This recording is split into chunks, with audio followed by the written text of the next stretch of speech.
It was a classic pitcher's duel in yesterday's Crosstown Classic opener. Carlos Zambrano was nearly flawless, matching a career high with 12 strikeouts. Big Z bested Mark Burley, who battled the flu and made just 2 mistakes, both in the first inning. Will Rich Hill and Javier Vasquez follow suit, or will the Bats take center stage today? Find out in 1 hour on Crosstown Classic Pregame Live.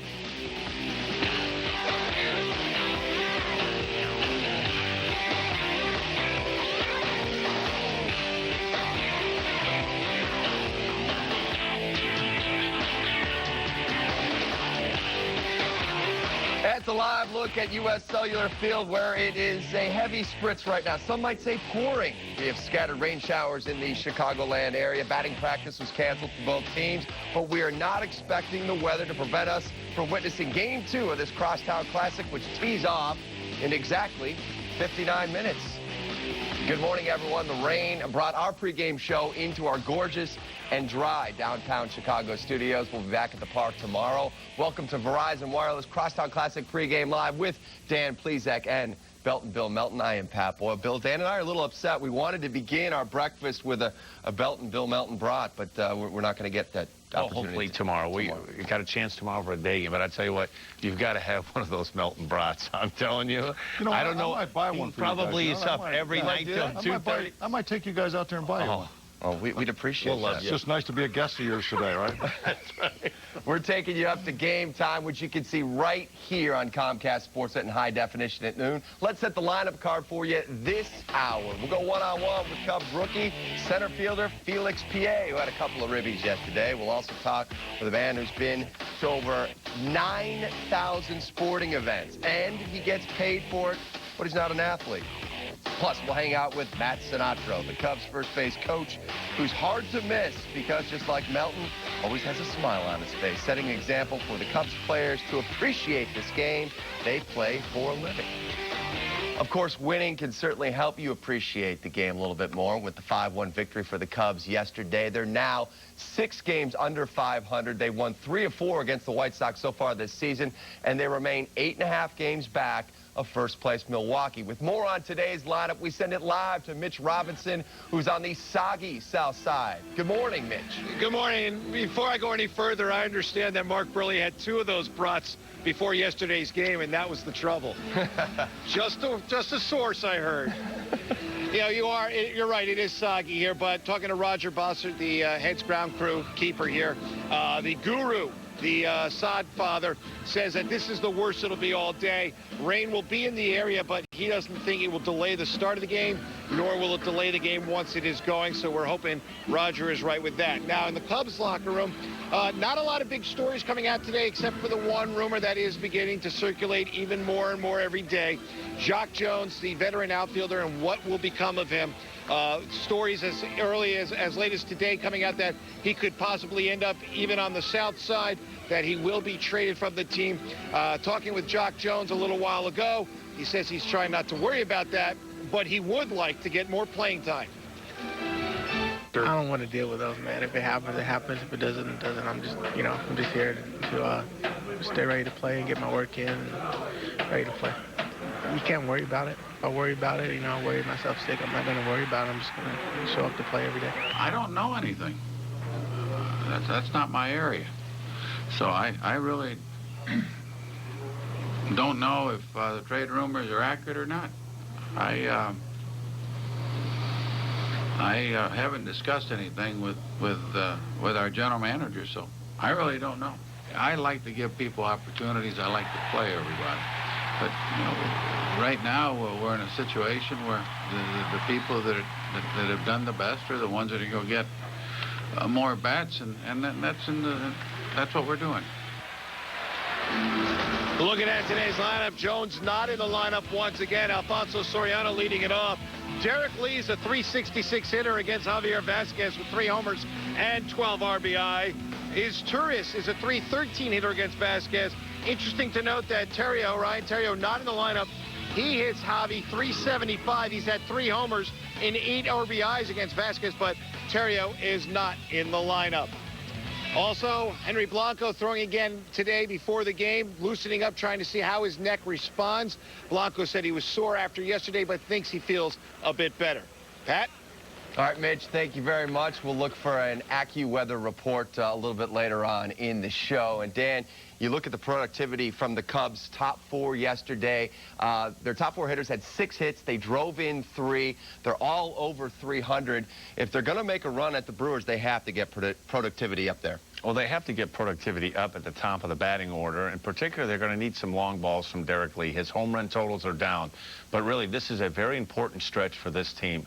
After these 2 games with the White Sox, they're going to be playing a very good Colorado Rocky team, and then the Brewers come back into town. And this is a part of the schedule right now that could very easily be make or break for this team. They have got to find a way somehow to get to that 500 level at the All-Star break. It's not going to be easy. And unfortunately, the Milwaukee Brewers, up until about the last 5 or 6 days, let everybody else in the division right back into this. Had a very bad 2-week stretch, but unfortunately, everybody else in the division played about the same way, and the Cubs missed a golden opportunity. They could have very easily found themselves, if they would have played decent baseball, they could be 3 or 4 games out right now, and it looks a little bit disheartening because the Brewers are starting to get it going again. You mentioned D. Lee and the lack of homers. Certainly his average is among the best in Major League Baseball right now. Do you still think that's a risk thing from last year? And maybe with Aramis and the knee injury, will we look at him as more of a gap hitter rather than a power hitter swinging for the fence? It's a good point, but one of the things, if you look at Derek Lee, he's really swinging the bat very well. He's hitting the ball to all fields, balls away. His strength is hitting the ball to right center field.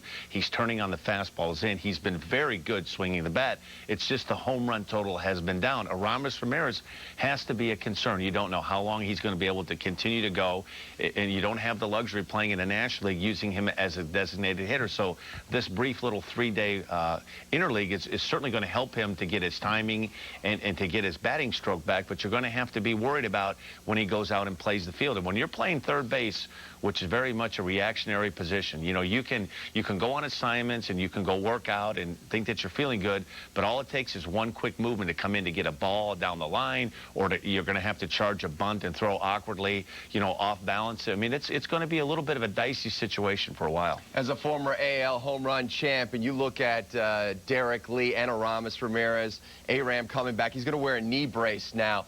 Will that affect, you know, as far as the power he can get into that ball, and will that be an adjustment you think that he will see? Only if that's on his back leg. I'll guarantee you right now the National League is going to lay down bunts at third base as many times or many opportunities they got. Yeah, I know, but you know what? Dan said it best. When you're in that infield, man, you make those quick moves. That's when you feel it. Standing in a batter's box, if it's his right knee, I don't know which one it is, but if it's his right knee, that's his power knee, so he's going to have to do a lot of hitting with his hands. When you talk about, Derek Lee, I'd gladly take that 350 batting average for a couple of home runs because, like Plesac said, he's swinging the bat really well. He really looks good in the batter's box. This guy's a 300-plus hitter. Time now for the White Sox story, and yesterday's loss put the Southsiders 11 games under 500 for the first time since 2001. It was a similar blueprint to what we've seen, well, the last couple months. Good starting pitching, lack of offense, and a bullpen that can't shut anyone down. And to top it off, more injuries and lineup maneuvering for Ozzie today. With the latest shuffle, we send it to Chuck Garfien, who's at U.S. Cellular Field. Good morning, Chuck. Good morning to you, Pat, and a lot of news coming from the White Sox clubhouse here this morning. Let's start with Scott Podsednik. He is back with the club. He is leading off playing left field. It'll be his first game since April the 14th. Clearly a surprise because he was not expected to be back here until Monday, but the injuries to Erstad and Dye, which I'll get to in a second, that caused the White Sox to bring Podsednik up. He said he was at about 95%. We'll hear from Podsednik later on in the show, but first let's talk about Erstad and Dye. One of these guys is going on the DL. There is a chance that both of them could be going on the DL. That would happen in the next couple of days. Let's explain to you the story. It's a little convoluted. Bear with me. Jermaine Dye, he re-injured, he re-aggravated that quad running out trying to break up the double play yesterday. The Sox would like to put him on the DL, but here's the situation. You've got Darren Erstad, who re-injured his ankle yesterday in the first inning. They have not gotten the results back yet for the MRI that he had yesterday. He is walking around. He looks to be okay. He might be available to play, but if the results come back and it's not good, they want to put him on the DL, and they're going to maybe wait to see how Jermaine Dye does over the next couple of days. So that's maybe best case scenario. Worst case scenario, both of these guys go on the disabled list in the next couple of days. So we're kind of in this holding pattern as of now. Either way, it's a tough spot for Ozzie Guillen to be in because he does not want to play anybody when they're hurt. I never going to put somebody in the lineup. At least the player told me I'm ready to play. I never will. That happened. I have a problem. I don't want to bring Maglio to this conversation because I have a lot of respect for Maglio. But I talked to Maglio when he was here. I said, listen, you know how to do this. You know how to please me. You know how to please yourself. You got to be a free agent. And then on the song, we play him one time. We have a meeting. Since that day, I learned about, if my player don't tell me and so around people, they're ready to play, I'm not going to put in the lineup. So let's look at the White Sox lineup for today. You have Scott Podsednik leading off there, followed by Gonzalez out there in left field. Tommy, Konerko, AJ, Aguchi moves down from the 2 spot down to the 6 spot, and then it's Fields, Torero, and Uribe. So a lot of people are going to be watching Scott Podsednik out there. Obviously, it's raining right now. The field is going to be wet.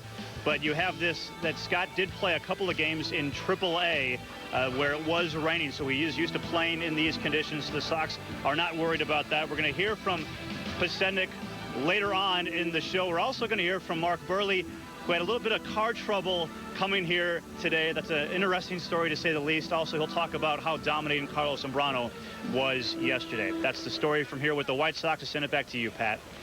So Buehrle has the flu yesterday and has car trouble today. It's pretty much been the White Sox. When it rains, it pours. And when it rains, it pours. This is what happens when you don't pay for your brats. There you go. When you get them free, these are the things that happen. That's right. We're getting freebies tomorrow. We better. Jermaine Dye may not be getting many bratwurst at the corner of 35th and Shield for much longer because, of course, he's going to be a free agent. And with him out of the lineup, you might think that they're putting him on the shelf to maybe rest him, to get him ready to increase his trade value in a couple weeks. It's hard to say what it is, but it's tough to play as a player when you've got muscle problems like that, whether it's in your calf or in your thigh.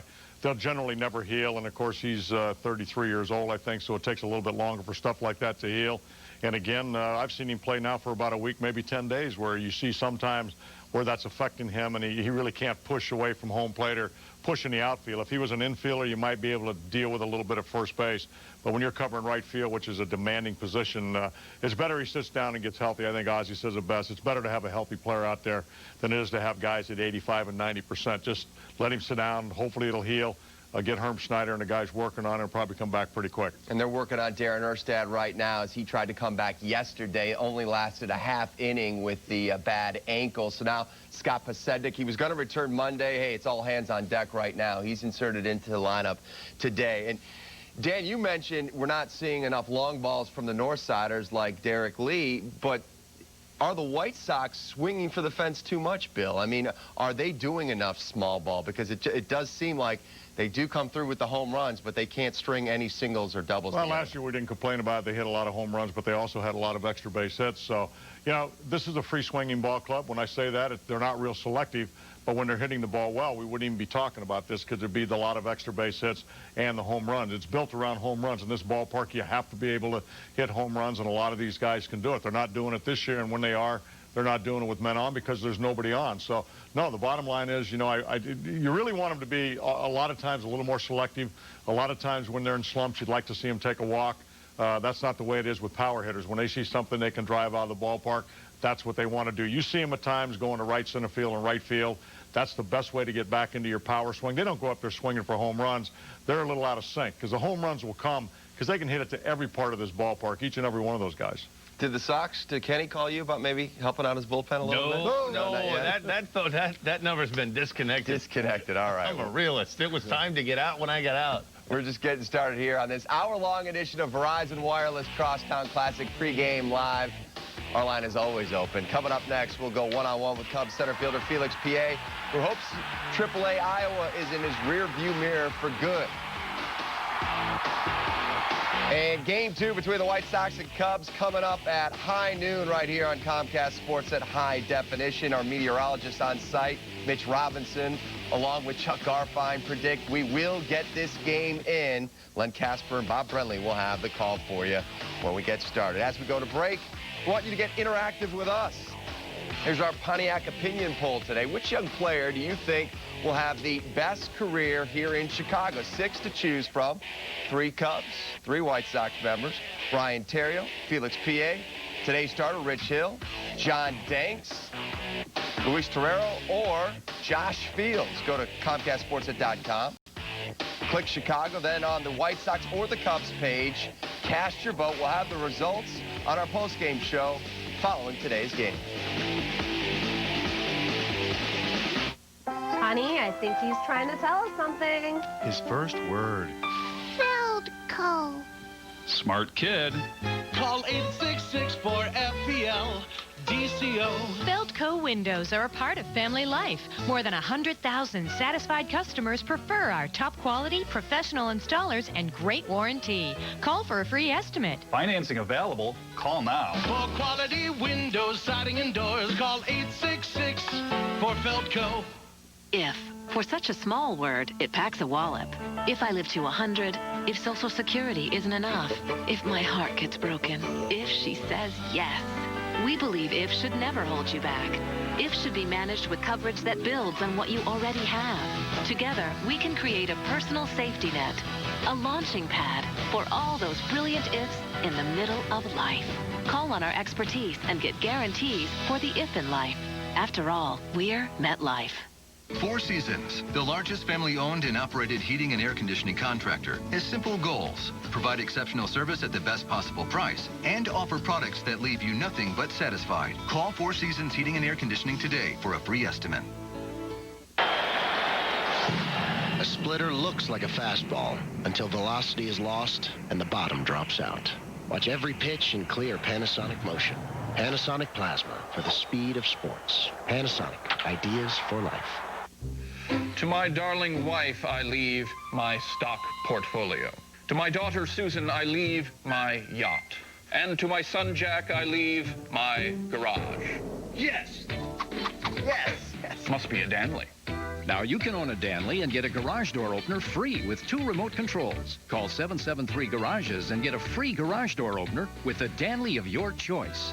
It's my Danley. Danley's Garage World. Depend on Danley. Welcome back to Verizon Wireless Crosstown Classic pregame live. It'll be Rich Hill against Javier Vasquez in Game 2 of the Crosstown Classic. You can catch all the action right here on Comcast Sports. We're less than 45 minutes away from first pitch. For the past few years, Cubs management has touted Felix Pie a star in waiting. When he finally got called up this season, Cubs fans everywhere held their breath, hoping Pie would prove to be the real deal. But after an early season teaser, Pie now finds himself in the show for good. He's quickly given the Wrigley faithful reason to believe. Mitch Robinson has more. All right, thanks a lot, guys. Felix, everyone talks about the change from the beginning of the season when you came up to now when you came up, and a lot of people respect for the way you handled it. What's been different this time around for you? You know, now I'm have confidence in me, you know, so I'm a little comfortable home play, you know, so I'm play relax, you know. I'm not try to do too much, you know. I'm do as I can, you know, so wear my son, you know, so take good pitch, you know. He's good pitch, play the game. Is it a pain playing the interleague games against the American League teams, especially with the 2 series against the White Sox, or do you like that kind of atmosphere? You know, so I don't have a lot of friends, you know, so it doesn't matter. I don't care, you know, so every day I learn something, you know, so like, you know, it's my first year here, you know, so I go see the veteran tell me, you know, the pitcher National League, you know, throw a lot of, you know, breaking ball, you know, but I'm not worried about that, you know, so I'm go, you know, fucking the game, you know, play my game, that's it. Last one for you. What have you found the most enjoyable about Wrigley Field? You know, here, man, I love to play here, you know, the fan, you know, I love it. You know, it's like my hometown, you know. See, this is my dream, you know, so I see, my God, you know, improving my dream right now, you know, so now take my time, play my game, so be a long time here. Beats riding a bus and carrying your own luggage. Oh, yeah. Thanks a lot, man. All right, no problem. All right, guys, back to you. All right, Mitch, thank you very much. Here's a look at PA's numbers so far this season. Batting .234, a couple of homers, 3 triples. The Sox could use some triples. 2 RBI yesterday for PA coming in the 9th inning. A little bleeder that got through, but hey, from a youngster like that, you're looking for good defense and the occasional hit. What have you liked from watching Felix Pie so far this year? Well, there's a lot to like. I mean, one of the things he does very well as a young outfielder, he gets tremendous jumps on the ball, and he has a very accurate and a very strong throwing arm. What you're going to have to live with on the downside is a young hitter that doesn't, at this point in his career right now, have a very good idea of the strike zone. You're going to see him go probably in 4 or 5 game stretches where he's going to see some fastballs, and he's going to have some 2 for 3s, 3 for 4s. He has a difficult time, you know, understanding the strike zone, laying off breaking pitches. He's your typical young hitter. He's looking for fastballs and fastball counts, and if he doesn't get them, and you're going to see a lot of veteran pitchers, guys that have been around the block a few times, they're going to attack his aggressive nature. So if you're going to get yourself in a 2-ball, 1-strike count as a hitter, you're going to see a lot of pitchers start throwing him off-speed stuff, and you call it pitching the guy backwards until he makes the adjustment, and it's going to take some time, and the only way you're going to find out is to play him every day. You're going to see a lot of good things. He's well advanced as a defensive player. There's no question about it. He is without a doubt the Cubs' best defensive center fielder, not only going and getting the ball, but he has a very good and a very strong, accurate throwing arm. You're going to have to live with, probably for the remainder of this year, some ups and downs, some really hot streaks and some inconsistent times at the plate swinging. Yeah, and his deficiencies at the plate, some help you get there is with his speed. He's got 6 stolen bases, so even if he gets on, whether it's an error or a walk, he's 3rd in the team in stolen bases and certainly generates some energy there. Now, one guy who looks to wave PA on to second a lot more this year is Matt Sinatro. For 12 years as a player, Sinatro led pretty much an indistinguished career. 140 games, 48 career hits, just 1 home run. But as a coach, he's hard to miss with his distinct voice and ever-present smile. Josh Mora has that story. I was very young. I'm the youngest of 7. So I had a lot of brothers, 5 brothers and a sister. And so every time they picked up the bat and balls, I was with them. Matt Sinatro was 4 years old in 1964 when he first met the game of baseball. He hasn't stopped smiling since.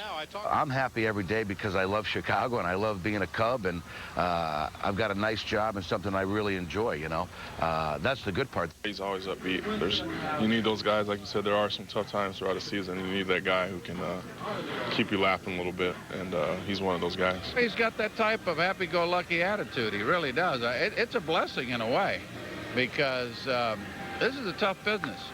They throw it at you every day, and you have to live with the up and down roller coaster rides that you go through during the baseball season. And the better disposition that you have and the more positive you are, the better. Sinatro's life in baseball has become better since he and Lou Piniella crossed paths nearly 15 years ago.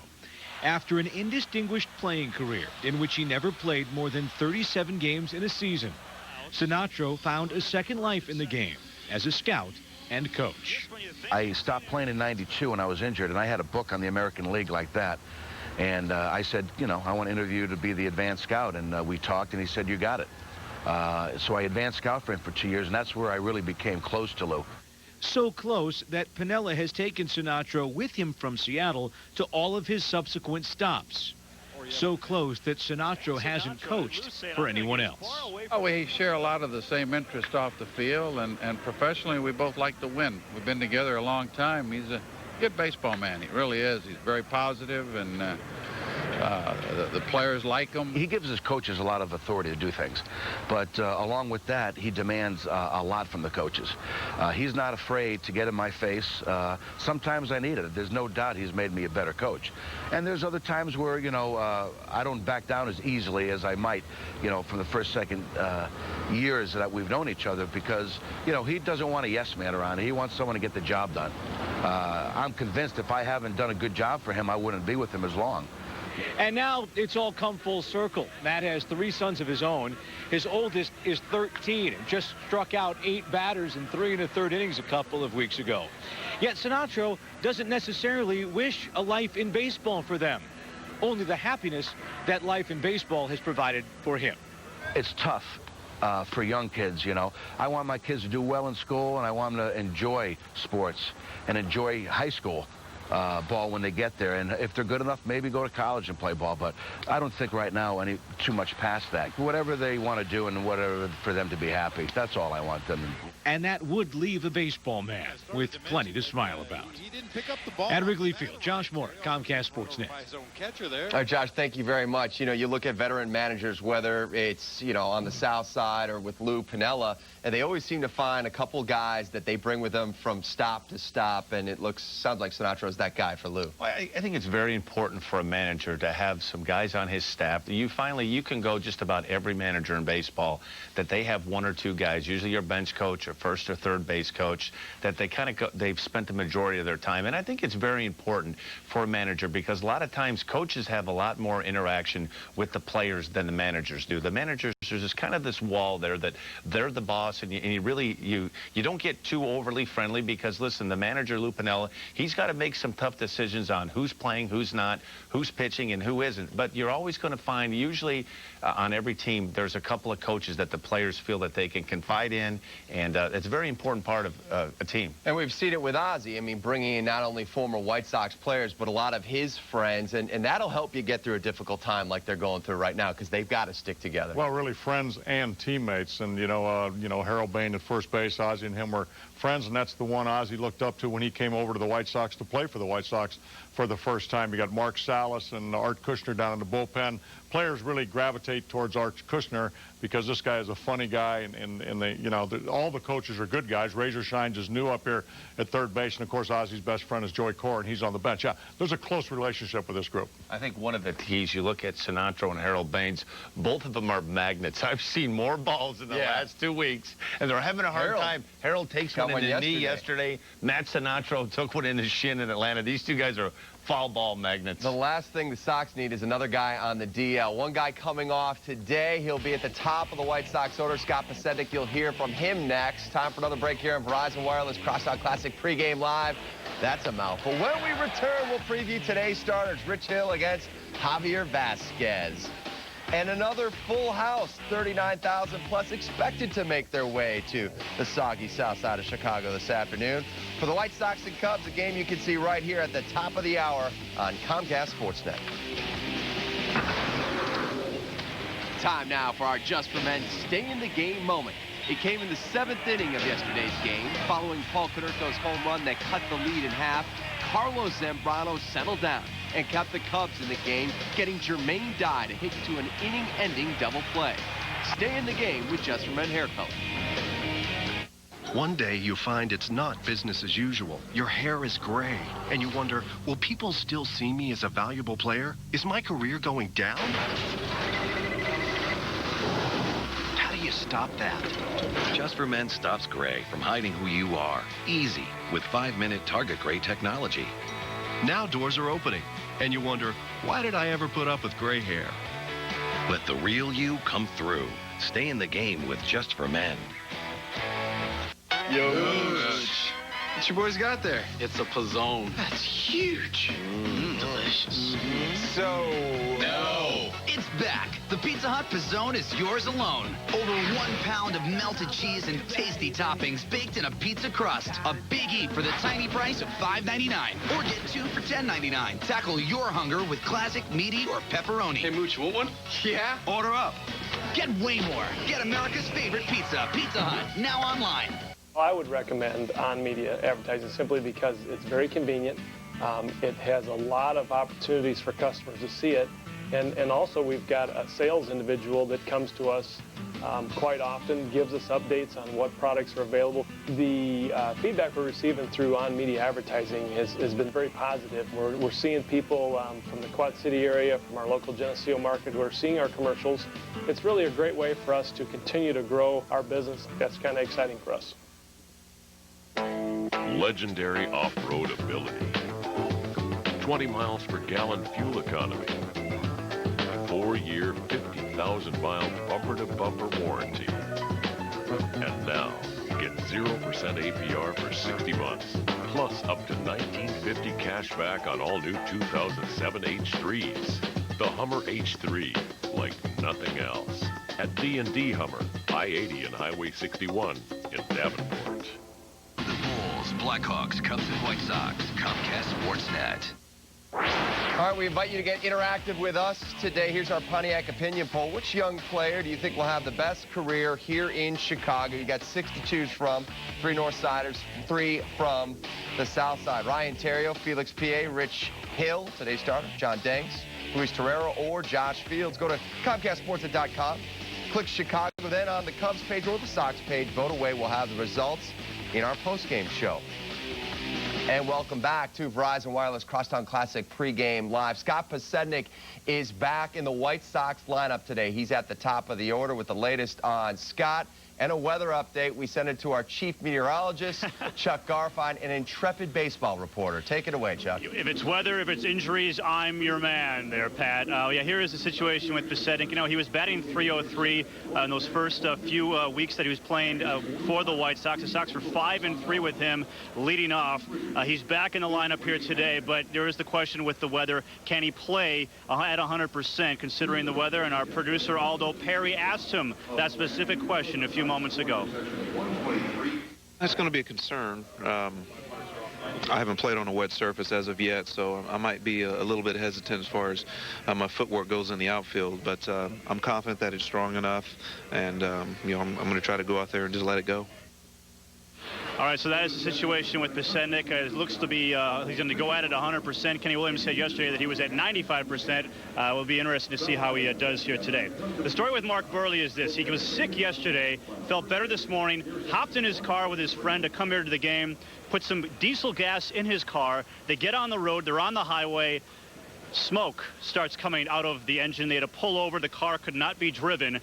His wife had to then drive and pick him up. They left the car on the side of the road. That is where it is right now. Burley just made it here about 45 minutes ago. It's been that kind of day, that kind of week, that kind of season for the White Sox. The weather update is this. It is still raining here, but they're saying it's going to be a slight drizzle for most of the day, but nothing that's going to wreak havoc with the play. However, it looks like since the tarp is on the field, we may have a slight delay here on the south side. Back to you, Pat. Oh, that's great news for us. Hey, Chuck, before we let you get away, what kind of car is Burley driving that takes diesel? Is he driving an 18-wheeler or what's going on? I know it's a truck. I know it is on a highway. I will not say what highway it's on because I have a feeling Sox fans might look for it. All right. And no license plate number either. Thank you very much. And the last thing we want to hear is a possible rain delay. But let's get to the IPA pitching matchup for today. Javier Vasquez against the lefty Rich Hill. Hill gave up 5 earned on 3 homers in his last outing against San Diego. He's also the guy that was on the bump last year during the infamous Barrett-A.J. Przinsky get-together. I'll tell you what, he has really turned his career around since this point last year. I thought the game he pitched last year, it was a Saturday in U.S. Cellular Field, and I thought that was probably about the low point of Rich Hill. It looked like he was just completely overwhelmed with the White Sox lineup. The only thing that right now, he's had a difficult time in 2 starts against the San Diego Padres. I don't know if they have picked something up in his delivery, able to pick up his pitches, but they were taking a lot of really close pitches, and when they did get fastballs, they weren't missing them. Here, Adrian Gonzalez takes a pretty well-located fastball down and away. Mike Cameron got a curveball that really wasn't that bad of a pitch, almost like he knew that it was coming, so I'm not sure if the Padres had picked up on something, but if he brings his A game and he's throwing strikes down in the zone, he'll be awfully tough. Get to Javier Vasquez, Bill, 1-5 over his last 9 starts with an ERA approaching 5. That's not good. You know, if the San Diego Padres picked up those signs, maybe the White Sox have them too, because they all follow each other around.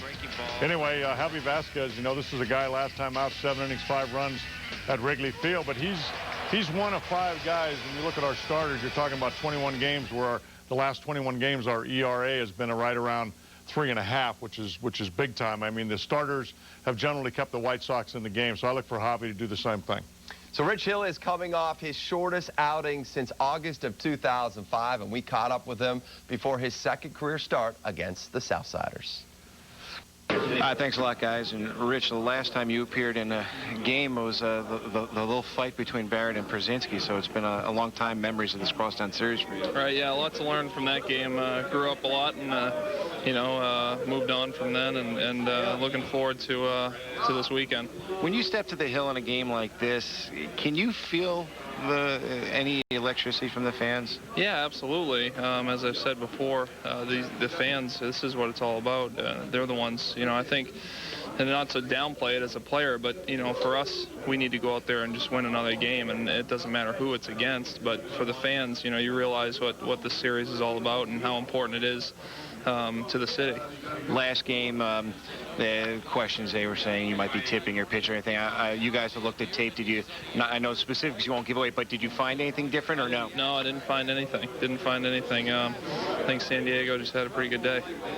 For you, and how big a series is it? If you can come away with a good series against these guys, can it really start a roll? How quickly can momentum pick up for a team? Absolutely. You get on you win a series and you bounce into the next one. Momentum's huge, especially in a series like this, and we're looking forward to it. Last one before I let you go. New catcher back there in Bowen. How long does it take for a pitcher and a catcher to get on the same page, or is it really whoever's back there, you just hit your spots and you'll be fine? Yeah, that's it. It's on the pitcher, really. I mean, it doesn't matter who's back there, as I've said before. It's up to you. You're the one who makes the pitch. You're the one who makes the final call on the pitch, and whatever ultimately ends up happening, it falls on your shoulders as a pitcher to accept responsibility for it. All right, thanks a lot. Good luck to you. Appreciate it.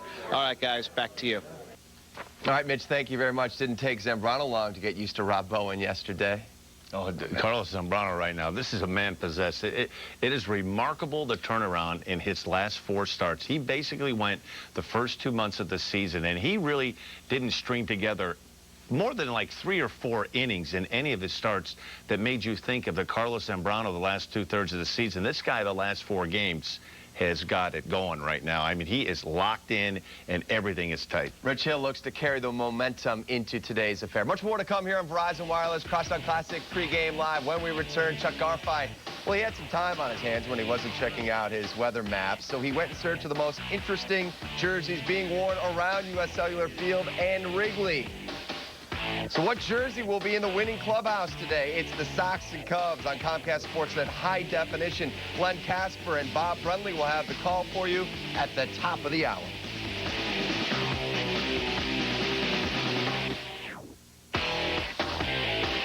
How about catch 35, where Chicago meets the ocean shore?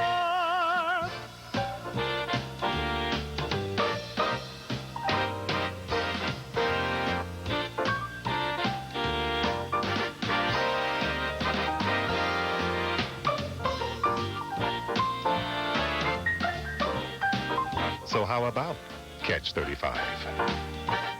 Hey, Chicagoland, looking for a career change? International Profit Associates is the nation's leader in management consulting for small and medium-sized companies. IPA had another winning year and is now hiring appointment setters and inside sales representatives. IPA employees are building careers. The 600 employees at the Northwest Suburban office love working at IPA because of unlimited income potential. Create your own promotion. Call IPA at 800-531-2542, weekdays between 7 and 5. Tell them you're looking for a change.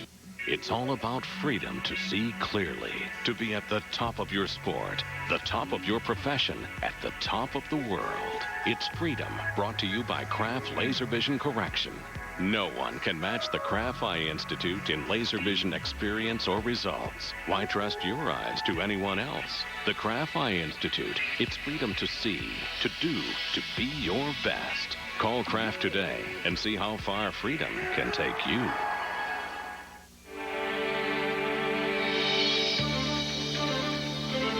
Even a full-size luxury SUV designed to embrace the driver should be a statement in refined amenities, optional seating for 8, and technology for everyone.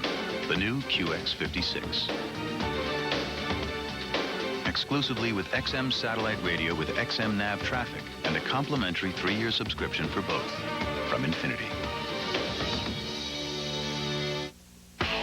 Welcome back to Verizon Wireless Crosstown Classic pregame live. Folks searching for the Bill Melton brat stand as we speak. Indeed. Sox hold a 2-game advantage. I'd like to be in that line right this now. Crosstown Classic with 30 wins and 28 losses. For a Miller Lite preview, what would go better with a brat than a Miller Lite? For a preview of the Miller Lite. Hi, I'm Mitch Robinson here in the Miller Lite Extra Bases Suites with your Miller Lite matchup of the game. Expect fireworks to go off when it comes to Paul Konerko and Derek Lee. The respective captains are monsters when it comes to the Crosstown Classic. In 46 games against the Cubs, Paulie's a .313 batter with 13 home runs and 37 RBI.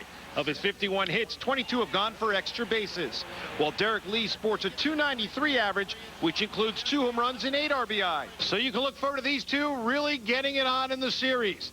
I'm Mitch Robinson. This has been your Miller Lite matchup of the game.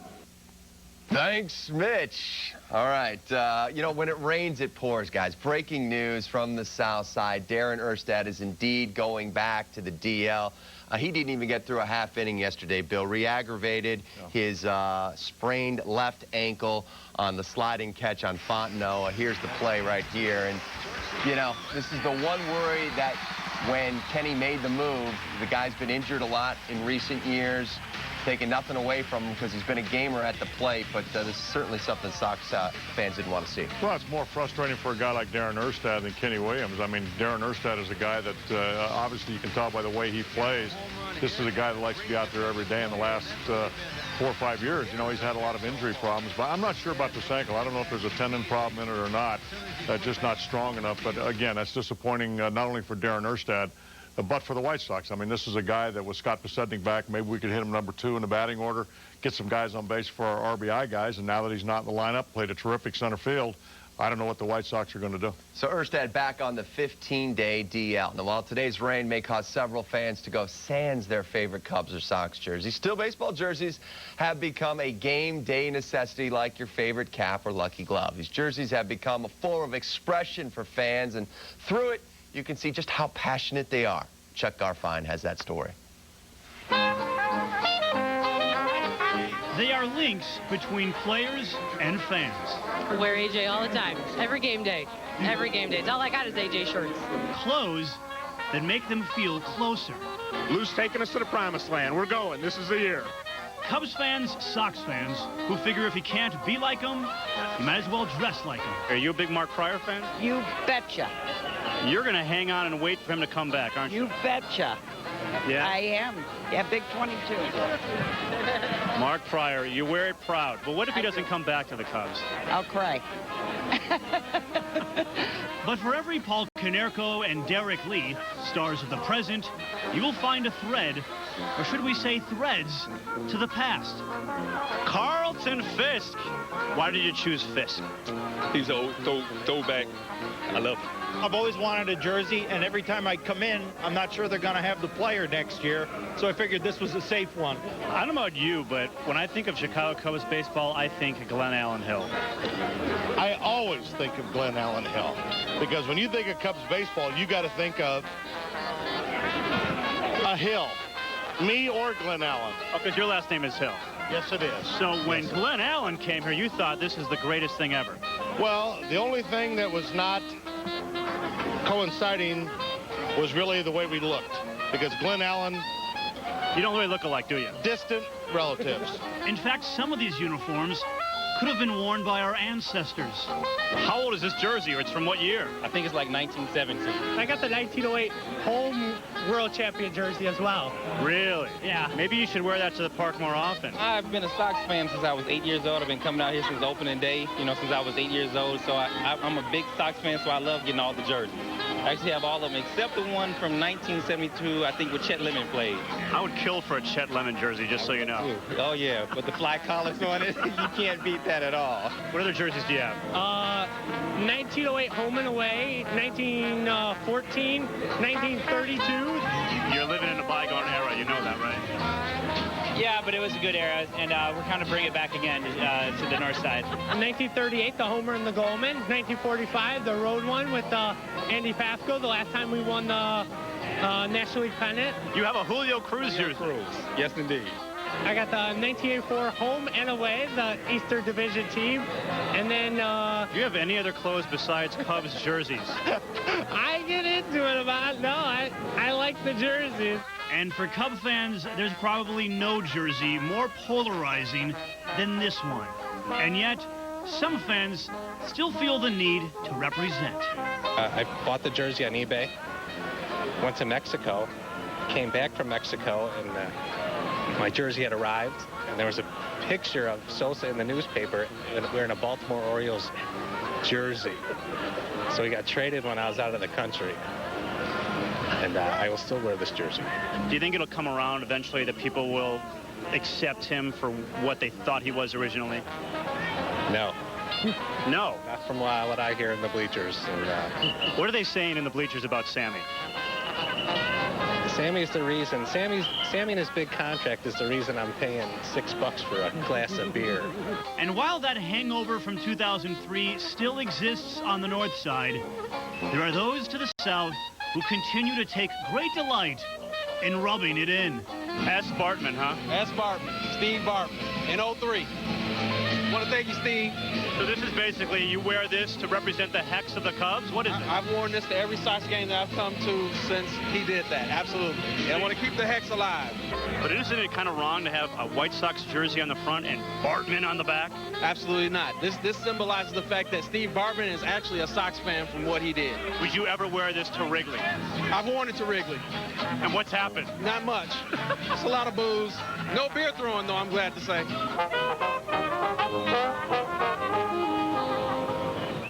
Chuck, great stuff. How about that guy wearing the Bartman jersey? Gutsy, awful gutsy. Unbelievable. Now, you got, Phil was over there. He's the mayor of 35th and Shield, signing autographs yesterday. And, of course, walking around with you, you're now the rock star here, too. Any Melton or Plesac jerseys that you saw on either side of town? None. None. No, but I tell you what, really. you know, one of my favorite jerseys, really, I really like the old White Sox jerseys, the white jerseys with the red lettering, with the red pinstripe. I thought those were a classic jersey. Yeah, I wasn't a big fan of the ones. But I am going to try next year for the Crosstown. I'm going to wear a Bill Melton jersey when we do the pre and post game from Wrigley and see if I make it out of there alive. Did you like the White Sox jersey? Just don't ask me to buy it for you. I don't have that kind of cash. With the flyaway collar? No, I left the ball club right when the shorts and the flyaway collar came. It was time for me to go. It's great to see Bill coming charging third wearing a pair of shorts. Time for us to step aside here at Verizon Wireless Crosstown Classic pregame live. When we return, we'll talk with the man who's been to over 9,000 sporting events, gets paid for them, doesn't wear a jersey, but you may not recognize him if you pass him on the street. And we are less than, 12 minutes, 14 minutes away from first pitch, Sox and Cubs. Rich Hill against Javier Vasquez. Cubs can secure the season series victory with a win today, and you can see it on Comcast Sportsnet.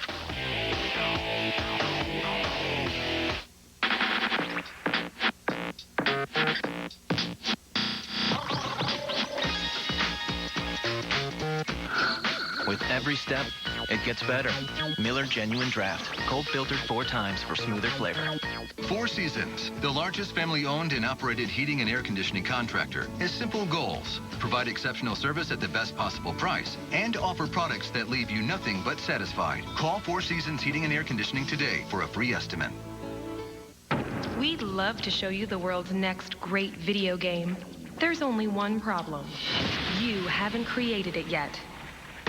You've played them, now you can make them with DeVry's new bachelor's degree program in game and simulation programming. It's classrooms and labs where you actually create video games. Games like you'll find when you log on to DeVryPowerUp1.com. You'll learn more about this exciting degree program and get free video game demos from Vivendi Games. It's time to take it to the next level. You can earn a 4-year degree in less than 3 with classes that start right away. And since it's DeVry, you know you'll get this and even more of this. Call 1-888-DeVry-14 or go to DeVryPowerUp1.com for your free video game demos. But do it now, because when you're a gamer, you know what happens when you stand still. So call or log on for your free video game demos. It's right now, and it's here at DeVry. Lots has changed over 4 generations, but one thing that's remained the same is the great taste of Rosani's pizza. For 40 years, the Rosani family secret recipes have kept people coming back for more. Authentic pizzas are made by hand, always with the freshest homemade sauce and ingredients. Deep dish, thin crust, there's something for everyone. Or dive into the cheap, delicious Italian beef with melted mozzarella. Rosani's Pizza, a tradition of quality for 4 generations. Log on to myrosanis.com to find the location near you. Hey, don't forget to join us after today's game for Crosstown Classic Postgame Live. We hear from both Lou and Ozzie. Have all the highlights and great analysis from these two guys to my left. We'll also preview Game 3 of the series. Then on Sunday, tomorrow, Pregame Live hits the air at noon. So right after church, Melton and Plesac will be live on the South Side with the series finale set for just after 1 o'clock. Remember, Comcast Sportsnet is your home for the Crosstown Classic. You may have your favorite Bark Lounger to watch today's game or be lucky enough to have one of the 39,000 tickets for today's affair at the Cell. But one guy who's had one of the best seats in Chicago for years is Bob Rosenberg, the official scorer in this town for almost 50 years. Mitch Robinson has that story. He doesn't get asked for autographs, and he isn't recognized walking down the street unless he bumps into a professional athlete. They know him well. He's official scorer Bob Rosenberg, and as a fan, you've probably never seen him at a game. But he's there, game after game. In fact, he scored over 9,000 different games, beginning with his first job, October 27, 1961. I was doing the Zephyrs Packers, which is the old Washington Wizards, which is the Washington Wizard now. And then from there, I just happened to be in the right place at the right time. Like baseball in '87, when they got rid of the writers, I happened to be working in the White Sox press box, and Paul Jensen, the PR director for the Sox, asked me if I wanted to be official scorer. And then from one to the other, you know, I'd work for guys, and they'd bring me over there, like Jim DeMaria. I knew him from the White Sox. He brought me over to Blackhawks. So it was people that I worked for they move around, they bring me over there. So it doesn't matter if it's the Bulls, the Sox, the Cubs, or Hawks. Bob does them all. He's one of a kind when it comes to his versatility. He's also equally fair when it comes to his decisions, despite what players have thought. Frank has been on me a couple times, but there was a couple times he was right. Okay, Jack McDowell a couple times called me up. There was a ground ball to Frank, and he slipped, but he didn't fumble the ball. Oh, it's a base hit. It's not an error. Well, they happen to score. Jack McDowell calls me, don't you think Frank should have had an error? I said, well, why, Jack? I said, the only reason you're calling me is because if they did not score, you would not have called me. But you want the run to be unearned. Another time, it was a ground ball to Grayback, and it was a tough play. And it was a base hit. Bernie Williams beat it out. He thought it should have been an error. I says, Jack, come on. I says, this is the second time that I know that you called me only because you're worried about your earned run average. And that's the only time, you know, they really say anything. Players aren't the only ones who call. Sometimes management gets into the act. But in a rare twist, the time Rosie recalls was when Ozzie Guillen phoned him about Paul Konerko. All of a sudden, I'm sitting there in the press box listening to, wow, brother, Rosenberg must have been sleeping or something. That should have been an error on Konerko. Now, I don't know why he wanted to give Konerko an error, but the play was, bases were loaded, the guy hit a bouncer, the runner blocked Konerko's view, and it went into right field. He wanted me to give an error, and he's blaming me. I said to him afterwards, I says, Ozzie, when you were playing, I said, I was fair to you. I said, I'm not going to, I said, you would have been all over me if I'd have given you an error on a play like that. The guy blocked it, well, he should have had it. See, he was really after Konerko to get an error. It's a thankless job, one in which someone will always think you're wrong. Yet Rosie welcomes the criticism and usually sticks by his guns. If there's a hard call, I'll ask the visiting PR and the home PR, what do they think? Because sometimes it is hard, you know, to go either way. You know, they'll complain, well, the run should have been unearned. You know, oh, what can I do? I said, don't give me money under the table. If I'm going to change it, I try to change it that day so the writers and everybody could get it in their stories. Very rare would I change it. If I do, it's the next day, okay?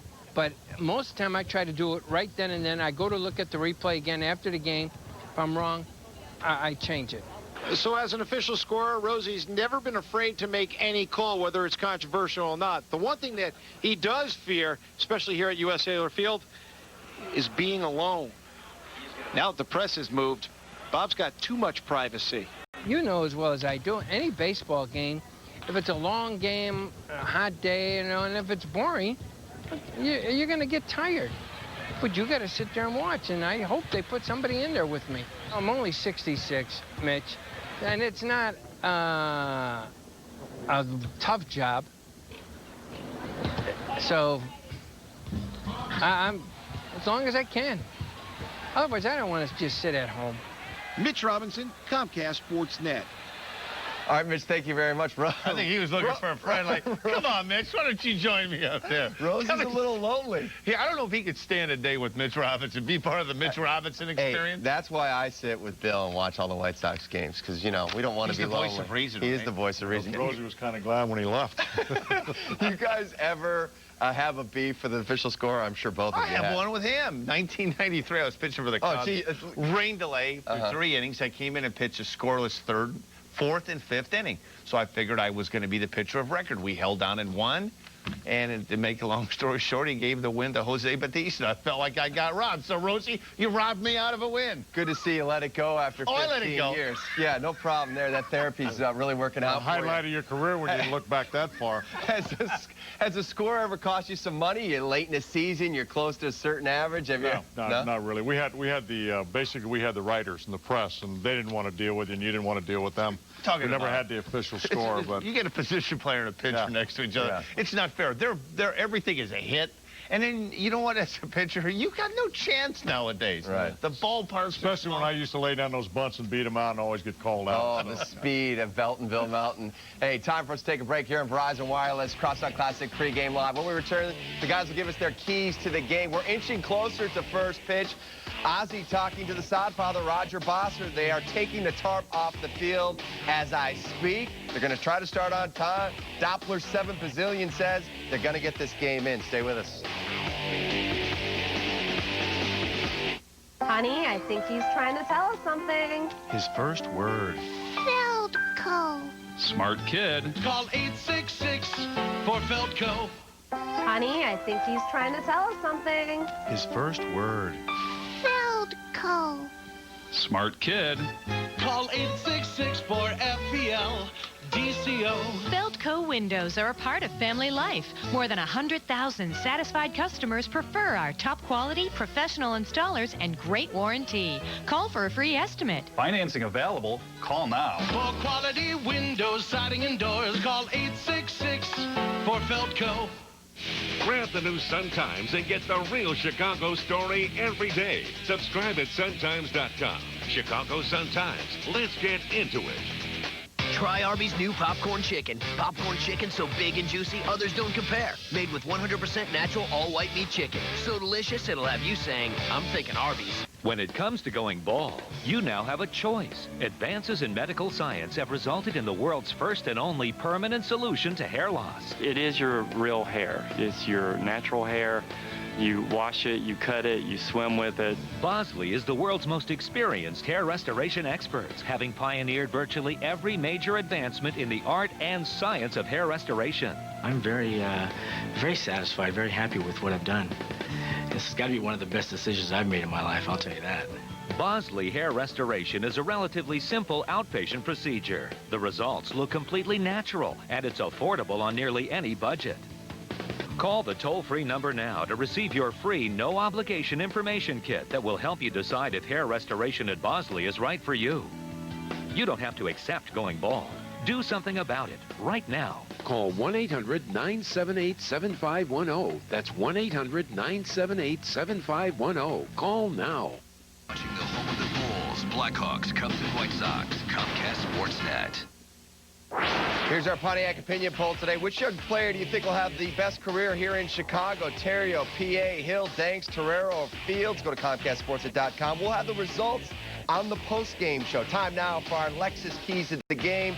Dan, you lead it off for us. I think one of the keys is Javi Vasquez has a tendency to have that one-bag inning. Cubs can stay patient, keep it in, maybe be able to bust through and have a big inning. I think the other key is get into that White Sox bullpen. They're having a very difficult time. Keep it close through 5 or 6. Bill, you spent all morning on your keys. What do you have? Yeah, you know what? My first key is uphill. It's an uphill battle. The Sox are 5-12 against left-handed pitchers, and, of course, countdown. That's Javi Vasquez. Dan's right. He has to keep his pitch count down. We don't need to go that bullpen too early. Over at Wrigley, his pitch count started getting up, and you have to take him out of the game. So keep the pitch count down. Hey, We need to win.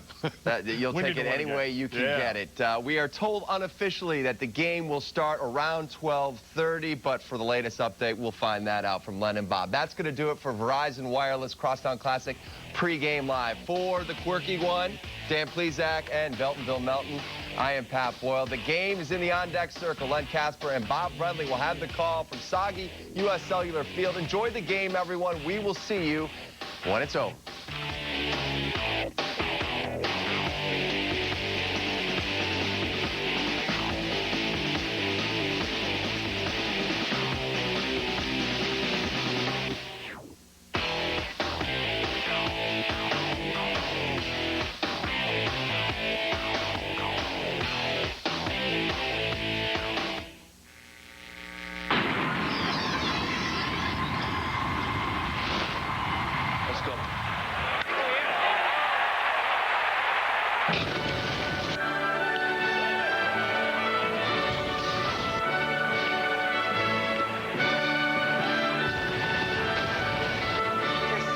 It's the adrenaline. You're just scared. Okay. I'm scared. Weren't you scared? Back there? Yeah. I was scared. But you look like you're hurt.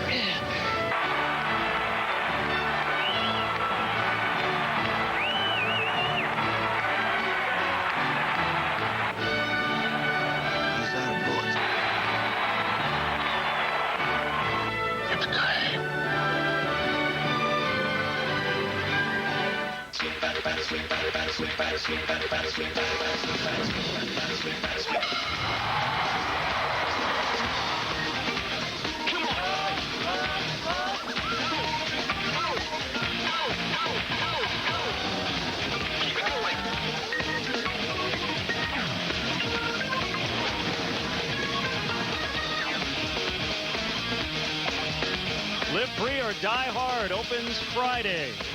We hope to have baseball here soon. We're going to start under a rain delay, but another huge crowd on hand. U.S. Cellular Field, the site for Chicago Cubs baseball on Comcast Sportsnet. They are taking the tarp off the field, probably about a half hour away. We might be dodging rain all afternoon.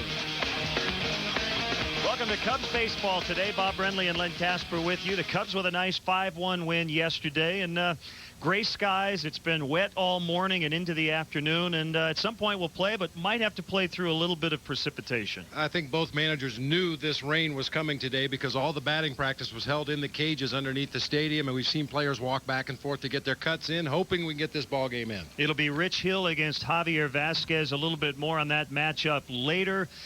We can tell you Scott Pasednik's off the disabled list, and Darren Erstad came back, played a half inning. He's back on the DL for the White Sox. Yeah, we talked about Erstad and being back in the White Sox lineup and what a jump start that was going to be for them. Unfortunately, he didn't even get an at-bat in yesterday's ball game. He was pinch hit for in the bottom half of the first inning, but now Scott Pasednik, another one of those high-energy guys at the top of the order, is off the DL.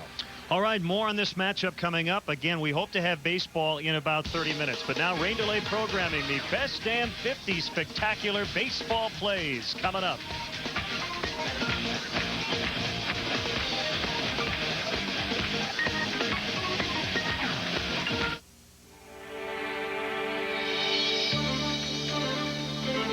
Even a full-size luxury SUV designed to embrace the driver should be a statement in refined amenities, optional seating for 8, and technology for everyone.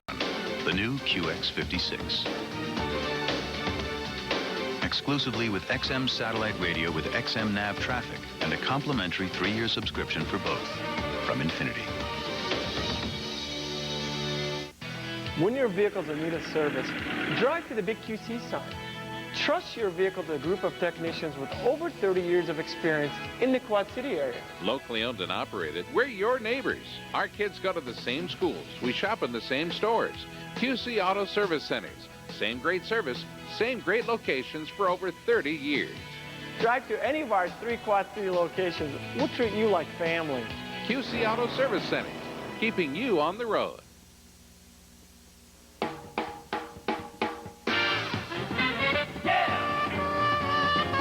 Lucky you.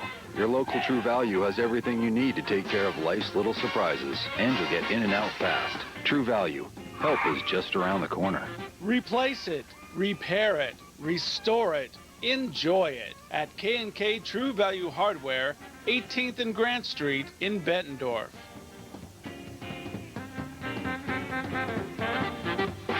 Watching a special edition of the best damn sports show, period. Get ready for a show you will never forget. That may be the best catch I have ever seen. As Best Damn presents the 50 most spectacular baseball plays of all time. Oh, my, what a play! All the great grabs. He caught the ball! 6 double plays. Oh, my goodness gracious! And monster home runs that has you saying, unbelievable! Holy smoke, a miraculous play! Hey everybody, welcome to a very special edition of the Best Damn Sports Show, period. Over the course of the next hour, hold on tight, because we are counting down the 50 most spectacular baseball plays of all time. Dibs, what we have here are wall climbs, roof shots, crazy throws, even a high school kid laying out. So we got it all, okay? The best of the best. Basically, to make you understand, in a nutshell, they're the plays that simply make you go, wow! Can you do that for me? Wow! Can you do it for me again? Wow! Okay. See, that's what we're talking about. Now, keep in mind, historical significance of these plays, not so critical. So, great catch in the World Series, basically equally weighted with that play made in spring training, okay? So, you good with that? I'm good with that. Out of curiosity, best defensive player you ever saw in your lifetime was? Eric Davis. Oh, okay. Pretty good one. I mean, I'd throw Ozzie Smith, infielder, in there, but I'd say Eric Davis was the best outfielder player I've ever seen in my day. Okay. So, you ready to get this countdown rolling? Absolutely. Let's do it. Let's go for it. Number 50. What a blast. Careful with his back. Oh, McGuire. What a shot. Mark McGuire has done it. He has teed off on Randy Johnson and destroyed the baseball. Registered 104 on the gun, and it went up about 120. That went halfway up the second deck, didn't it? When baseball's most powerful thrower met with baseball's most powerful swinger, what would be the result? Well, 538 feet. Number 49. Houston, there's no problem. Fastball hit hard off the mound. Great play by Houston. For a double play. What a play. Wow. Get the highlight reels ready. Just take a look, folks. Is that unbelievable? I don't think I've ever seen that. Number 48, Giant Killer. Loop shot into left. Here comes Conine. He can't get it. He's going home. Snow trying to score. The tag. A collision. He is out at home. And the Florida Marlins have cut down the Giants. The upset of the 2003 postseason. What a way to end it. On a collision at the plate. Number 47, a Pirate's treasure. That's fair. That's a lot of trouble. Brian Giles just made the catch. Ladies and gentlemen, Brian Giles just made one of the most unbelievable catches you will ever see in your lifetime. Number 46, Detroit Roof City. He hits it far. Look out the roof. Did that clear the roof? Over the roof. That ball went over the roof at right field. My goodness. Oh, wow. Wow. Boy, you talk about waving it bye-bye. Hasta la vista, baby. Number 45, E.T. throw. E.T. throw.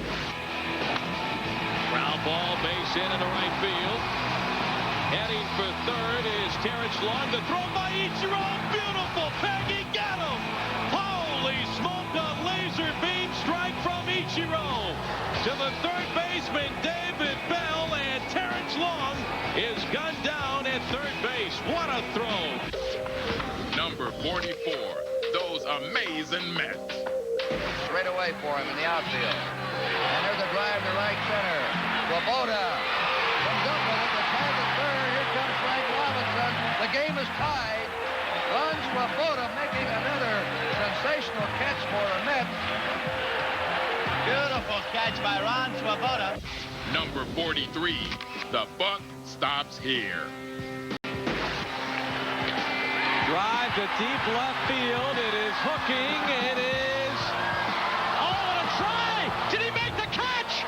He caught the ball! Al Martin with an unbelievable grab! Oh, my, what a play! Number 42, Gold Glove Gary. Drilled toward the alley. Gary Pettis hustles over, reaches up, makes a sensational catch. Terrific leaping ability. Watch him leave earth right there. He's off the ground 3.5 feet or more. What a great catch that was. Number 41, Great Jeter Theater. 1-2. He loops that to left field. Going to be a tough play. Jeter on the run, makes the play, and flies into the stands. Oh, what a play by Derek Jeter. What a play. Oh, my goodness. You're never going to see a play like that. Any better play. My, oh, my. 10 down, 40 to go. Still to come. Who says you can't go home again? Twice. Him is out, through is out. Plus, what happens when a 6'3" athlete meets a 4-foot wall? They're saying he caught the ball. And we'll take a trip down memory lane. What a play. So keep hanging out and don't get lost, because Best Damn's Top 50 Most Spectacular Baseball Plays is just getting started. Honorable mention, Little League legend. High in the air to deep center field. Miller has a look. It is a tremendous catch. Dakota Miller brings one back from over the fence. My, oh, my. Catch of a lifetime. The spectacular ride continues after this.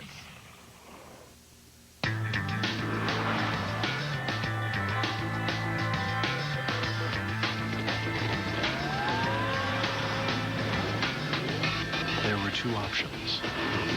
Change the road or change the SUV. Introducing the Acura MDX with super handling all-wheel drive.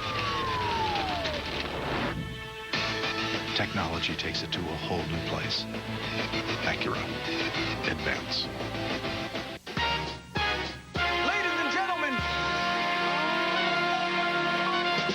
Can I have it like that? You got it like that. Can I have it like that? You got it like that. Can I have it like that? You got it like that. Can I have it like that? You got it like that. So drop your purse and grab your hips and act like you're trying to get this money right quick. So can I have it like that? You got it like that. Can I have it like that? You got it like that.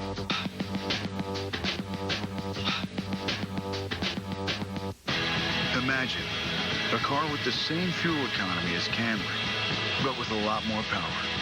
The Pontiac G6. Or cross over to Touring. More power than Escape. With the same gas mileage. The new Pontiac. Designed for action. Every 2007 G6 comes with the best coverage in America. And a great starting at price, too. For more information, visit PontiacDrive.com. Honey, I think he's trying to tell us something. His first word. Feldco. Smart kid. Call 866 for Feldco. You're watching Best Damn's Top 50 Most Spectacular Baseball Plays. Time for a spectacular salute to home invasion. Jackie Robinson has stolen home.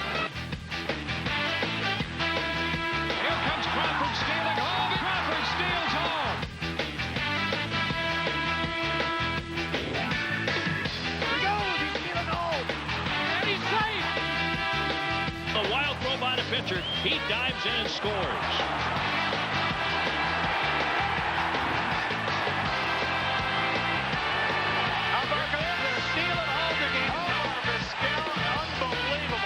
Here comes Bonsi for home, and he steals home. Catcher may not make it alive. It's there somewhere. Back to the countdown. Number 40, 2-for-1 special. Working from behind. Martin will take that one to right field. Sean Green going back. Didn't get a good read. That's going to bounce off the wall. Late start for Kent. They got a shot at the plate. Here's the relay. Balanced it in time. And he's out. Second runner is out. He got a ball. Got a ball. Kent is out. Drew is out. At the plate.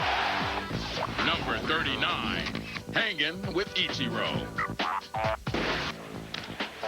Well hit right field. Ichiro going back to the one. He dragged to the wall, leaps up, and he makes the catch. Holy smokes, Ichiro climbing the wall in right field. Over the top of the fence, and he brings it back. But look at him. He doesn't even know where the ball is right now. Then he looks back, goes up there, grabs it. Spider-Man. Number 38. Muner goes overboard.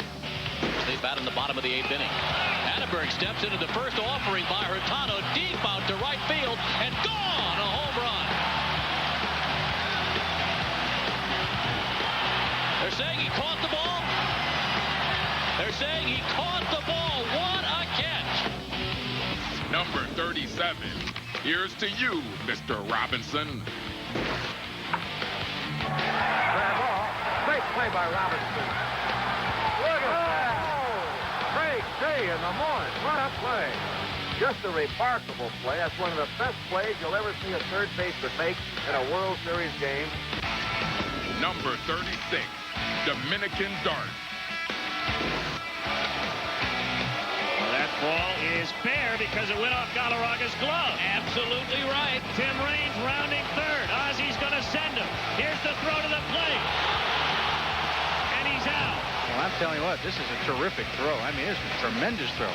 Amazing feat of athletic ability right there. Number 35. Jimmy the Great. Out to center. Edmonds back near Towers Hill, and Jimmy came up with it.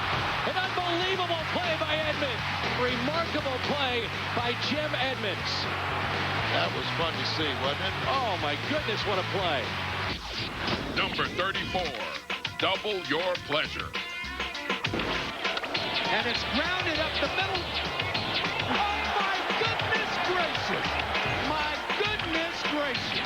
And I don't care who makes this play. This is unbelievable. He comes up with it. The backhand flip, barehanded, wrong foot. Perfect throw. Number 33. Up, up, and away. Here comes the 1-0 delivery. Hits it to deep left center. Racing back. He will jump up, and he made the catch. What a phenomenal catch on a dead run. He got to the back of the warning track. He jumped up. He made a sensational backhanded catch. Number 32. Just win, baby. Jimmy Wynn, the batter, with a count of 1 ball and 2 strikes. Wynn swings and drives deep into left field. Look at this one go, everybody. Up to the scoreboard. It's over the scoreboard, bouncing up onto the freeway. I can see it up there where those automobiles are going. Look at that drive. That has got to be the longest home run I have ever seen hit in Crosley Field. Number 31. Raul So Cool. Jamie Carroll, a fly ball to left field, fairly deep. Ibanez going back to the track. The wall, fly away. Oh, he got it. He went over and got it. My, oh my, what a catch by Ibanez. Coming up, we enter the top 30. Unbelievable. What a play this is. Which one of these Tory gems will crack our list? Plus, why robbing someone can be a good thing. A miraculous play. And forget about the big leaguers. It's time for a high schooler to make his presence felt. Are you kidding me? So stretch out and grab your friends. Because Best Dam's top 50 most spectacular baseball plays will be right back. Honorable mention. Bye-bye baseball. Seiko bids for the second homer of the inning. If it's fair, he's got it. Whoa. And it settles into the upper deck. Oh, my goodness. Clobbered to left field. And the Colorado Rockies on a Galarraga slam. That is a mammoth home run by Galarraga. It's a broken bat home run. How do you like that? First broken bat home run I've ever seen. Breaks his bat. Deep to right. At the wall. Out of here. No way. Josh Beckett just sawed his bat in half. That's unbelievable. The spectacular ride continues after this.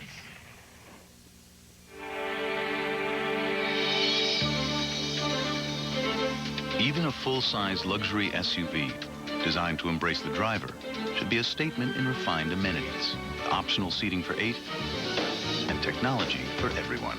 The new QX56. exclusively with XM satellite radio with XM nav traffic and a complimentary 3-year subscription for both from Infinity. Shining is taking responsibility. At Blue Cross and Blue Shield of Illinois, we know managing your health care can be overwhelming, and it's our job to help you meet the challenge. By guiding, supporting, and showing the way, we encourage you to gain control. Because we believe the best tool we can give you is the confidence to take charge. Blue Cross Blue Shield of Illinois, shining through. Behold the wonder of it. Its wide mouth allowing it to flow cold and unrestrained all that is parched. It is awe-inspiring, is it not? You really love this river. River? No. I'm talking about this Coors Light wide mouth can. The wide mouth can, a wide opening for wide open refreshment, only from Frost Brewed Coors Light. People will travel great distances to enjoy this. You can get these wide mouth cans anywhere. Talking about the river. Coors Light, the world's most refreshing beer. Welcome back to Best Dam's Top 50 Spectacular Baseball Plays. Hold on, because it's Torrey time, baby. Torrey Hunter, he's got it. Oh, what a catch! Here's the throw from Hunter, and he is out at the plate. At the fence, and made the catch. Oh, what a great catch. What a great catch by Torrey Hunter. That boy's awfully good out there. It is grabbed out there by Hunter. He didn't catch that, did he? He sure did. Yeah, he likes that. It doesn't get any better than that. No, absolutely not. Hanging out here in the Keystone Light basement and watching Torrey Hunter do his thing. Now, listen, Torrey has, he's taken away as well. And he's run into some people and run into some baseballs. And that's what basically happens as we continue the countdown. Number 30, robbing the bonds market. Didn't get his arms extended as he raises one into right center field. At the wall, it is... Oh, what a catch by Torrey Hunter. My goodness. Way over the wall to take a home run away from Barry Bonds. Number 29, going, gone.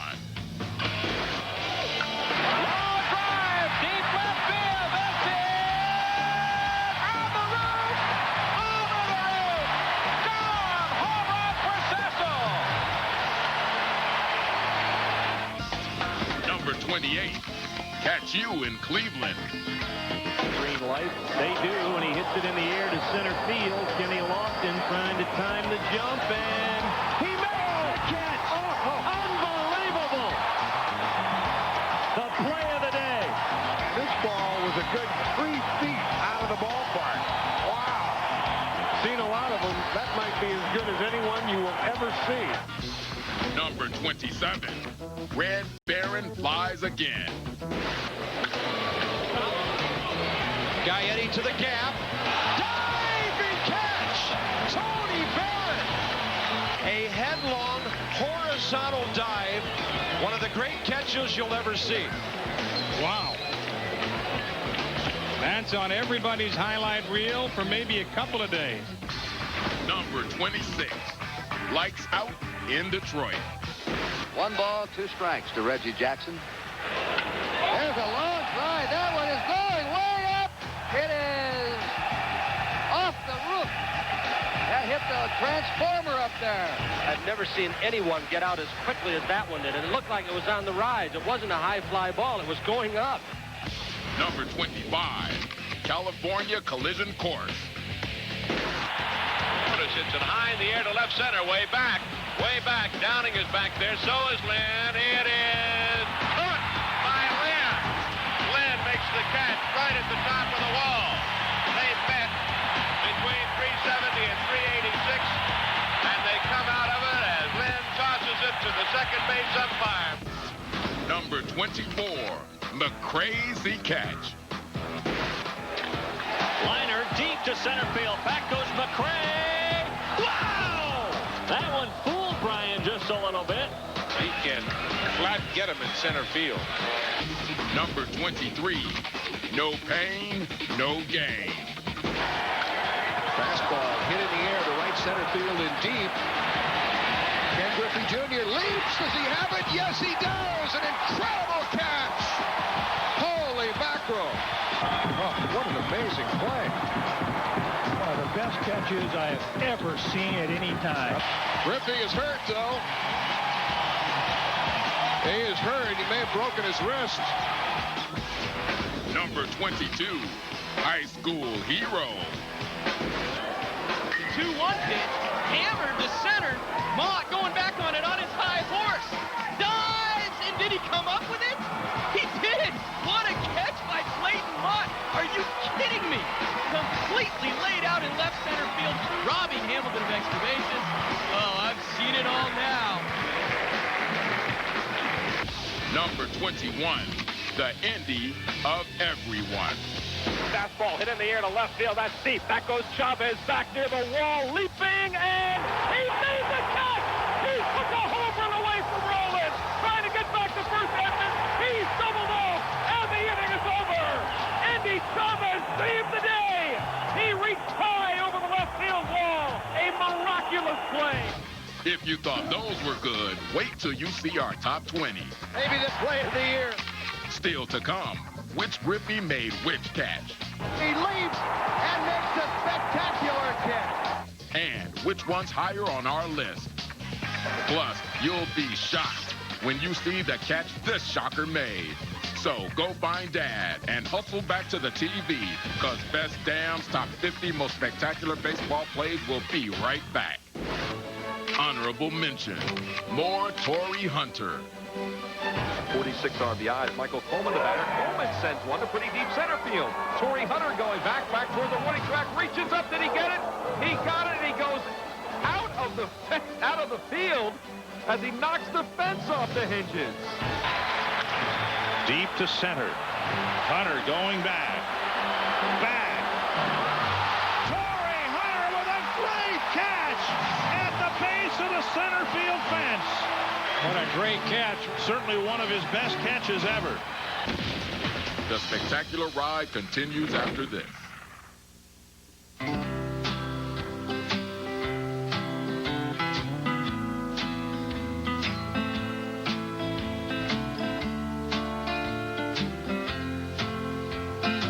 She can be warm.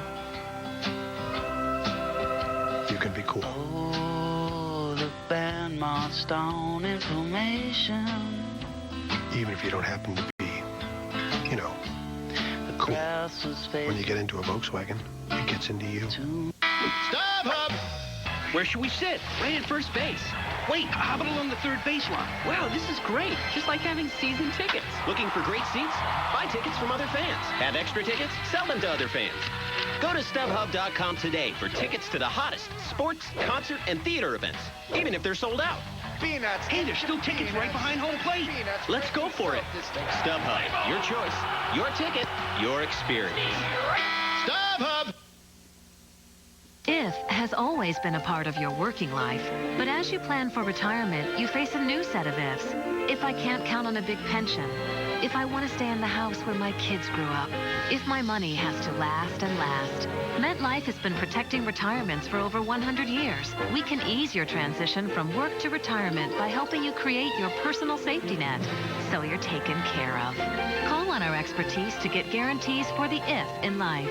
After all, we're MetLife. Cubs baseball on Comcast Sportsnet is brought to you in part by Chevy. Log on now to ChevyDriveChicago.com. Check us out today at ChevyDriveChicago.com. Walgreens, the pharmacy of the Chicago Cubs. Your local area Lexus dealer who invites you to test drive a Lexus today. Rico, how well do you print, copy, scan, fax? How well do you share? Blue Cross and Blue Shield of Illinois, shining through.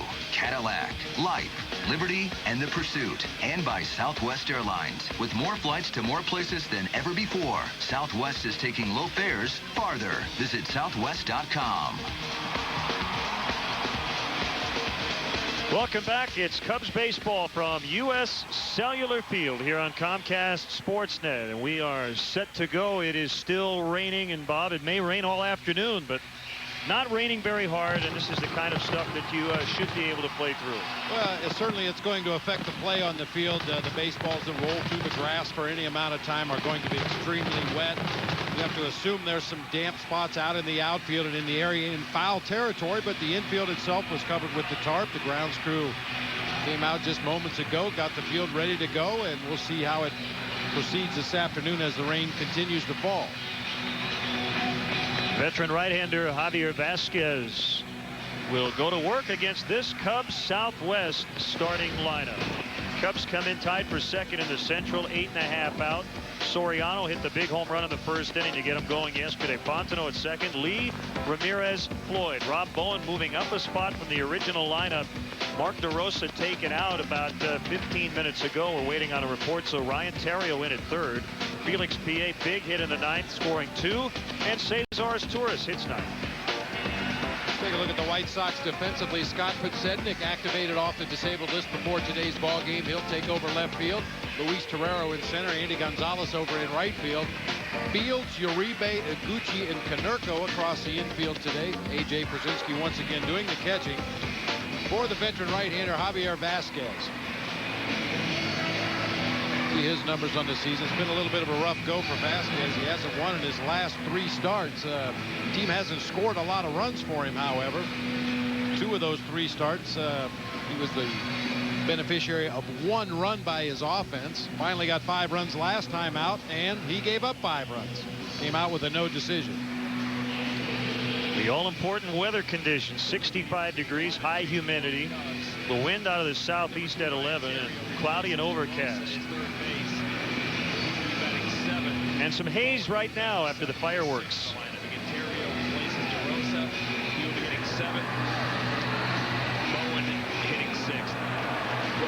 Well, the Cubs would love to get from Alfonso Soriano what he gave him yesterday in the first inning. On a 3-2 pitch, good battle with Mark Burley, and he took it out.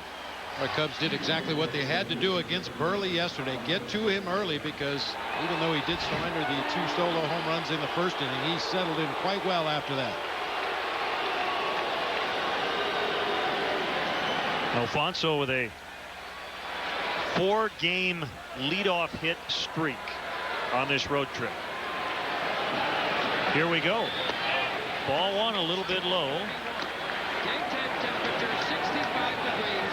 Winds out of the southeast at 7. Rich Hill on the mound today for the Cubs against Vasquez. Rain delay was 26 minutes.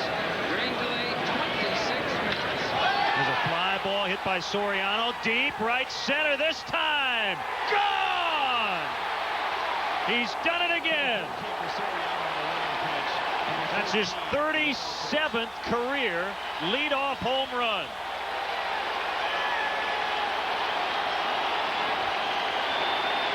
Well, you can't get him out in the first inning. Stay hot. Wow. Yesterday's home run to left field was 424 feet deep into the bleachers in left. This time Soriano goes the opposite way. Got a fastball up and out over the plate, drove it to right center field, and just into the front row out there.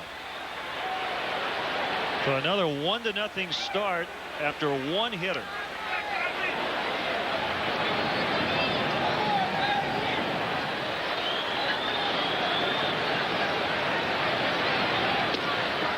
Side on Fontenot. 2 balls, no strikes.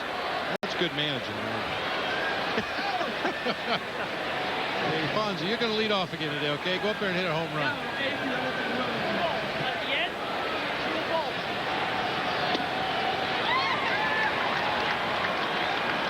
Vasquez, we've seen that tailing, sinking fastball. He'll also cut his fastball in on the lefties.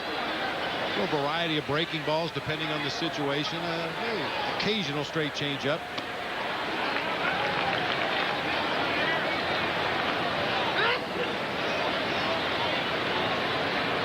Home runs for Soriano, now tied for the team lead with Aramis Ramirez.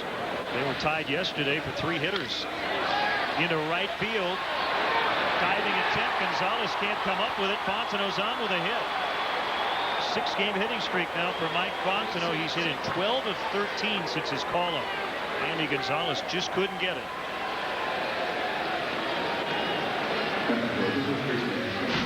Keeping the pressure on in the first inning here. Goes right out to center field after Soriano's leadoff home run yesterday. You see Gonzalez has a little trouble with that ball out in right field.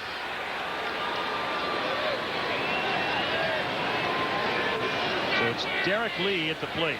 14 for his last 24. And he's had a lot of success against Javier Vasquez. 15 out of 41 with 3 home runs. Short lead by Fontenot at first. And it's low, ball 1.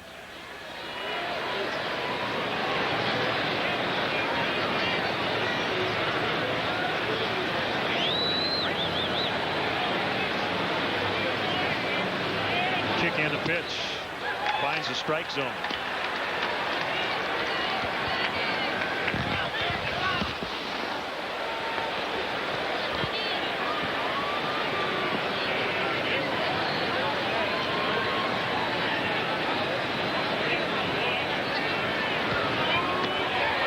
Swing and a miss.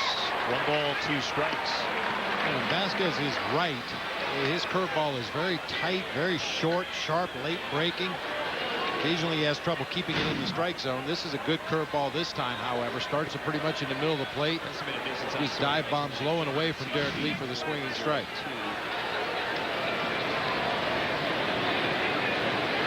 A 1-2 on the way. Field ball. 92 on the fastball from Vasquez. And that's the first out. It's just power against power. Just a well-located fastball down low and away. We've talked about it repeatedly over the last 2 or 3 weeks. That's the way teams appear to be attacking Derek Lee. Just keep the ball away, fastballs away, breaking balls away. Occasionally they'll show him inside off the plate, but then immediately they go right back away again. Brings up a Ramos Ramirez DHing once again. Came off the DL yesterday, 2 hits, including a home run.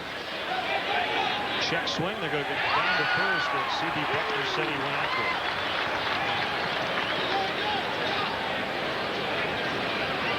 it. Good to see Ramirez back in the lineup and producing at a level that he was before the injury. In the 19 games before he went on the disabled list, he was hitting .380, 4 home runs, had 11 multi-hit games in his last 19 games. A little concerned after spending the time on the disabled list how he would be swinging the bat yesterday. Those questions were answered in his first at bat when he went deep to right field. Later had a base hit back up the middle of the field. The official rain delay was 26 minutes. Starting at 12:31. We were supposed to start at 12:05.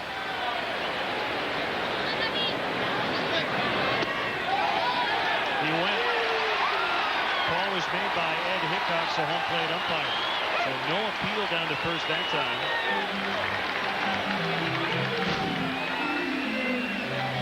One thing that you concern yourself with when a guy's coming back after a layoff is getting his strike zone back.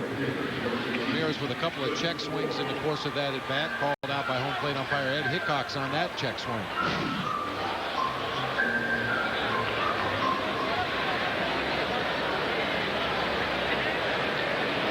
It's Cliff Floyd to bat. He's playing right today. Yesterday was Angel Pagan against a left-hander Burley. By the way, Bob, it was disclosed after the game that Mark Burley had flu-like symptoms. He pitched like he was 100%. 7 innings, 2 runs. And Carlos Zambrano was better. 8 innings, 1 run, 12 strikeouts, tying his career high. I think the last 4 times out we've said that's Zambrano's best start of the year. I think we would have to say that again. I think stuff-wise, there's no question yesterday was his best start. He had everything working.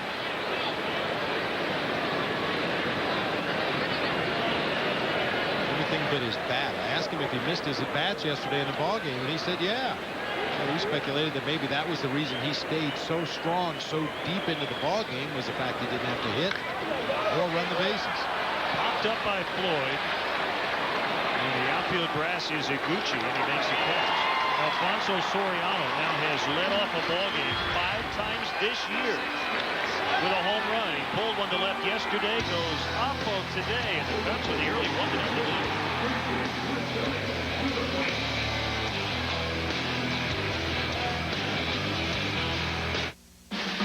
Flying to the Washington area for business?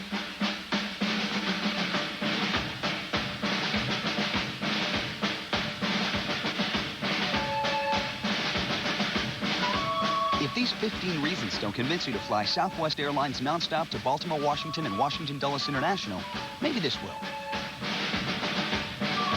Unlike other airlines, our low fares don't have hidden fees.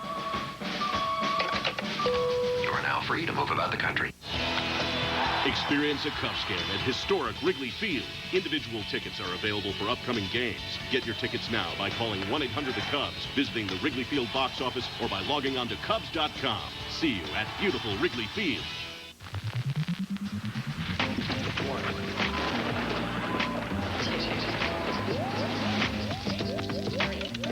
With every step, it gets better.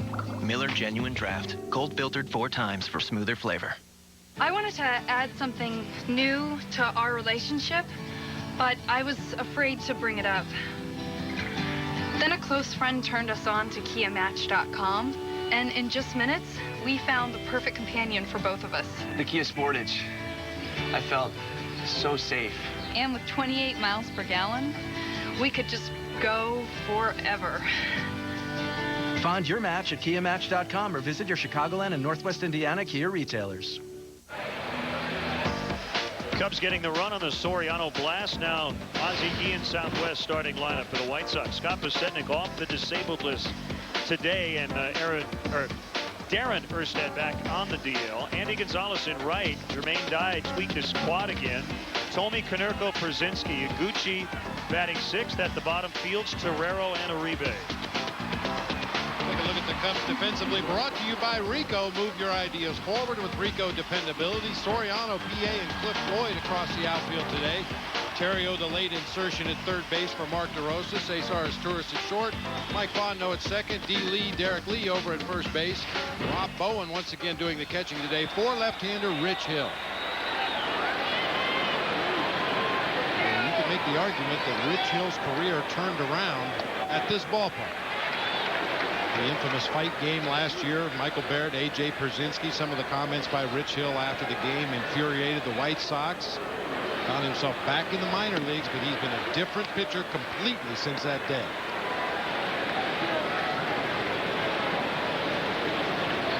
One and one on Scott Pasetnik. Just came off the disabled list. He missed over 2 months. A right adductor sprain. That's essentially a groin injury. This is only his 11th game of the year. He's been on since mid-April. 1 ball, 2 strikes. Cubs got a home run to start the ball game from Alfonso Soriano.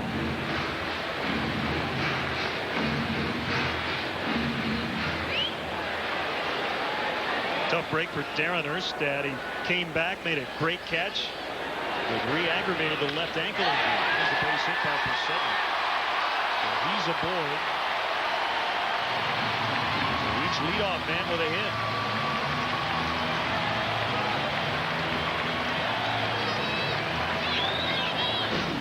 Glenn, I think a lot of fans around baseball, maybe even here in Chicago, underestimate the importance of a guy like Pasetnik to a lineup. We've talked a lot about the White Sox offensive struggles this year. And when you have a guy like Scott Pasetnik who can steal bases, get himself into scoring position, he can generate a lot of offense when he's getting on base. And the absence of Scott Pasetnik, I think, had a huge effect on this White Sox lineup. Andy Gonzalez getting the start and run. Rich Hill's going to keep a close watch on Pasetnik. We'll keep an eye on Rich Hill's move to first base. He has the hesitation move, but a couple of starts ago, umpires didn't like him stopping, and Pasetnik got a great jump. Was going to go and didn't have a chance. So no hesitation move by Hill there. And Pasetnik with his 4th steal of the season. Podsednik coming into this season 169 stolen bases the last 3 years. That's #1 in Major League Baseball. And the thing you have to keep in mind about Rich Hill, he has that slight hesitation in his leg kick, and if a runner reads correctly, he's still very slow to the plate after the point of hesitation. And that time Podsednik waited until Rich Hill got to the top of his delivery and then broke for second base, and Rich was still slow enough to home plate to give Podsednik an easy stolen base. He has really changed his move a lot in the delivery from the stretch position, and instead of now almost coming to a complete stop, big curveball, Bowen found the baseball. As you said, it's really slow, which means if he goes to the plate. You see, Podsednik didn't break until Rich Hill turned and committed to home plate and still got a 4 or 5 step jump. That's not acceptable. And you have to keep an eye on Podsednik at second base. He loves to steal third, has a great percentage. 40 out of 46 coming into this year. That's 87% success rate stealing third base. Ground ball to the right side. Fontenot moved a little bit to his right, throws out Gonzalez, who pushes Podsednik to third base. That's a nice job by Andy Gonzalez right there. Just brought his hands in close to his body to make sure he could push that ball to the right side of the field. An easy grounder to second base, moves Podsednik to third with 1 out in the inning. Unselfish at bat here by Andy Gonzalez, trying to hit that ball to the right side the whole way. Cubs will concede a run on a ground ball hit on the infield. Everybody back. The pull shift is on. His tourist almost behind second base, slightly to the pull side of the bag. Fontenot on the outfield grass. Terrio playing really where the hole is on the left side, between short and third. This is not an unusual alignment against Jim Thome because of his lack of speed. For one thing, you can play extremely deep in your shift, but also the outfielder shading a step or two to the opposite field. Felix Pie in center field is probably 3 or 4 steps over toward the gap in left center field, and obviously everybody playing deep in the outfield with Thome at the plate.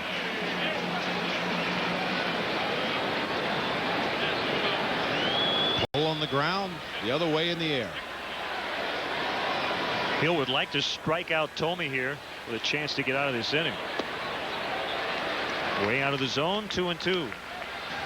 We wondered if Rich Hill might have been tipping his pitches in his last start. It was against the San Diego Padres. Rob Bowen was with the Padres that day.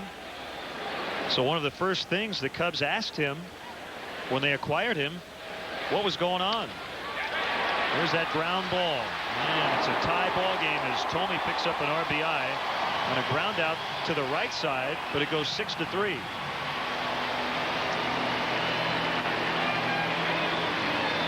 So they manufacture a run, a single, a stolen base, ground ball to get him to third, ground ball to get him in.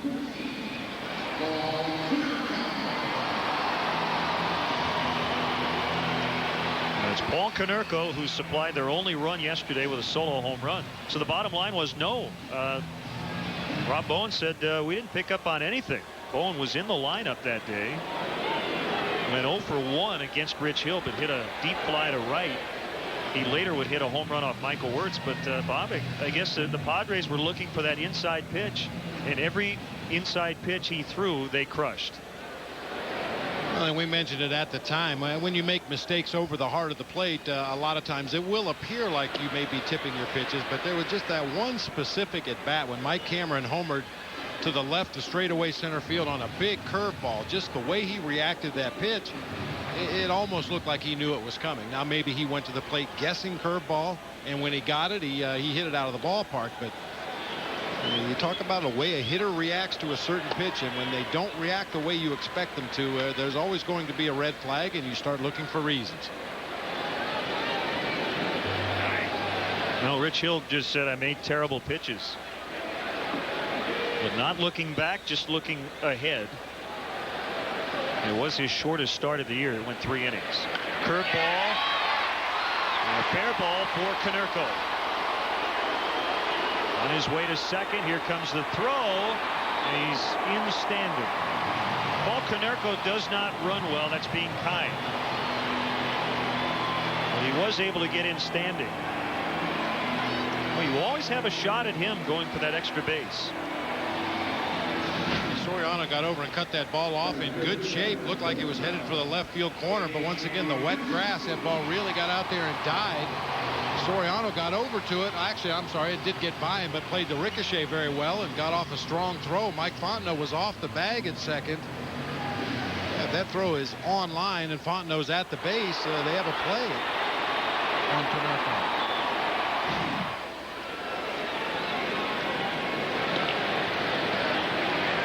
Given the speed we just saw, or the lack thereof by Konerko, you'd have to believe on a base hit to the outfield, Cubs outfielders are going to have an opportunity to throw him out at the plate.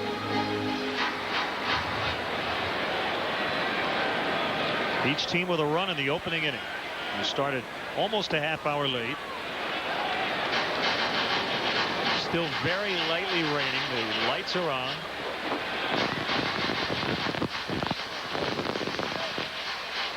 And if the Cubs can win either today or tomorrow, it'll be the first time ever in this all-time series where they will have won both the home and the road sets in the same year.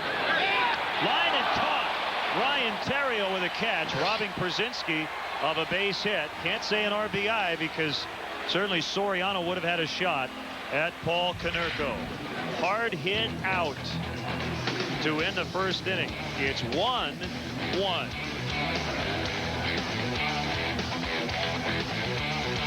The AT&T Yellow Pages. 3 ways to get the most complete local info anytime and anywhere you need it.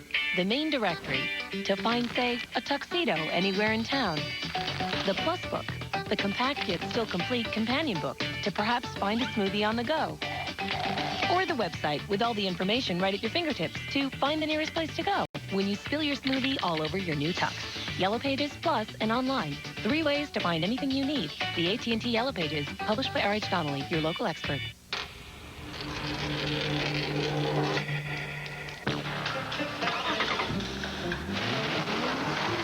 The all-wheel drive IS-250 confidently handles most any surface. Even thousands of surfaces at once. Attractive leases available on all 2007 IS models for a limited time at your Lexus dealer. Ladies and gentlemen, can I have it like that? You got it like that. Can I have it like that? You got it like that. Can I have it like that? You got it like that. Can I have it like that? You got it like that. So drop your purse and grab your hips and act like you're trying to get this money right quick. So can I have it like that? You got it like that. Can I have it like that? You got it like that.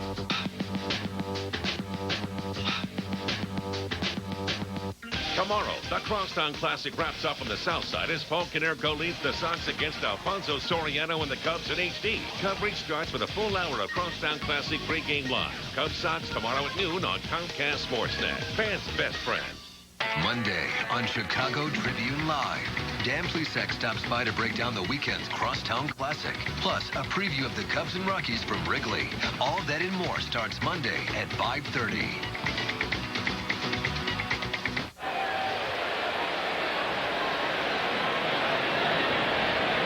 Javier Vasquez against switch-hitting catcher Rob Bowen, getting his 3rd consecutive start since being acquired from San Diego for Michael Barrett. 1-1. Each team with 2 hits in the first inning. Soft liner is handled by Iguchi. Well, Bud Light bleacher tickets are available now for the upcoming night games with Colorado on June 25th and 26th. As always, to purchase tickets and for more info, visit Cubs.com. Call 1-800-THE-CUBS or visit the Wrigley Field box office. A late addition to the Cubs lineup. Ryan Theriot, who is 0 for his last 14. He's playing third base. Mark DeRosa had to leave the middle game of the series in Texas with what was later called an ocular migraine headache.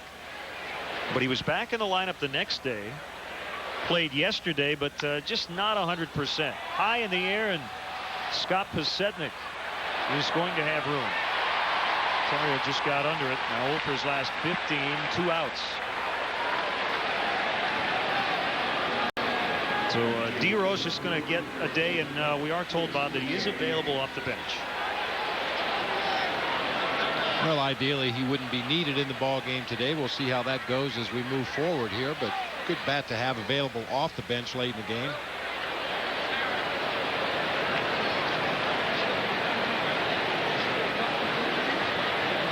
Now, speaking of late in the game, Felix Pie with a huge hit. A 2-run single in the 9th inning. Snapped an 0 for 16 against lefties. He was off Matt Thornton. Pop foul and back out of play. Let's check it out. Yeah, it wasn't a spectacular base hit, but very well placed. Just a little chopping ground ball through the left side. Gets into the outfield. Huge tack on runs at that point.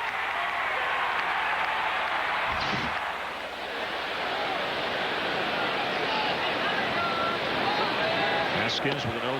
It's a little high, 93 miles per hour. 1 ball, 2 strikes. No decision for Javier at Wrigley Field on May 19th. 3-3 lifetime against the Cubs with a 5.17 earned run average. Pulled foul into the seats.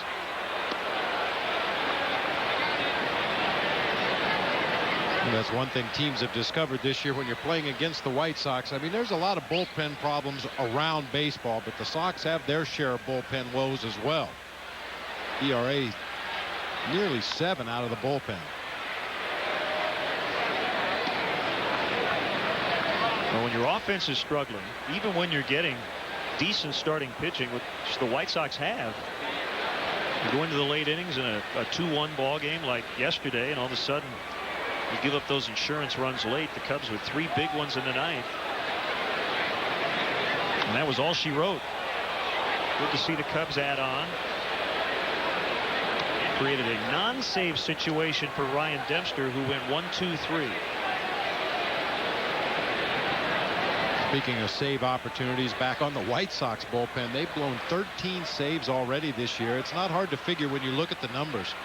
In 176 innings pitched, they've walked 101 batters. 3rd strikeout for Vasquez. 6 in a row retired since the Fontenot single. 1-1 after an inning and a half. A shift has been made, and the legendary Nissan Pathfinder is reborn with the most powerful V8 in its class. The Nissan Armada and 9,100 pounds of trailer now go wherever you go. And going to extremes is a whole lot easier with the Nissan Xterra. The shift has been made, and when you think advanced, powerful adventure machines, think Nissan. Let the Cubs pepper you in style while you watch the game from the comfort of the Wrigley Field Mezzanine Suites, presented by Nuveen Investments. It's the perfect place for your next corporate or social outing. Call 773-404-CUBS or visit Cubs.com. See you at beautiful Wrigley Field. Hey, Cubs fans, tune in to Comcast Sportsnet all year to watch your team and the LoJack Caught Stealing play. Then visit Cubs.com/LoJack to enter to win a 2008 spring training trip. LoJack, the only stolen vehicle recovery system operated by the police. Honey, I think he's trying to tell us something. His first word. Feldco. Smart kid. Call 866-4FPL. DCO. Feldco windows are a part of family life. More than 100,000 satisfied customers prefer our top quality professional installers and great warranty. Call for a free estimate. Financing available. Call now. For quality windows, siding, and doors, call 866-4Feldco. Cubs baseball is brought to you in part by Aflac, ask about it at work, and by Nissan, who invites you to shift the way you move through the world. This Monday is Bally Technologies Day at Wrigley Field. Don't miss the action. The Cubs will take on the Colorado Rockies at 7:05. The first 10,000 fans will receive a CD of the new Hot Shot progressive slot machine game. Play at home for fun and free. Compliments of Chicago-born Bally Technologies. Cub fans on the south side today. Cubs have won 3 of 4 in the season series. Rich Hill dealing a strike on Tadahito Iguchi. Iguchi batted second yesterday. Lines out to second as he's hitting 6th this afternoon. So Fontenot with a catch, 1 away. That's a key guy in this White Sox lineup for Rich Hill. Last time they faced each other, Iguchi went 3 for 3 with a couple of home runs. This time a soft line drive to Mike Fontenot at second base. When you look at the individual matchups, it's not always the guys you might expect who concern a pitcher out there on the mound. You look at this White Sox lineup, and there's a lot of powerful hitters in this lineup that can do damage, but Iguchi, the one who had done the most damage against Rich Hill.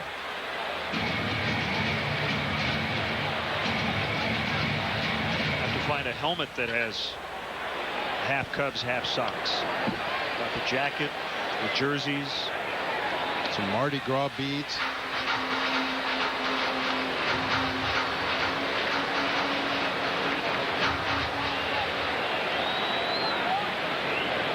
No balls, 2 strikes. This Torres can't get it. Josh Fields with a 1-out single.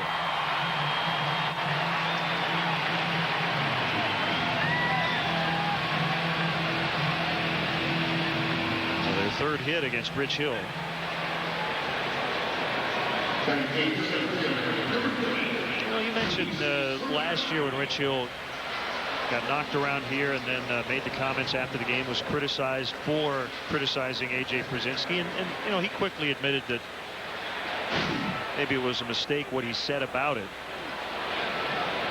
And I guess you could downplay that whole situation as far as how it affected what he did later. But everything that happens at this level, whether it's on the field or off the field, is a learning experience.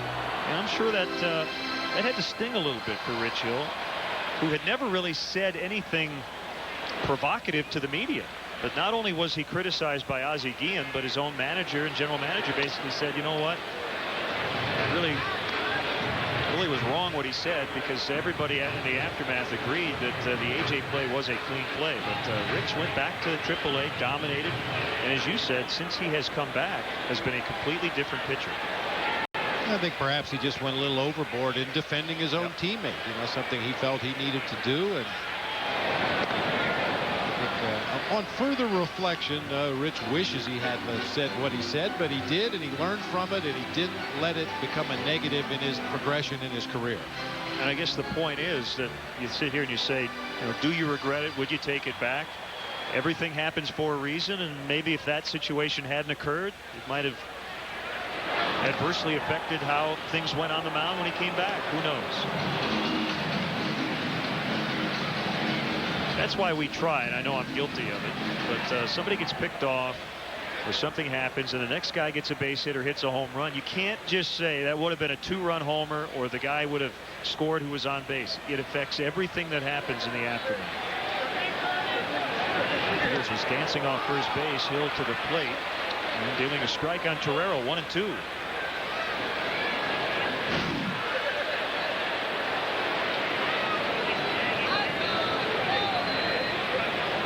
Careful over there. I think I've talked about this in the past, the one-way lead and the first move. One works off of the other.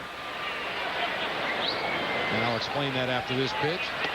The one-way lead is when the base runner gets out there to a point where he feels like he's too far off the base.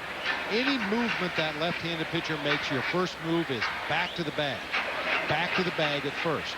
You do that for a couple of pitches, then you go to your first move, which means you shorten up your lead by a step. So when the pitcher looks over there, he says, this guy can't read my move. He shortened up his lead. I can go home now. And as soon as you pick up that foot, the guy breaks for second base. It's kind of a design play to try to lure that pitcher into thinking that you can't read his move over there at first base.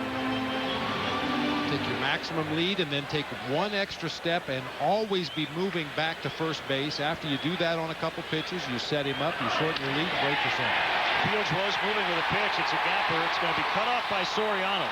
Razor Shine's going to put on the stop sign. The throw goes to second. And he got him. I think Fontano was actually surprised they had a play on Torero, but he applied the tag in time. Soriano with his 8th outfield assist. That's a big out. 2 down in the inning.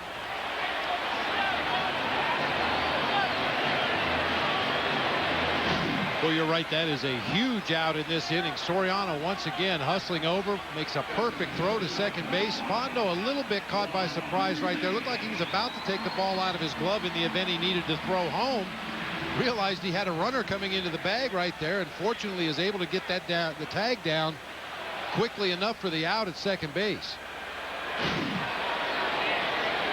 Luis Torero, guy blessed with tremendous speed. I'm surprised he didn't get in there a lot more easily than that. Uribe hits it on the ground. Terrio gobbles it up. Good dig at the other end by Derek Lee, and Rich Hill gets out of the inning. Nice help from his defense. And we maintain a 1-1 tie through 2.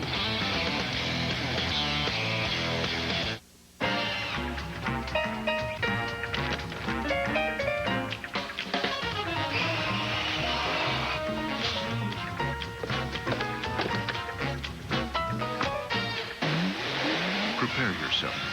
The 3 Series is here, featuring elegant styling and an available 300 horsepower twin turbocharged engine.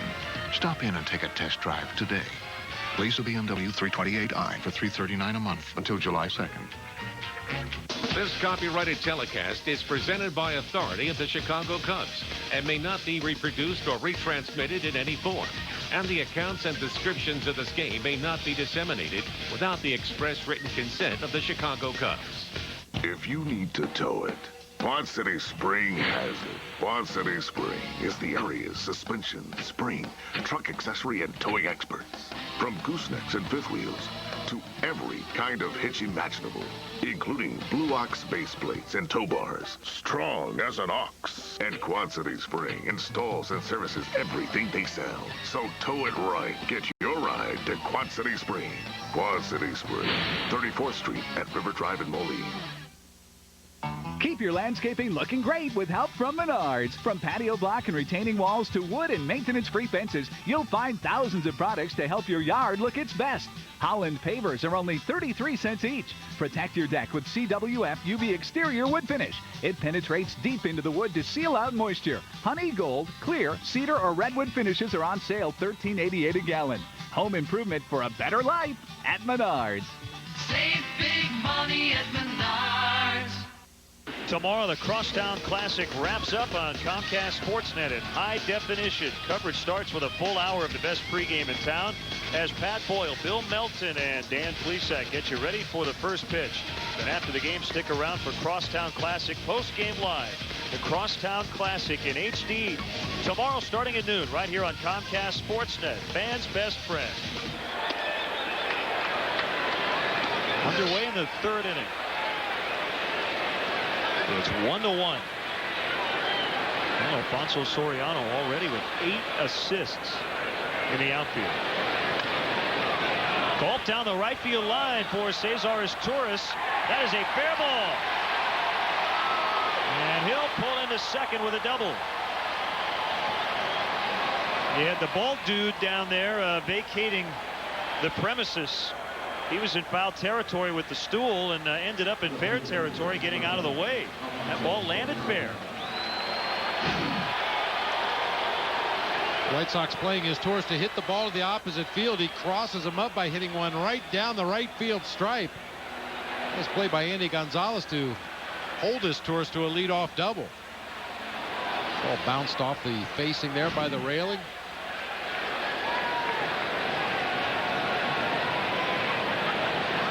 Soriano with a home run, his 14th of the year, to lead off the game. 5 straight games all on this trip with a hit in the first inning. And his Torres not only with a leadoff double in this inning, but heads up play as he was telling Soriano to throw to second base to get Luis Torero. Well, Len, you know how important I think communication is to the game. Watch Cesar Torres. As Soriano gets close, he points back towards second base. You've got no chance to throw that runner out at third, so throw to the base and try to hold that batter to a single. In this case, Torero just kept running into the out at second base, but Cesar Torres, with his arm, with his body language, telling Soriano where the throw should go.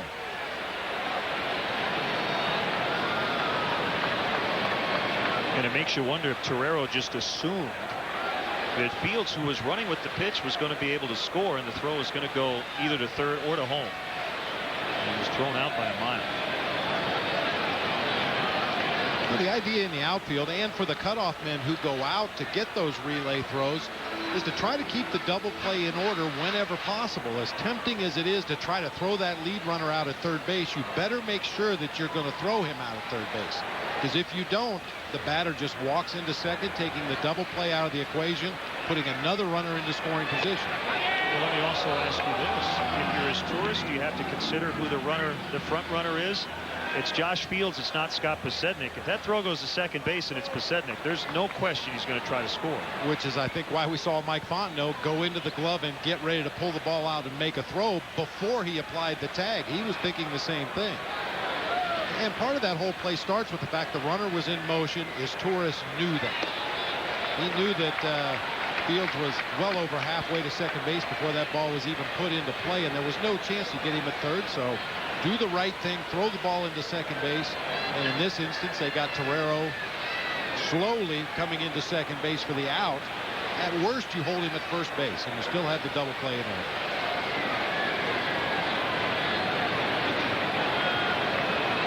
2 balls, 2 strikes on Soriano.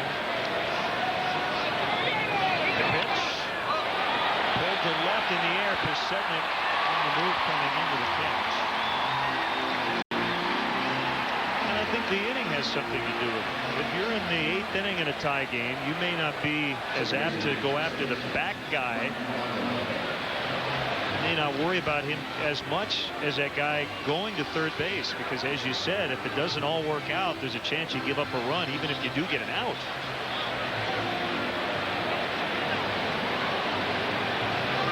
Well, the bottom line is it's a very simple thing to communicate when you're out there on the baseball field. Everybody's got a voice. They've both got arms. They can point in different directions depending on where the play should be.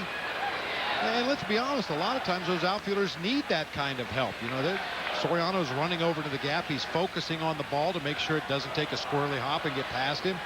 Once he picks up the ball and looks back in toward the infield, I mean, that's a huge field of vision. When you're standing out there in left center field 380 feet from home plate, there's a lot of things going on in front of you, and it really helps to have one of your teammates there to guide your throw. And that time, as Torres pointed towards second, Soriano threw it right on the money. And the Cubs have had their defensive issues. And a botched rundown play that helped the Rangers eventually beat them on Thursday. Outside from Vasquez. 2-1 on Fontenot. Derek Lee on deck. I think the biggest difference for the miscues you talked about recently, it seems more the exception rather than the rule. Early in the season, you could almost count on the Cubs making a couple of fundamental mistakes every ball game, whether it be defensively or running the bases. But those fundamental mistakes have been limited recently, and you're more caught by surprise when they make a mistake than earlier in the season.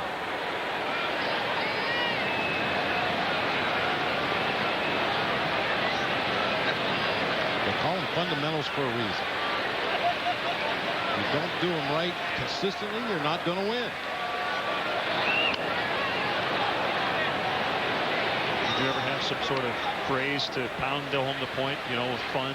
Fundamentals starts with fun. It's supposed to be fun or something like that. Sounds like drudgery, but it's not supposed to be that way. No, it really isn't. I mean, it's baseball, I think, more so than any other sport, is just a matter of repetition. You do things over and over and over until physically they become second nature, and ideally, mentally they become second nature. Taking the pitch, fouled on. Well, the best teams usually make you beat them. They have the fundamentals area here at U.S. Cellular Field. It's one thing to lose, but then you feel like you gave it away. That's a bad, bad feeling. I think Lou and This Cubs ball club has had that feeling too often this year.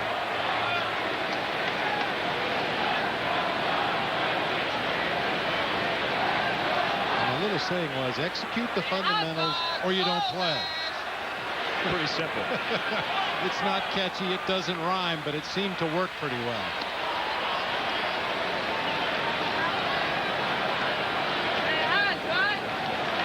Good gritty at bat from Fontenot, full count. The Cubs are trying to get that leadoff guy in after his tourist double.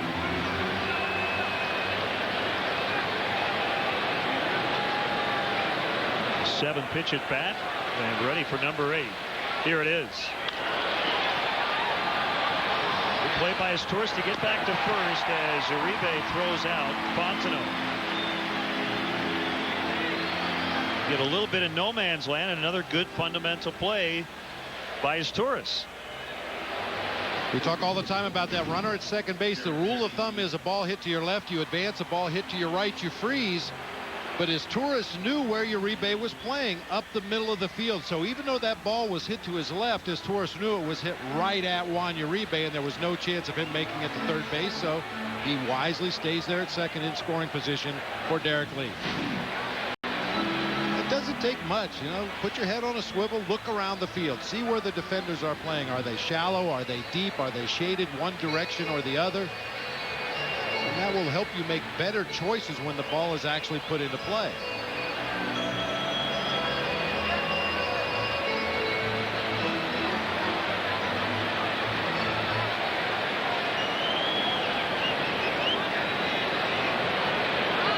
We'll see if Derek gets anything he can handle. Now, Ramirez is on deck, but again, Lee has been one of the hotter hitters in all of baseball lately, even though he struck out in the first inning.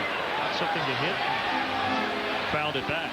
We talked about his tourist baseline play out there at second base. Once again, he knows where Juan Uribe is positioned directly behind him. And that ball hit to his left. Normally he would go to third base, but he remembers that the shortstop's playing right behind him. No chance to advance. He wisely goes back to second. Just a little bit of forethought.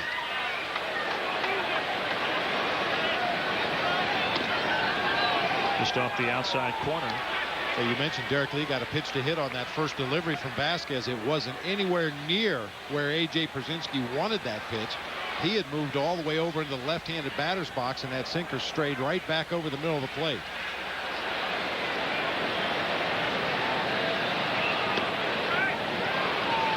Away, away, away. I want to get your opinion on Derek Lee and the fact that he is not hitting home runs. He has 6 home runs, but he came in hitting .354, slugging .527. That's because he has 25 doubles. So we've seen extra base power, but not home run power. If you were Derek, would you consider any sort of adjustment at the plate because teams are pounding that outside corner, or would you just say, just keep doing what you're doing? It's pretty hard to change things when you're hitting over .350. You don't want to change things too much, but I think there have been instances, as we've talked, that Derek Lee is just not seeing anything from the middle of the plate in, so he's not getting pitches that he can pull out of the ballpark.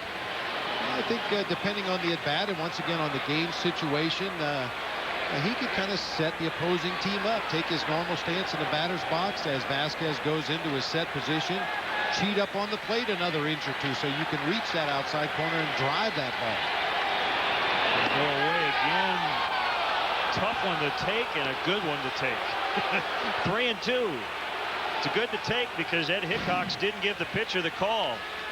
Well, look where Pierzynski sets up for this pitch. It's a sinker that's trying to work its way back to the outside corner, and A.J. slides it in there a little bit further. That pitch was well off the outside corner. Sets up a 3-2. Swung on and missed. So the Cubs cannot get his tourist home after he leads off the inning with a double. Still 1-1. This Wednesday, get ready to run. The best is back. They're sending the wrong guy! In McLean. Have you done stuff like that before? We trust. Live free or die hard. Wednesday, only in theaters. What does it take to earn AMCI's best-in-class certification for acceleration?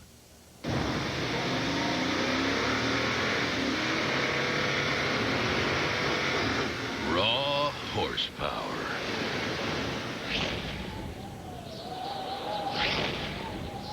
Get 0% APR financing for 60 months or $3,000 customer cash on the all-new Tundra, the truck that's changing it all. Now at your Toyota dealer.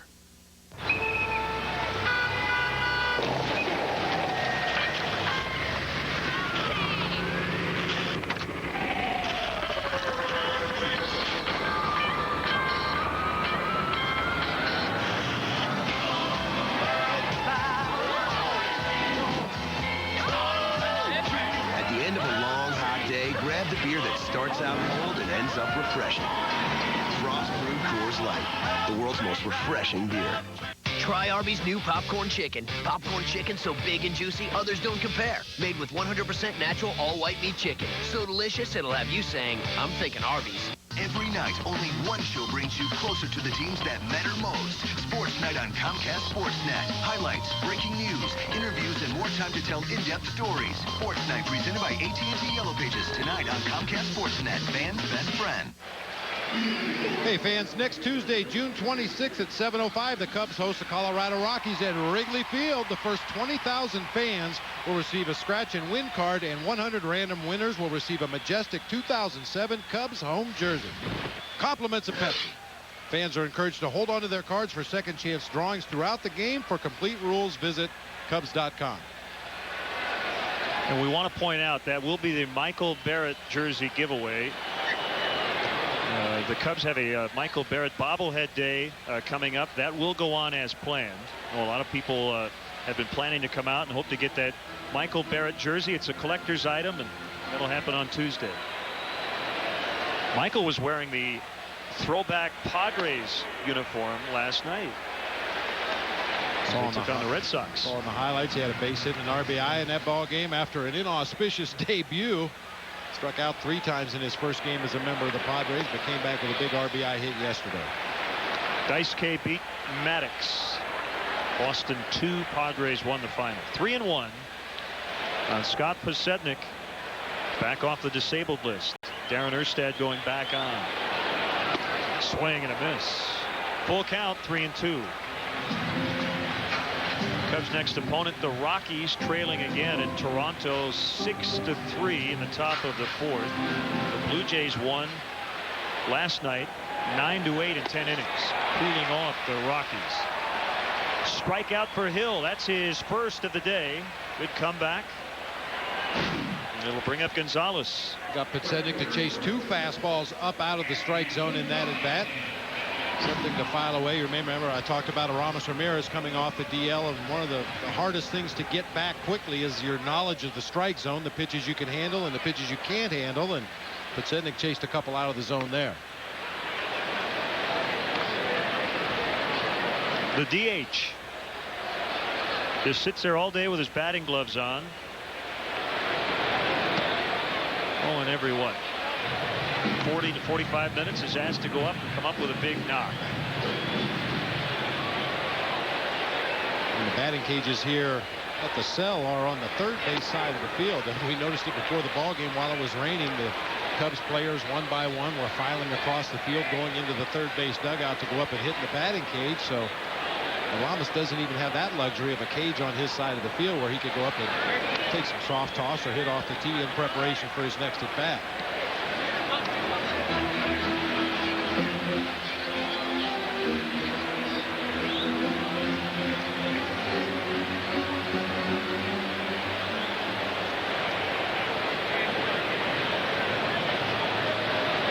Two from Hill. Now it's even, 2 balls, 2 strikes.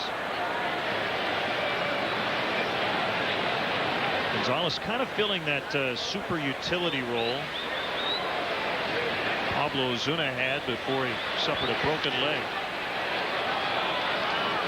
Gonzalez was judged the best infield arm in the White Sox organization a couple of years ago by Baseball America. Been playing right field today. You know, another guy, Pablo Ozuna, who filled a few roles. Swing and a miss. Another strikeout for Hill. Back-to-back to start the 3rd inning. And then offensively and defensively, Joe Creedy with the back surgery. Mike the Vendor is here. Oh, man, he's got the Sox hat on. Let him hear about that. Doesn't have the claws or the big foam fingers over here on this side of town. Come on, Mike.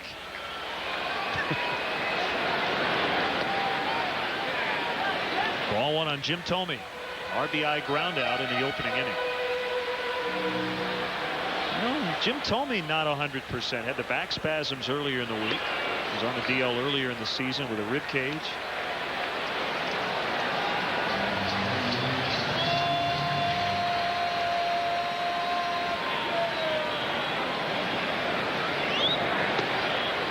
But Ozzie will be the first to tell you, nobody outside the White Sox organization cares, and the fans don't care either. They want you to win. Doesn't matter who's hurt, who's not.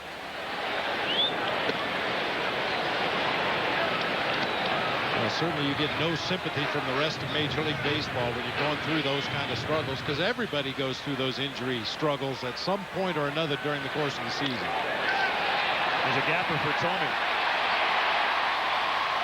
Layup for PA, and they keep him to a single.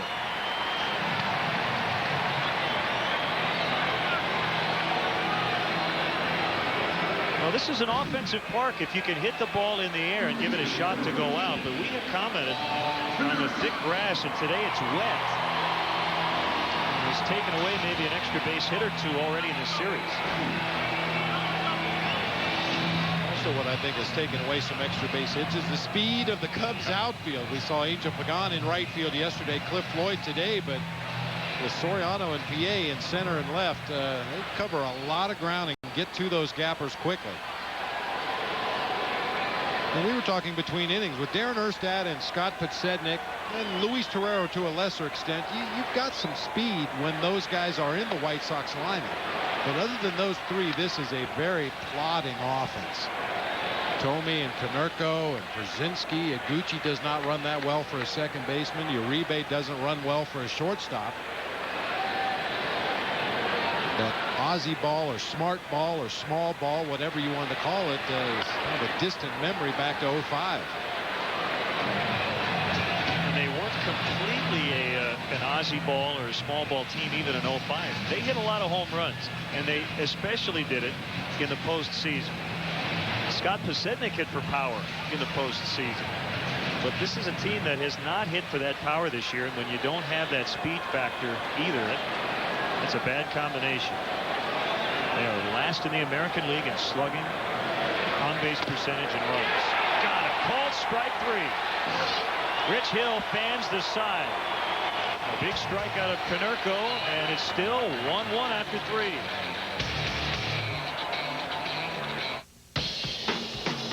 A shift has been made, and the legendary Nissan Pathfinder is reborn with the most powerful V8 in its class. The Nissan Armada and 9,100 pounds of trailer now go wherever you go. And going to extremes is a whole lot easier with the Nissan Xterra.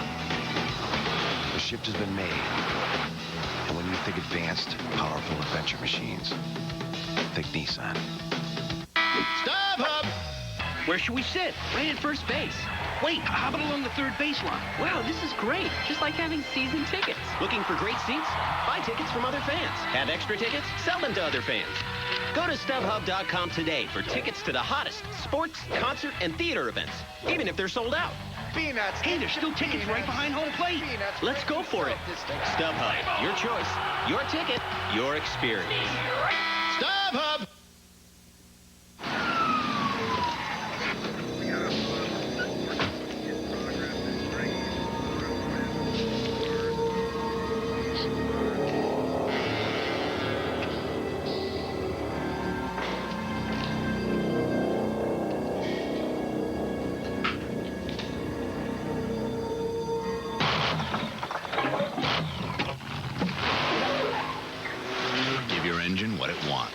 Always ask for Pennzoil.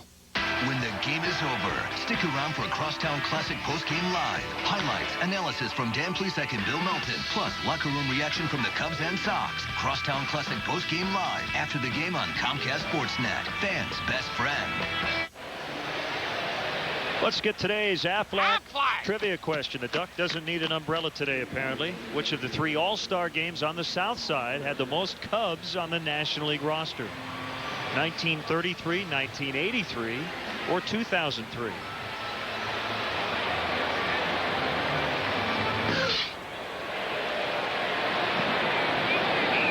Don't think it's raining right now. If it is, you can't really see it.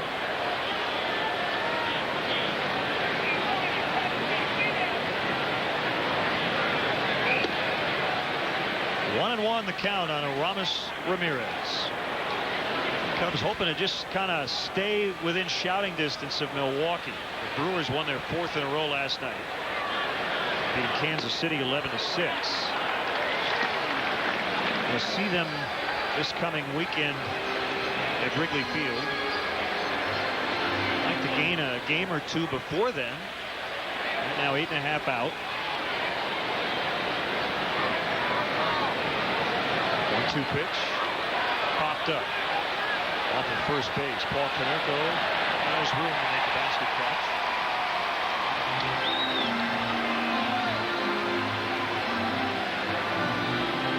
Sometimes it just works this way. The leader struggles, you struggle. They get hot, you play better. Those missed opportunities, especially when the team that you're chasing is playing earlier in the day. Their result is already posted on the board, and you know what's at stake when you take the field that night. And there have been several instances already this year where the Brewers have lost early in the day. The Cubs know they could pick up a full game with a victory, and they just haven't been able to take advantage of those opportunities. So you have a bunch of teams kind of bunched in the middle of the division.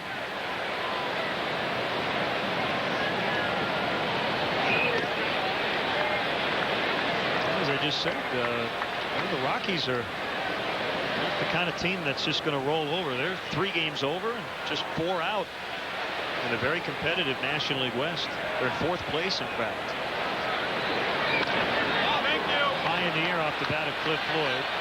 Directly behind the bag at second. And Lebo with the catch.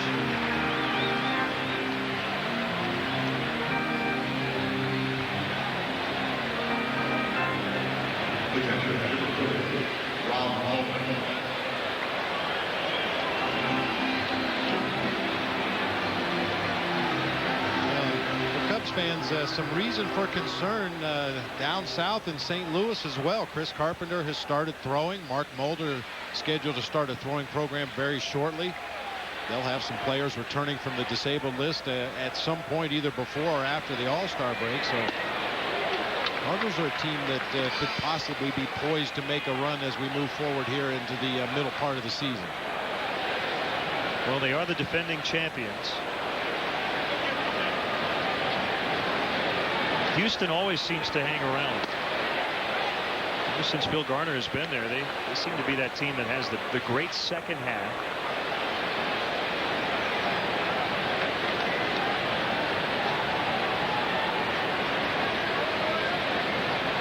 To Bowen.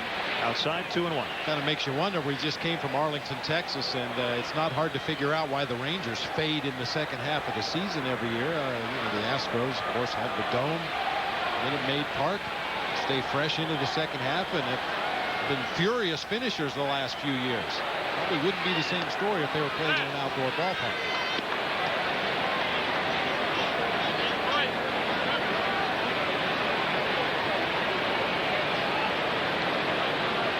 Saw Sammy Sosa hit his 600th home run. Last night, Barry Bonds with number 749 against the Yankees.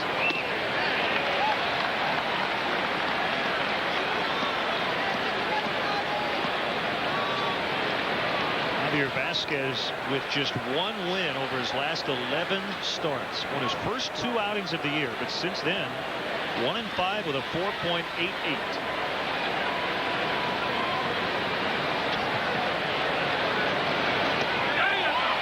Chase. For the second time today, the Cubs go down in order against Vasquez.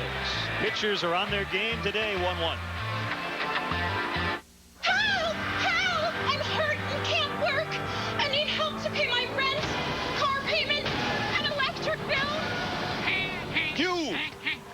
do something.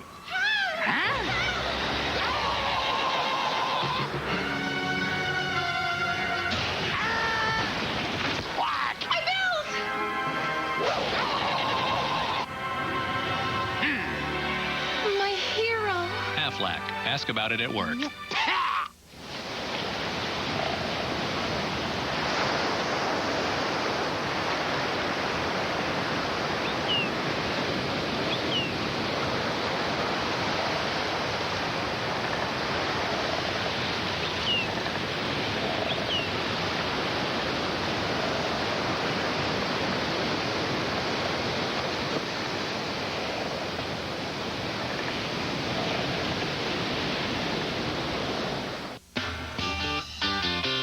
Chevy.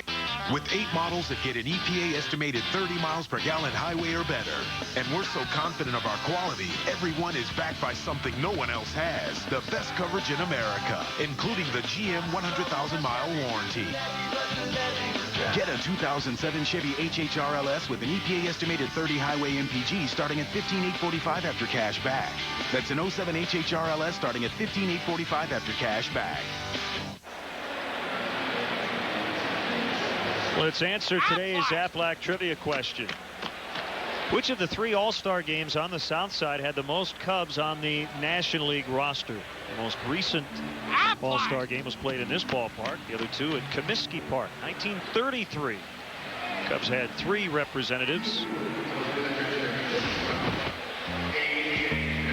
83, Durham and Smith, and Kerry Wood in 03.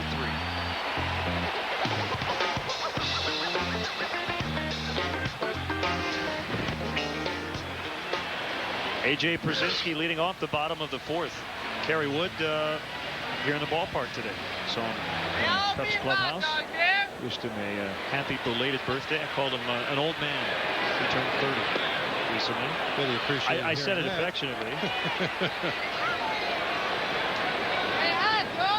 Still has yet to throw off the mound and has been playing catch.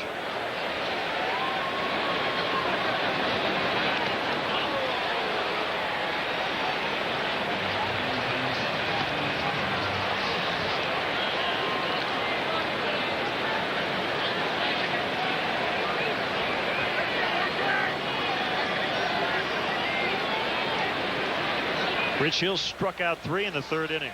He's given up at least 1 hit in every frame.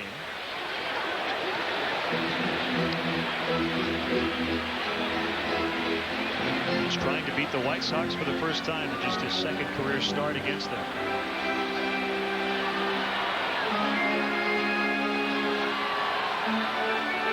After Przinsky, it's Iguchi and then Fields. Swung on and missed. 4 strikeouts. All in the last 2 innings for Hill.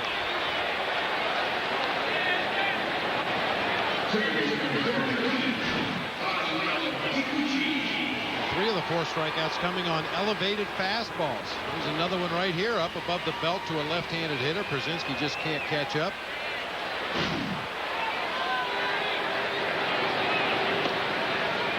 Get me over curveball. He got it over. When that ball hit the glove, it was not in the strike zone, but it went over the plate in the zone. It hit Hickox. Sometimes it's tough for a pitcher like Rich Hill or a Barry Zito type, those pitchers with the big breaking balls. It's hard to judge whether they are or are not in the strike zone when they cross the front of the plate because there is so much movement.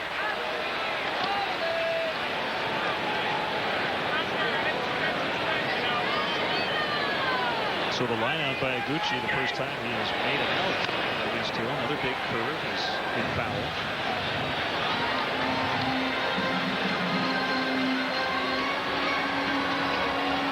Now, how often would your batting practice pitcher throw you big loopy curveballs? Oh, almost never. I mean, there would be times when a guy would get into a little bit of a slump as Rich Hill strikes out another batter with a high fastball. Especially have trouble hitting a breaking ball, and you ask one of your batting practice pitchers if they're capable of throwing you some breaking balls in the cage just to get a look at them, but For the most part, the batting practice that players see on a daily basis is just pretty much fastballs, maybe an occasional little rolling slider of a breaking pitch, but most of your batting practice pitchers are your coaching staff, and a lot of those guys don't have the ability to throw a breaking ball that can even remotely simulate what they're going to see in a game. I tried it one time when I was coaching with the Giants. Robbie Thompson and Kurt Manwaring, a couple of our players, were struggling against right-handed breaking balls, so they asked me if I could go to the cage and snap off a few curved balls, and well, a week later I was able to tie my shoes. Every muscle and every tendon in my right arm was just screaming the next morning, so that was the last time I tried that.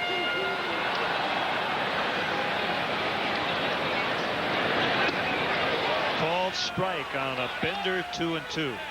By the way, we'll add all the Cubs coaches, everybody who throws batting practice, bullpen catchers, they all have great stuff. We have to say that or we're going to be worn out next time we see it. And even though the players may not express it on a daily basis, I know how much they appreciate the coach's efforts. I mean, that is a tireless, thankless job that those guys have, trying to get the players prepared on a daily basis. Base hit into center field for Fields, his second hit of the ball game against Rich Hill. It's one of those deals where you never get recognized when things are going well, because that's the way it's supposed to be. But you have one coach that has a little bit of a yip in his arm on a given day and can't throw strikes in batting practice, and players walk out of the cage on him, grumbling, complaining. Well, you try taking the ball 162 days in a row and going out there and throwing for a half hour. And a lot of players after their retirement, when they get into coaching and they are the ones throwing the batting practice every day, they come back to their coaches that they had as players and apologize. I never realized how tough it was. I'm sorry. Well, you not only have to throw a lot, they want you to throw a strike on every pitch. Every pitch. Yeah, inside. Throw me inside a little bit. Put some on the outside corner. Geez, I'm just aiming towards the backstop. You want me to spot this pitch? Come on. Hill trying to put away Torero. In the last 5 outs he has recorded have been strikeouts. First 2 innings, no strikeouts. Much contact the last 2 frames. 2 hits, in fact, by the White Sox. They had put a ball in play in the 3rd and the 4th.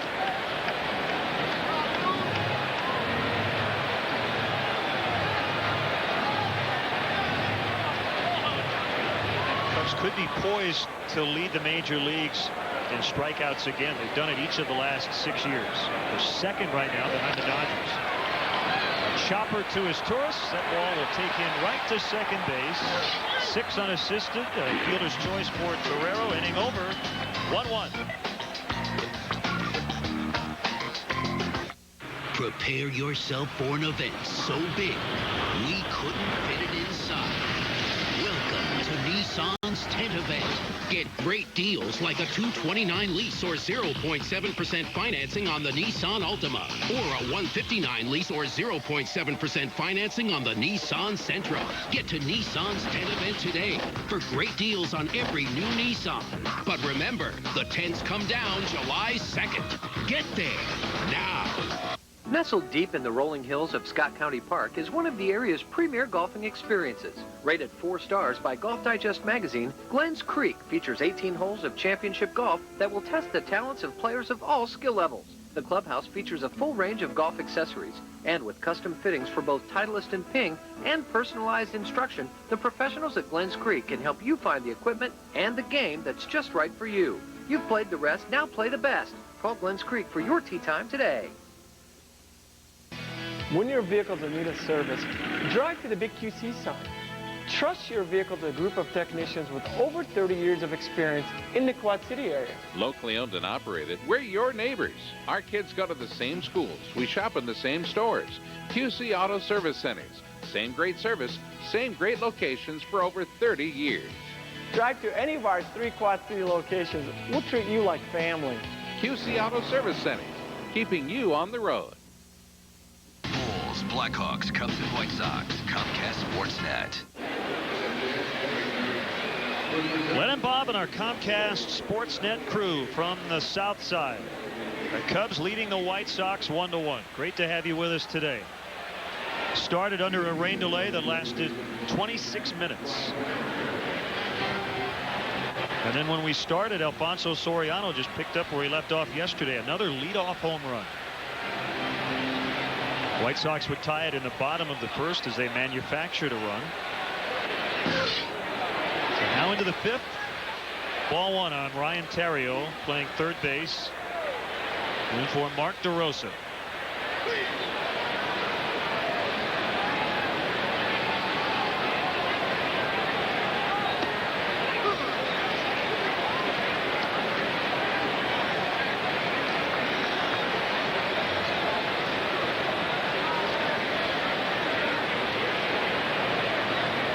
Vasquez was acquired from Arizona prior to last year.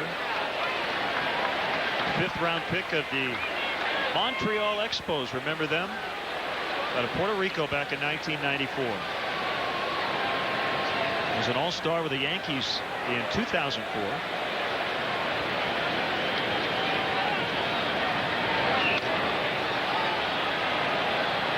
And I can vividly remember the book on Javier Vasquez when he was pitching for the Montreal Expos. And players get labels in this game, whether they're justified or not. I guess it remains to be seen over the course of their career. But the book on Javier Vasquez was stay close and he'll find a way to beat himself. He's obviously got great stuff. One of the top shelf pitchers in all of baseball. But if you could stay close to him, sometime late in the ball game, he would make some kind of a mistake that would either cost him the rest of his outing or cost him a win. It's been quite a few years ago, and certainly he's not the same pitcher now he was as a member of the Montreal Expos. But that's what I remember about the book on Javier Vasquez back in his days in Canada. He is the only pitcher in baseball the last 7 years to record 10 wins, 30 starts, and 150 strikeouts. He was fourth in the AL with 184 strikeouts last year. Hit the 200 inning mark for the 6th time.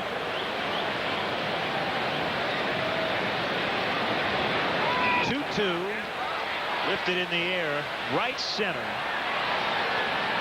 Gathered in by Andy Gonzalez.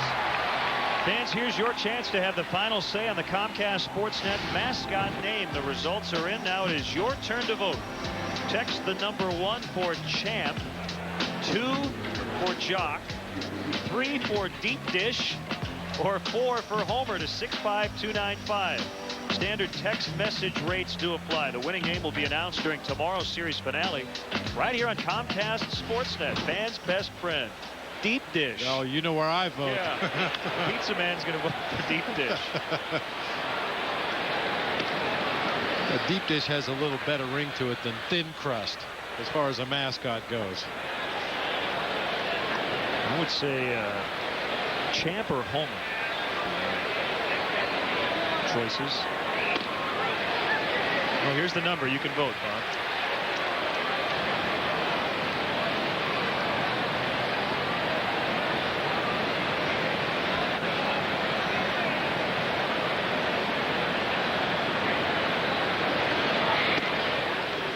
Upstairs on PA, 1 and 2. Wind has kicked up just a little bit, hasn't it? Yeah, we can feel it blowing into the booth here. Not sure what effect that will have on balls put in play down at field level.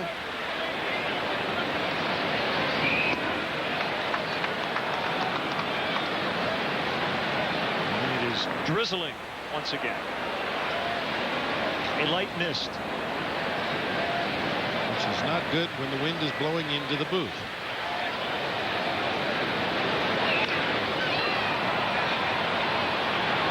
Who's going to take it? Gucci calling for it, but Gonzalez calls him off.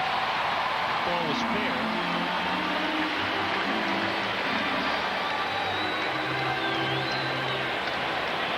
And 2 outs, and now the Cub with a last hit on Vasquez is Torres. Does this look like Deep Dish?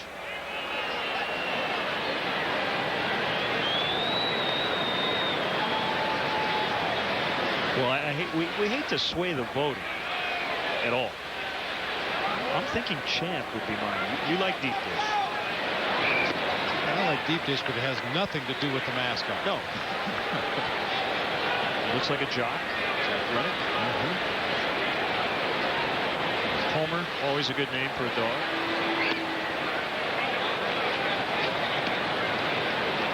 Or a TV character.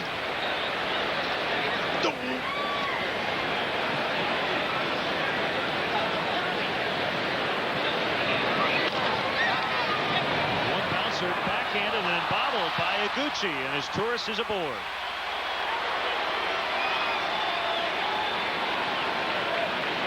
It's a single for his Tourist. And a good day continues for Cesar. He doubled in his first at bat. Showed you some of the great fundamental plays he's made already in this ball game. Chases Iguchi up the middle of the field. Just can't quite find the handle as he reaches into the glove and tries to make that jump throw to first base.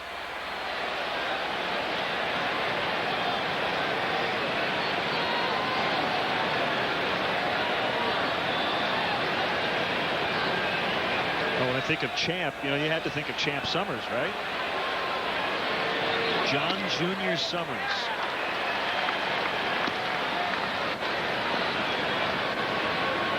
He's a teammate of Champ Summers in San Francisco. Big time power. Former Chicago Cub as well. Low one to Soriano. Low and away. 1 ball, 1 strike. To tell this story quickly, Champ Summers and I had a slight resemblance to each other. Both have big noses. We both had mustaches in our playing days. And one time at Shea Stadium, I was walking from the bullpen to the third base dugout in front of the crowd, and a fan stood up and yelled, "Hey, Summers, you stink." I walked a little further, and the fan could then see the back of my jersey and realized that it wasn't Summers. And he says, "You stink too, Brenly." Not exactly his words, but paraphrasing a Mets fan at Shea Stadium. That was a good recovery by that fan. Yeah.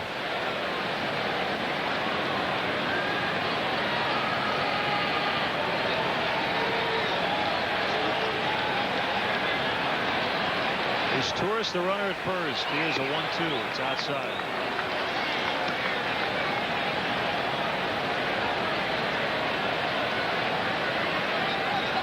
Cubs being out hit at the moment 6-4.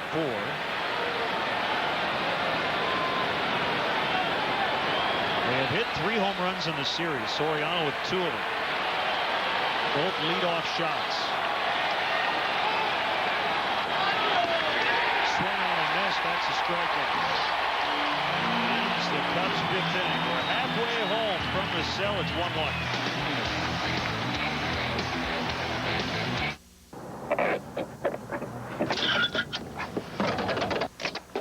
I'm not saying it's your fault, but it's just, it's jammed or something. What are you doing? Step back.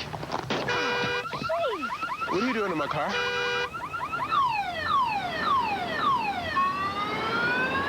Want to get away? Now you can. With Southwest Airlines, you can fly from Chicago Midway to Long Island for just $39 one way. You are now free to move about the country.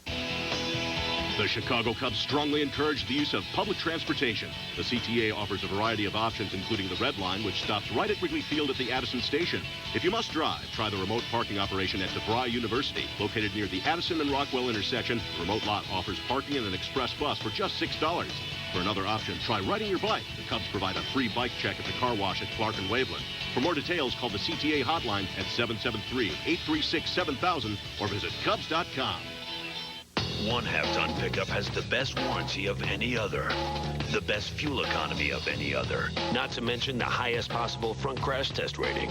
Makes you wonder why you'd want any other truck. The all-new redesigned GMC Sierra. In thinking ahead, we left nothing behind except the competition. Now get 0% APR financing or $1,750 total cash back on the all-new Sierra 1500. See the pros at your local GMC dealers. Time now for a GMC Sports Update. Hi, everyone. Pat Boyle in our downtown Chicago studios. Get you back to the South Side in just a second. First, we want you to participate with us today. Which young player do you think will have the best career in Chicago? Terrio, PA, Rich Hill, John Danks, Luis Torreira, or Josh Fields. Go to ComcastSportsNet.com, click Chicago. Then on the Cubs or the White Sox page, cast your vote. We'll have the results on Crosstown Classic Postgame Live. Now back to Len and Bob on the South Side. Pat, thanks a lot. Good comeback outing so far for Rich Hill in two ways. Not only his last start against San Diego, but the start last year was the Barrett-AJ game. Rich was sent to the minor leagues after struggling, but since he's been back, he's been excellent. And Juan Uribe starting at the bottom of the 5th inning for the White Sox. And we've seen a couple of pitchers' duels here in an offensive park. Kind of surprising, yeah. I mean, it's not surprising because the White Sox offensively have really struggled throughout the early part of this season. But this ballpark is conducive to gappers and long balls, and certainly we expected to see more offense than we've seen up to this point.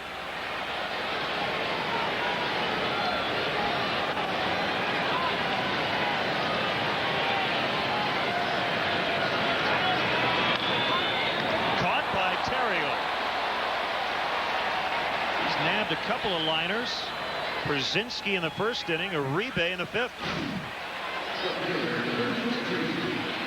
Hooking line drive. Terrio leaves his feet just a little above head high. Just to make sure. You can see Cesar Torres in the background. That happens all the time on a baseball field. He was jumping as well as Terrio, trying to help his teammate get up in the air.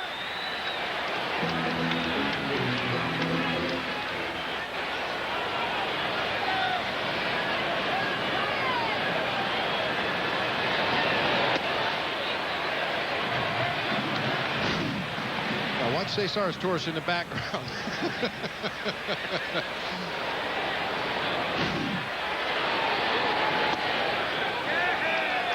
And that happens a lot more than you realize. Those head-high line drives at any one of the infielders. If you had a camera angle such that you could see the other 3 guys, they would be jumping right along with the guy who's trying to make the play.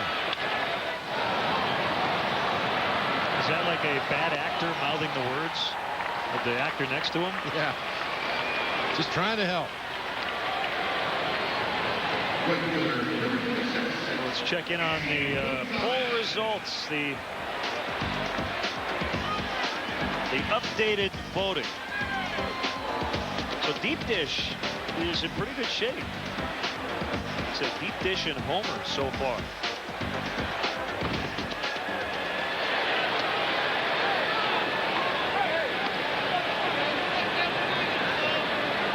I think your endorsement really helped Deep Dish. You think? Yeah. Yeah, that's what you get from our Sportsnet desk studio shows. You get the Deep Dish. The opinions expressed by Bob Brenly, not necessarily those of anybody else. Hi, I'm Bob Brenly, and I support Deep Dish. Vote for Deep Dish. I know what you're going to have on speed dial with the second this game ends. You're going to be ordering a large, right? Pepperoni and what? Pick it up on the way home. Yeah. Rich Hill with another strikeout. Give him 6 over the last 3 innings. A 1-1 deadlock. How much are you willing to pay for happiness? At KiaMatch.com, we can help you find a life partner through our compatibility program. It's so easy. It's got everyone talking. They matched me with a great deal on the fuel-efficient Kia Spectra, complete with a 10-year, 100,000-mile warranty program, and we've never been happier. How lucky is that guy? So log on to KiaMatch.com and start getting happy. Find your match at KiaMatch.com or visit your Chicagoland and Northwest Indiana Kia retailers.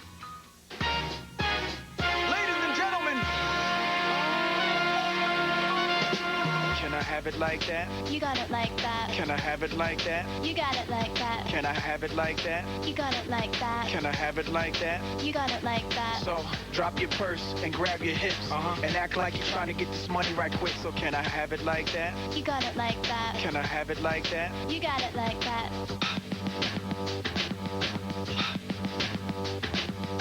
Some days you have to be a superwoman in your 07 Chevy Impala, unleashing your powers, protecting the innocent, or flying the family up, and around the way with a little assistance from your sidekick and the best coverage in America.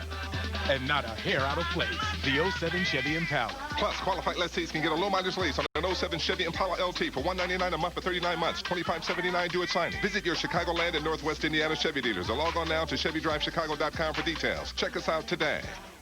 Tomorrow, the Crosstown Classic wraps up on the south side as Paul Konerko leads the Sox against Alfonso Soriano and the Cubs in HD. Coverage starts with a full hour of Crosstown Classic pregame live. Cubs Sox tomorrow at noon on Comcast Sportsnet. Fans' best friend. Cubs baseball is brought to you in part by Midas. Visit Midas for brakes, expert auto maintenance, and tires. And by the all-new full-size 2007 Toyota Tundra. Middle game of this set. Cubs wrapping up interleague play this weekend against the White Sox. Cubs are 6-4 against the American League. The White Sox 4-12 versus the NL.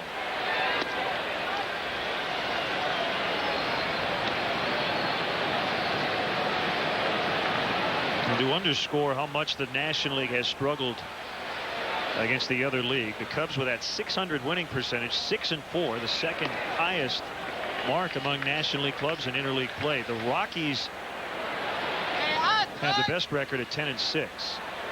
So just 5 National League teams in all have a winning record in interleague play. And the 12 losses by the White Sox, the most losses of any team in Major League Baseball in interleague play.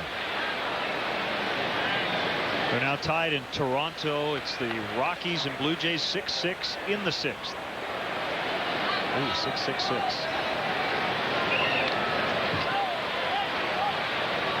The Jets taking line the conversion rate. Oh yeah, I forgot about that. Well, we'll have 7-7-7 coming up, right? July 7th, 07. Supposedly a very popular day for those looking to get married. All those 7s figures to be a lucky day.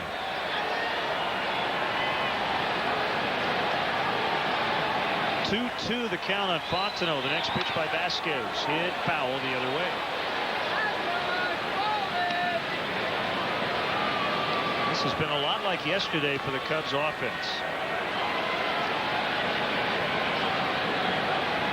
A run in the first inning, but nothing since. Yesterday was 2 runs in the first. Wood had 3 in the 9th. And from the 2nd to the 8th, they had a grand total of 2 singles. That was it.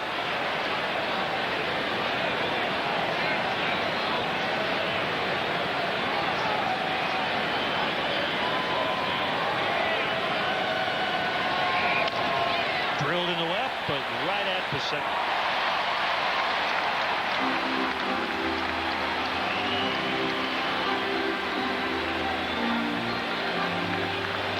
Fontenot's been right on Vasquez. He's hit the ball hard. 1 hit to show for him.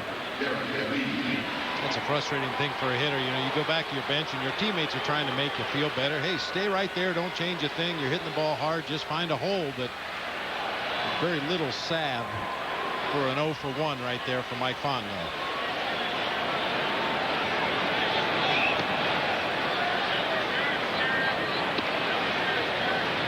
Most players get to a point where they get tired of hearing it.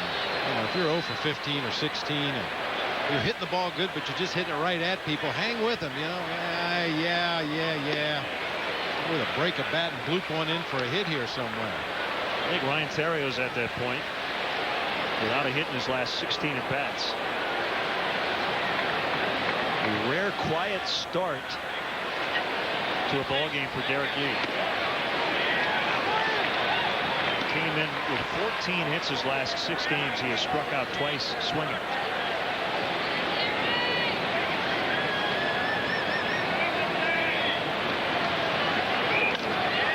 Driven deep to right field. Gonzalez back at the warning track. It's slicing. It's going to run off the wall. And Lee on his way to second base with a double. His 26th double. So the hit streak at 7.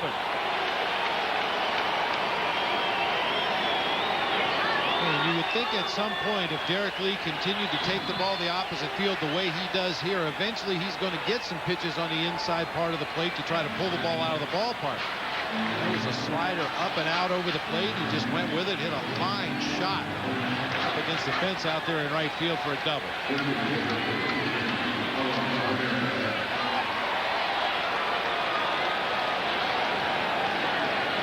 Looked like it had a chance to get out of here off the bat. A side spin on that line drive as it got out there in right field, just started to sink as it got to the warning track. He had another ball yesterday deep to right, but looked like it might have a chance, but it was caught by Jermaine Dowd. Floater for a strike. Ramirez, and a couple of words for Ed Hickox. Well, it's the same rule as when a batter asks for timeout. That time A.J. Przinsky was asking for timeout, but Vasquez had already gone into his delivery. It was too late for Ed Hickox to call timeout. Ramirez, however, heard Przinsky, I'm sure, ask for timeout. Pitch is taken for a called strike. I don't think that was A.J.'s intent to try to distract Aramis Ramirez, but served a purpose. This will be an easy play for Luis Torrero. And even the catcher can only request a timeout from the home plate umpire. But the home plate umpire has to make a judgment based on where that pitcher is in his delivery, and Ed Hickox felt that Vasquez had already started his delivery at that point. Indeed, he had. Vasquez just kind of lobs the ball up there to home plate, caught everybody by surprise, a called strike. I think Ramirez's point was, don't penalize me because the guy's screaming for time and distracting me.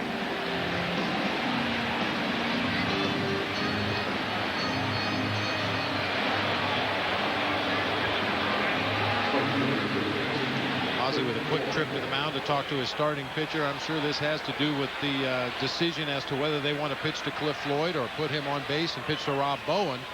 Both left-handed hitters. Floyd with a much longer and more distinguished offensive career. You'd have to believe Vasquez is going to pitch him very carefully in this situation. Breaking ball strike.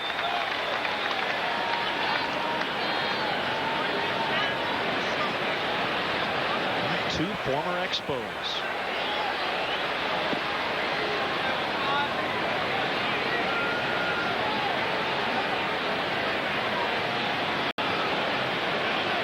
Will be appointed sometime down the road where we won't say that anymore. Former Expos still in the big leagues. 39,043, the paid crowd today. So 3 people didn't show up. It was 39,046 yesterday. Maybe they thought the rain was going to keep us from playing. They got caught in traffic. Might have been raining a little harder where they were and decided they weren't going to make the trip out here to the cell. Figuring the ball game was going to get rained out, but actually turned into a fairly nice day. It was a little misty rain from time to time, but fans don't seem to mind.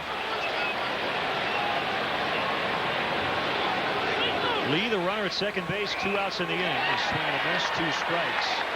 So Floyd has not seen a fastball in this at bat.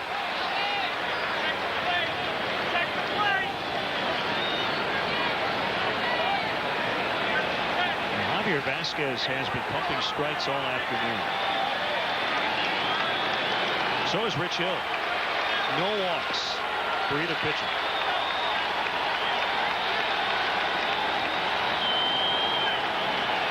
Fans are getting into it. The 0-2, blocked by Przinsky.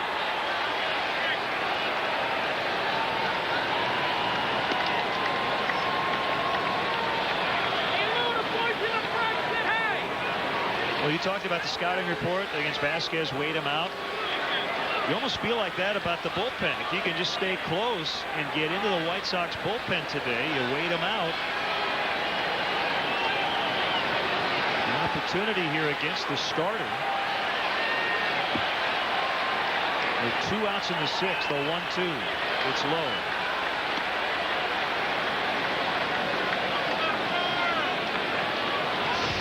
Been a struggle for this Sox bullpen during the month of June. An 0-6 record, the ERA over 8.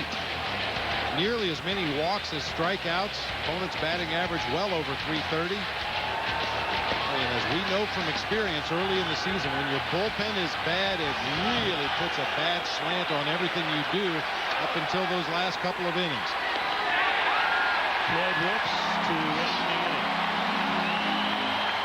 So Lee left stranded at second base. It is still 1-1. It's designed to outperform your expectations, your sense of speed, your idea of luxury, and last of all, designed to outperform all your other choices. Presenting the Edmunds.com editor's most wanted sedan for under $45,000. The M. From Infiniti. Now lease an Infiniti M for $419 a month.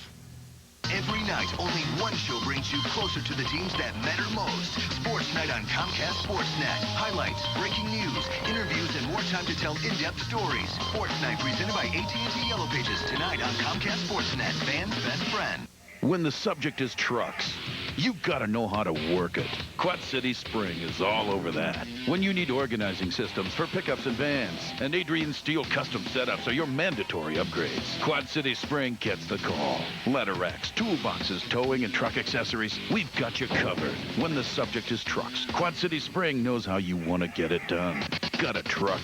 Work it, baby. Quad City Spring, 34th Street and River Drive, Moline.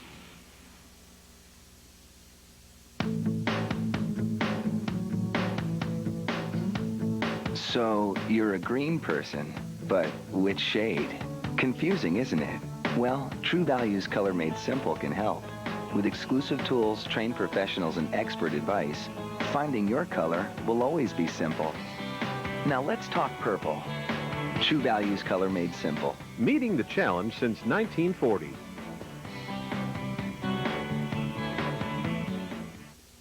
Every morning on Comcast Sportsnet. Fans' best friend.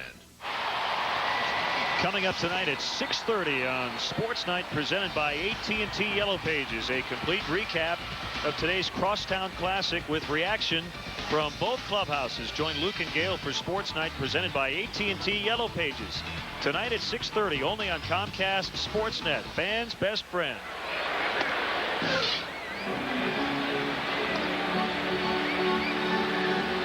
Rich Hill and Javier Vasquez matching one another pitch for pitch.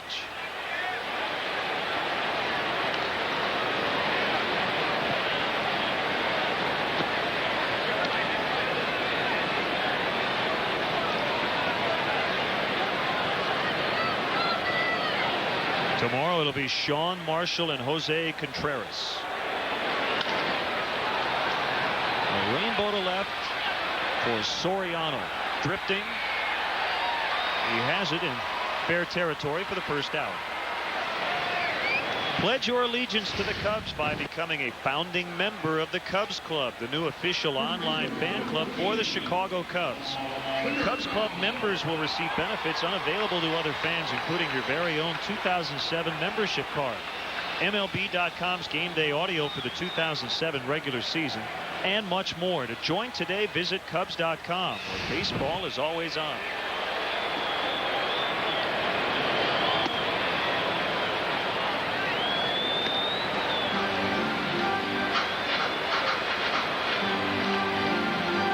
Couple of extra base hits in the series for Konerko. The home run yesterday is 250th as a member of the White Sox, and then a double in his first at bat today.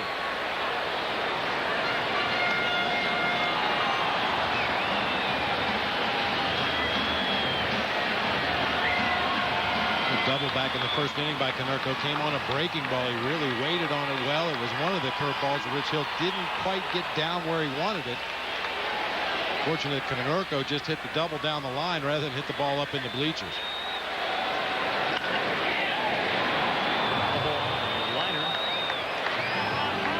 Yeah, another real good swing on a breaking ball right there. I think that's a pitch you've got to be careful with to Paul Konerko. For me, he's a guy that can handle the mediocre fastball in the middle of the plate, but just absolutely crushes off-speed pitches that are hung in the strike zone. The Cardinal hat in the Cubs jersey. Wow. That'll call for some therapy later in life. Soriano is back at the warning track, and now he comes in a little bit.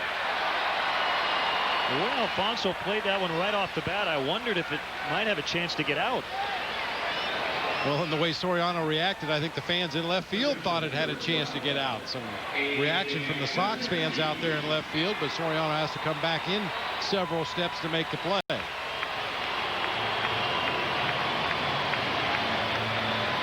Brings up A.J. Brzezinski.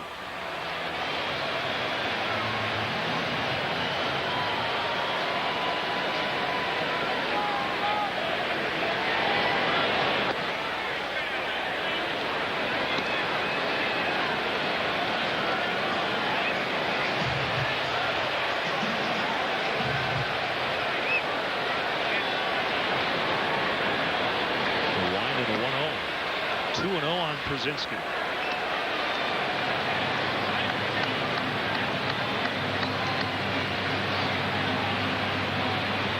Tough to walk him. There's 11 free passes on the year. Swinging away, slicing drive, down toward the corner, and it is foul.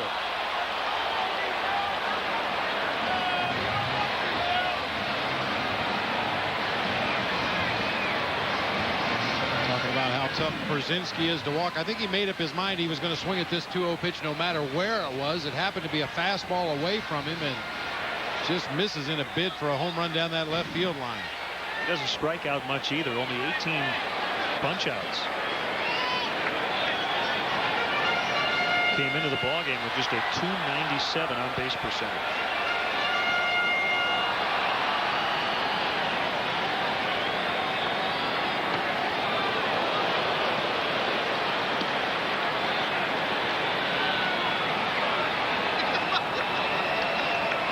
Rich Hill trying to get back over 500. Coming in at 5-5.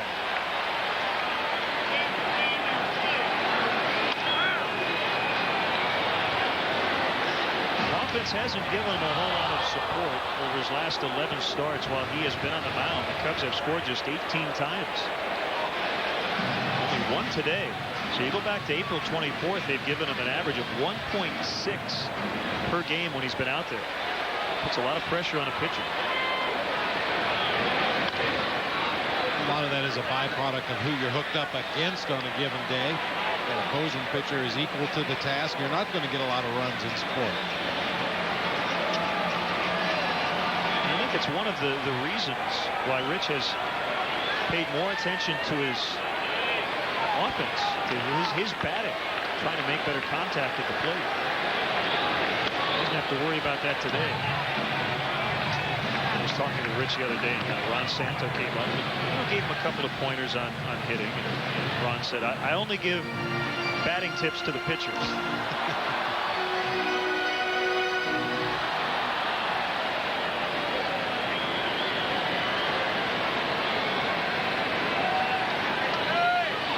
Another 3-2 to Brzezinski. And he did walk him.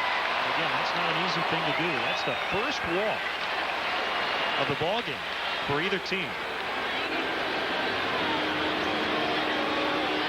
Breaking ball stayed up high this time. Remember, it's not where Rob Bowen catches the ball. It's where it crosses the front of home plate. And if you catch it that high in the strike zone, it probably was high when it crossed the front of the plate. There might be some communication issues. Dugout phone and the bullpen phone.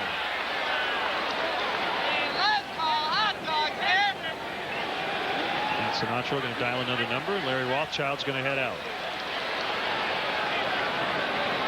Well, that'll give the Cubs an opportunity to get the appropriate reliever up down there in that right field bullpen.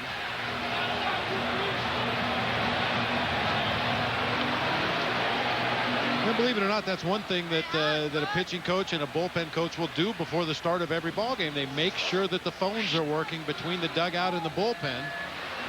And then a lot of times, sometimes between the start of the game and the time you first need to make that phone call, something happens. Usually there are manual signs that you'll have for the different relievers in the bullpen. And apparently they have it all straightened out. Carlos Marmol is the man requested down in the right field bullpen. Hard throwing right-hander is up. And a lot of people remember how Ozzie asked for Bobby Jenks in the World Series. A tall and wide guy.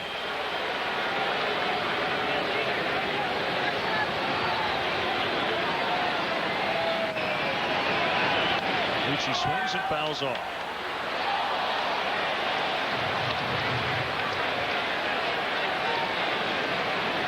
You ever point at the wrong arm heading out? Ask for the lefty, put up the right hand? No. Okay, good. I'm pretty good at telling my left from my right. There's a lot of things I'm not good at, but that I can do. Well, when it becomes tricky is when you have two right-handers up or two lefties in the bullpen, with the idea being if the score stays the way it is, I want this guy, and if we happen to take a lead, I want that guy. And you go out to the mound and you tell the umpire, give me the lefty. He looks out there and there's two of them warming up. Give me the tall one. Give me the short one. Give me the fat one.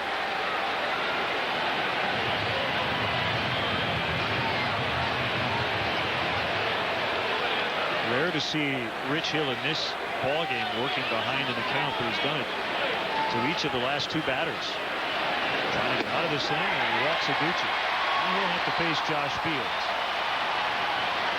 And Lou Piniella pacing in the dugout. They're waiting to see if Marmol's ready. Part of the decision-making process is what has this batter at the plate done against the starting pitcher today, and Josh Fields has a couple of base hits in this game already. And if there's any question as to whether Marmol's ready, you would expect to see one of the Cubs infielders or Rob Bone go out there and stall for some time, but Lou's going to make a long, slow walk and give Marmol an opportunity to throw a few more warm-up pitches. Well, a fantastic performance by Rich Hill.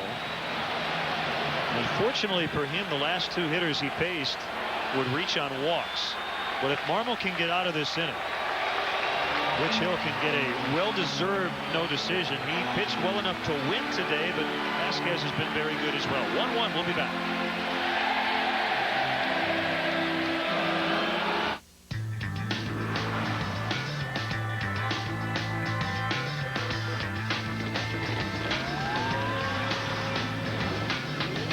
There were two options. Change the road or change the SUV. Introducing the Acura MDX with super handling all-wheel drive. Technology takes it to a whole new place. Acura. Advance. Ladies and gentlemen, can I have it like that? You got it like that. Can I have it like that? You got it like that. Can I have it like that? You got it like that. Can I have it like that? You got it like that. So drop your purse and grab your hips and act like you're trying to get this money right quick. So can I have it like that? You got it like that. Can I have it like that? You got it like that.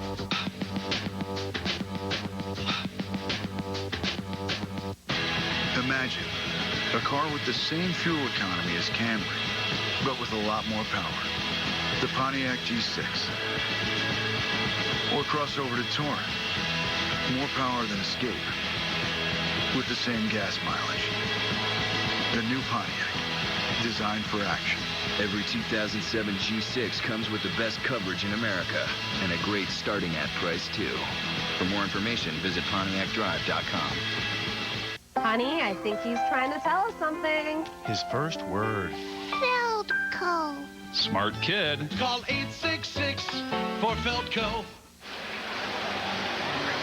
Now the sharp aqueous detail of the game.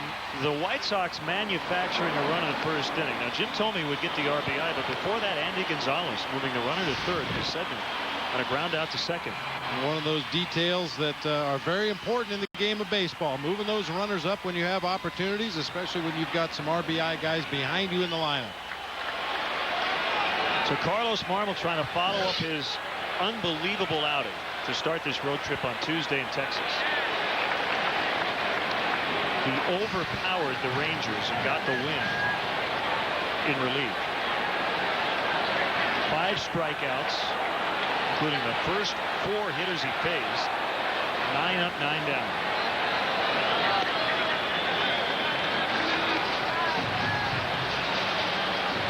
He was the first Cub reliever to throw a perfect outing of 3 or more innings since 1996. Mike Campbell threw 3 1/3 against the Florida Marlins. Well, you had the feeling that Marmol could have gone all night and they weren't going to make solid contact against him. Over to third base. Terrio will throw to second. Back to the recovery. The inning is over. Good job by Marmol. Helps out Rich Hill, who had a terrific performance today. Still 1-1. Chicagoans love their pizza. That's why you come to Giordano's. Some for 30 years now. We use only the finest ingredients to make Giordano's famous stuffed pizza, our equally famous thin crust pizza. Plus salads, pastas, sandwiches, and more. Come on into Giordano's and celebrate 30 great years with us. Giordano's famous stuffed pizza. We made it good. You made it famous. What was once a measure of precision is now being taken for a little drive.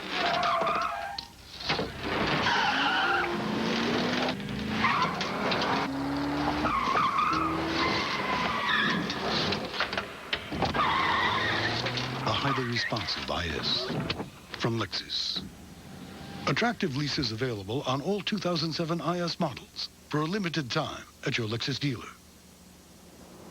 Honey, I think this might be our lucky day. I think it might be. I think this is what we've been waiting for. I think it is. Yes! It turned blue! Introducing the Coors Light Cold Activated Bottle. The mountains turn from white to blue when your beer reaches the perfect temperature. It's blue like your eyes. My eyes are green! Only from Frost Brewed Coors Light, the world's most refreshing beer. Grab the new Sun-Times and get the real Chicago story every day. Subscribe at suntimes.com. Chicago Sun-Times. Let's get into it. When the game is over, stick around for Crosstown Classic Postgame Live. Highlights, analysis from Dan Plesac and Bill Melton, plus locker room reaction from the Cubs and Sox. Crosstown Classic Postgame Live after the game on Comcast Sportsnet. Fans' best friend. A little bit earlier, Lou Piniella having a little fun with the camera in the Cubs dugout. And I think that's a good shot. I'm not sure that the fans are getting a complete picture of what the new Cubs manager is like. Now, yeah, he's intense. He has a temper. He shows his frustration. But for the most part, he has a lot of fun, likes to joke around, smiles a lot. The thing is, he's unfiltered in front of the media. So people sometimes get a view of him that's not completely accurate, or it's not the full picture. We're fortunate enough to be around Lou in those moments when it isn't quite as intense or demanding. He can be the funniest guy you've ever been around. Likes to have a good time, likes to win. Well, I was told before he got here, you're going to love him. Everything about him is great. He's smart, funny, open, honest, but he hates losing. And the Cubs right now, Bob, are 6 games under 500. So again, we've seen more of that in those sound bites where he gets a little aggravated. Those are going to play a lot. Kicking dirt on the umpire. I mean, those are the things that people are going to see nationally. And I would add that some of that stuff with the umpires and the dirt kicking may stop, but a lot of that's for show. That's the way he's always been. Give the fans a show. He played in the American League at a time when Earl Weaver was a regular vaudeville act on a nightly basis, arguing with the umpires, throwing his hat, kicking dirt. Bowen goes down on strikes. Well, because of the bullpen struggles for the White Sox that we talked about earlier, you know Ozzy's going to stick with his starter as long as he possibly can.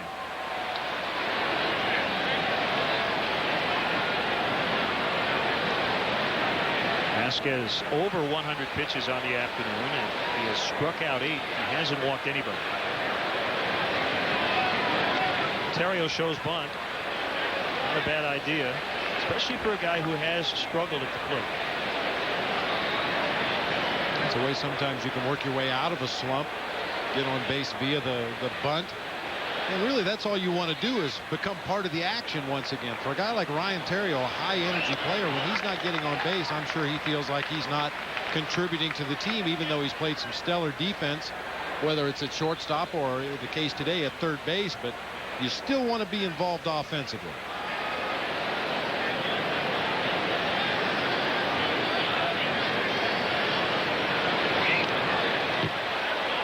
Neither team has come through in the so-called clutch situations. Both teams 0 for 5 with men in scoring position. They've had some opportunities but haven't taken full advantage. The only run for the Cubs on a home run by Soriano in the first. The White Sox got a run on an out. So part of that 0 for 5 was Jim Thome grounding out to the shortstop.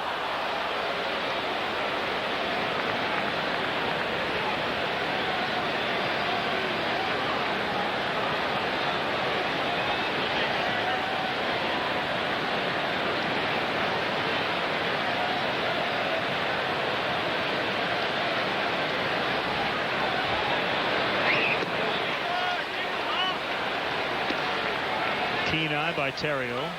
Count even.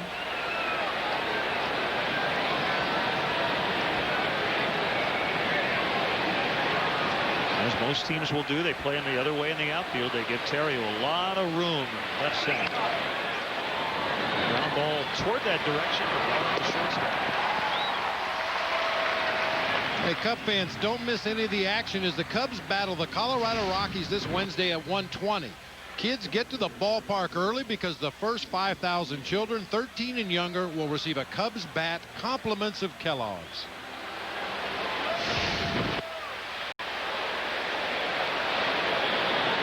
Sorry, sir, 13 and under.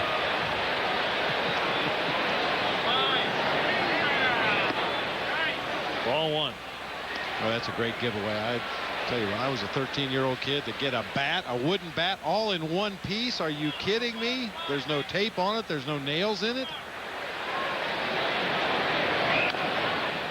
Tapper in front of the plate. Krasinski barehanding and throwing out PA. 7th inning, stretch time. The score remains the same. Cubs 1, Sox 1.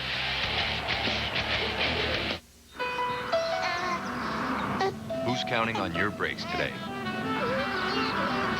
We'll be home soon.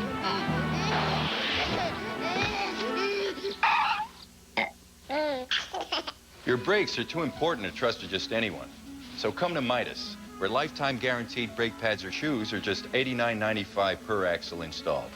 For brakes, oil changes, tires, and more. Be safe. Trust the Midas touch. This Wednesday, get ready to run. The best is back.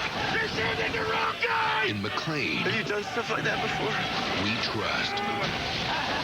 Live free or die hard. Wednesday, only in theaters. Watch all the action like you never have before from the comfort of the Batter's Eye Lounge in center field, offering a spectacular view and catered service for groups of 75 to 100. For more information, including non-game day opportunities, call 773-404-CUBS or visit Cubs.com. The 07 Chevy Silverado is built to get you just about anywhere. And now it offers OnStar turn-by-turn navigation, the simplest, smartest navigation system. South on I-4 for 2 miles. And Silverado is backed by the best coverage in America. Silverado and OnStar. Whenever, wherever. Get 0% APR financing for qualified buyers or $1,500 total cash back on 07 all-new Silverado half-ton models. That's 0% APR financing or $1,500 total cash back on 07 Silverado half-ton models. Try Arby's new popcorn chicken. Popcorn chicken so big and juicy, others don't compare. Made with 100% natural all-white meat chicken. So delicious, it'll have you saying, I'm thinking Arby's. Tomorrow, the Crosstown Classic wraps up on Comcast Sportsnet in high definition. Coverage begins with a full hour of the best pregame in town as Pat Boyle, Bill Melton, and Dan Plesac get you ready for the first pitch. After the game, stick around for Crosstown Classic post-game live. Crosstown Classic in HD tomorrow starting at noon right here on Comcast Sportsnet, fans' best friend. Enjoy some deep dish while you watch. Sure. 8-9-1 for the White Sox. Lower half of the 7th inning, a 1-1 tie. Carlos Marmol got the final out of the 6th.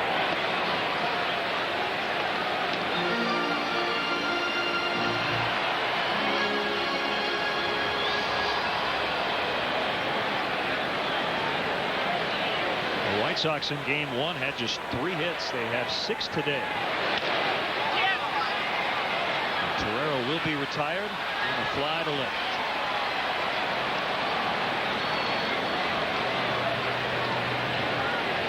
Good guy to get out leading off the inning. You mentioned Torero's speed earlier. Not been able to showcase it in this ball game so far, but he's a guy you like to keep off the bases, capable of scoring from first on an extra base hit, capable of stealing a base.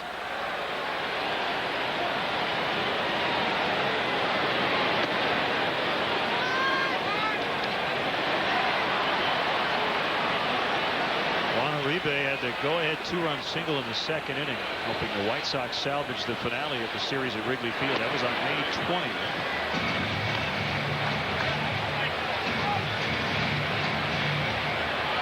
Also was hit by a pitch with 2 outs and nobody on in the 7th. That led to 7 big insurance runs.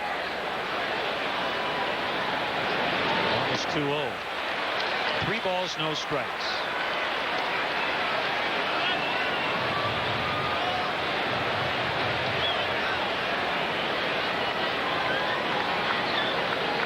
Cardinals leading at home against the Phillies 6-2 in the top of the 7th.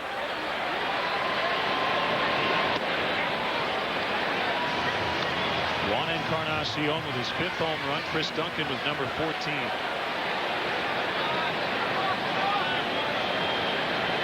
The Blue Jays now lead the Rockies 8-6 in the bottom of the 7th. Stairs and Thomas, that's Brent Thomas with home runs for the Blue Jays. Troy Tulowitzki with number 6 for the Rockies.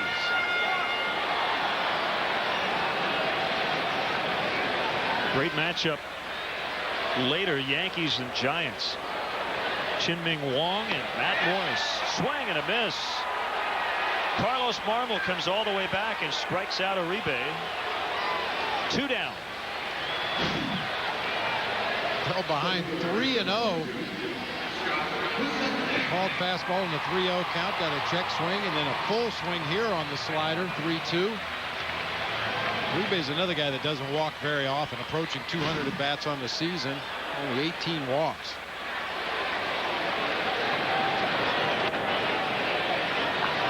Above the zone, ball 1. Posednik singled and scored the only Sox run in the 1st.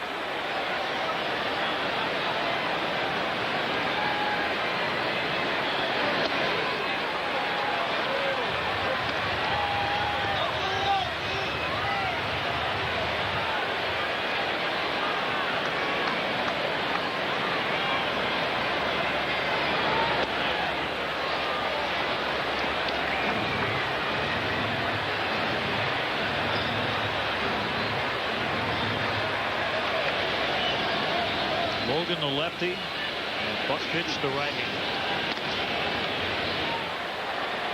Both pitched yesterday.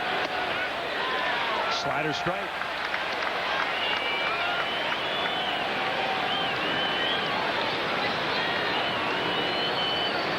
That slider to lefties has become a good pitch for Carlos Marmol. It's something he rarely threw earlier in the season. Usually it was just all fastballs to the left-handed hitters. Occasionally show a breaking ball in the dirt, but now he's using that pitch effectively to throw it over the plate, break it down and in, or throw it off the plate away and try to nip that outside corner. Left-hander Will Omen throwing for the Cubs. 3-2 from Marmol. There's a walk. You'd have to assume that Omen's getting ready in the event that we get down to Jim Thome's spot in the lineup in this inning. And now the cat and mouse begins with Posednik on over there at first base. Derek Lee's going to go in and have a chat with Carlos Marmol.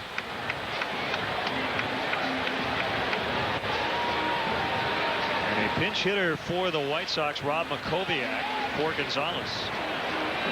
There's a LoJack caught stealing report. LoJack, the only stolen vehicle recovery system operated by the police.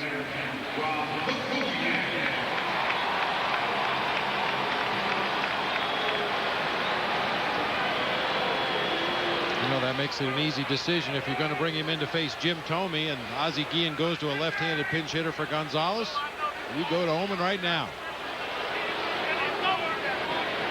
Now Now, that being said, Jermaine Dye is available off the White Sox bench. We could possibly see him pinch hit for Makoviak in this situation, although we're not sure about his availability because of the quad injury.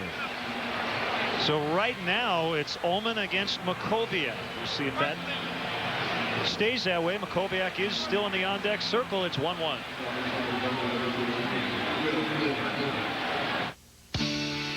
With a variety of Culver's concrete mixers, every day is a chance to be deliciously different. So we'd like to know, what flavor are you today? Raspberry mixer. Cookie dough. Peanut butter cup. Strawberry. Culver's concrete mixers start with fresh frozen custard. It's better than ice cream and blend in your choice of over 30 mix-ins. We'll make your mixer exactly how you want it, as a snack or dessert. Butterfinger. No matter what your flavor is, there's only one place to find it. Culver's. I gotta go. We all know life changes, and yet when you get a calling plan from most wireless companies, they make you sign a 2-year contract that you can't change. But what if you need fewer minutes or more? That's why at US Cellular, you can change your calling plan at any time without signing a new contract. Because we understand life changes. Best baby ever. US Cellular is wireless where you matter most. US Cellular connects with you.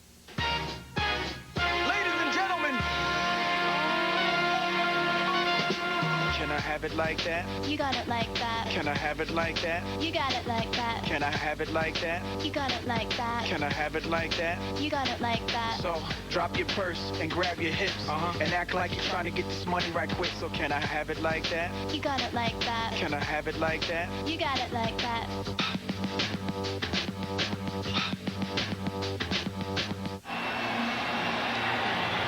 Coming up Friday, June 29th, that's this week, Cubs battle the Brewers at 1:20 at Wrigley Field. The first 20,000 fans will receive a scratch-and-win card, and 500 random winners will receive an autographed Alfonso Soriano photo, compliments of Gatorade.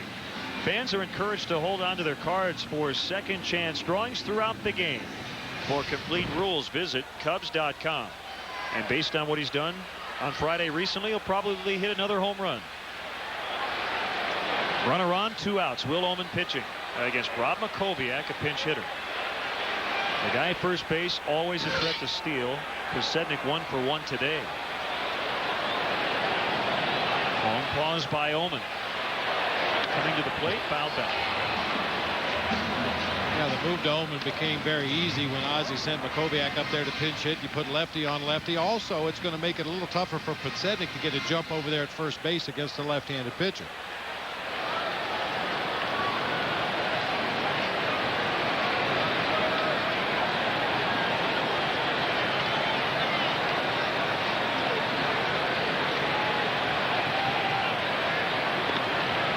Problem is, Will Ullman does not have a good pickoff move to first base. Fairly easy to read, especially for a good base stealer like Posednik, and he's going to get an extra step on his lead now after seeing one throw over there to first base.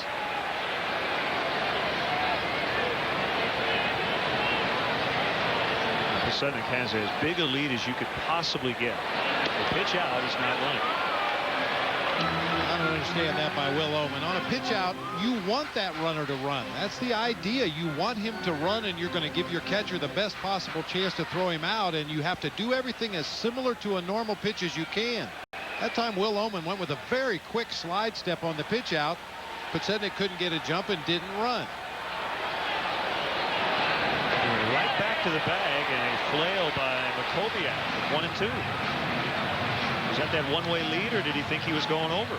I would have to believe he thought he was coming over there.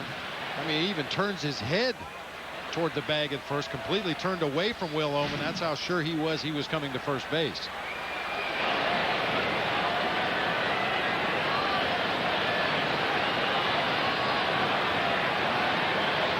Will had the mullet for 1 day. Shaved the top of his head, left it long in the back, but that was it. Off the end of the bat in the air, and a lazy fly ball. Soriano will make the catch. Ullman faces Makoviak, gets him out. It is Turris, Soriano, Fontenot coming up in a 1-1 tie. Imagine a car with the same fuel economy as Camry, but with a lot more power. The Pontiac G6. Or cross over to Touring. More power than Escape. with the same gas mileage. The new Pontiac, designed for action. Every 2007 G6 comes with the best coverage in America and a great starting at price, too. For more information, visit PontiacDrive.com. Hey, boss, do we have Aflac? Nah, we have something else. But if you're hurt and miss work, does it pay cash like Aflac does? Nah. Or let you spend it any way you want, like for gas and groceries? Nah. Or help with everyday bills like Aflac does? Nah. There's only one Aflac. Ask about it at work. Nice try, boss. Nah.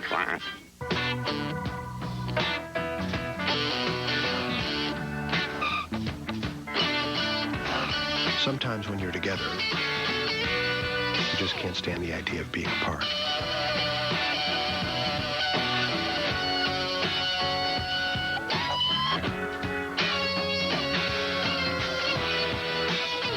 Because when you get into a Volkswagen, it gets into you. I have no idea how this happens.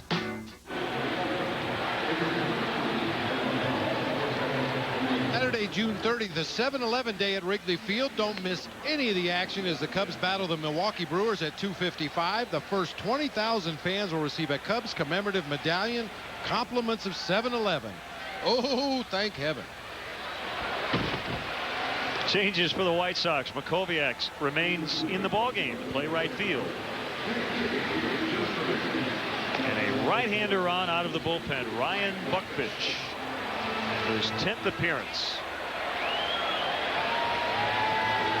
Charged with a run yesterday. Yeah, pitched a third of an inning in the ball game yesterday. Was charged with a run. Walked the only batter that reached. Did retire one batter. It's late. And it's 1-1.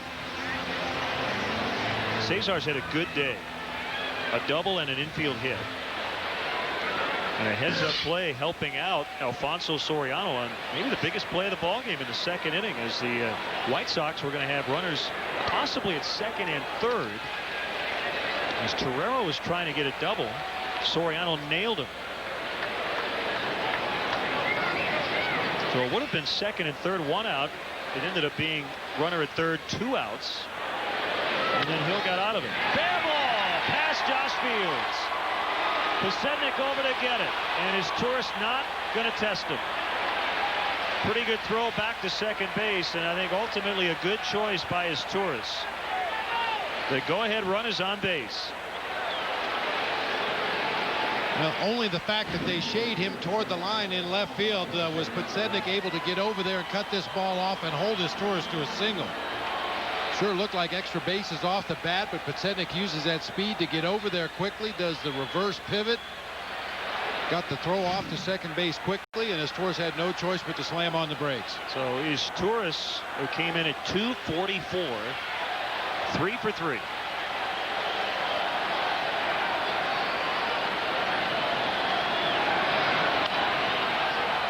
Pop foul on a play. Here's how we started today. 26 minutes. Bang. A lot of people weren't even in their seats yet, and the Cubs had a 1-0 lead in this ball game.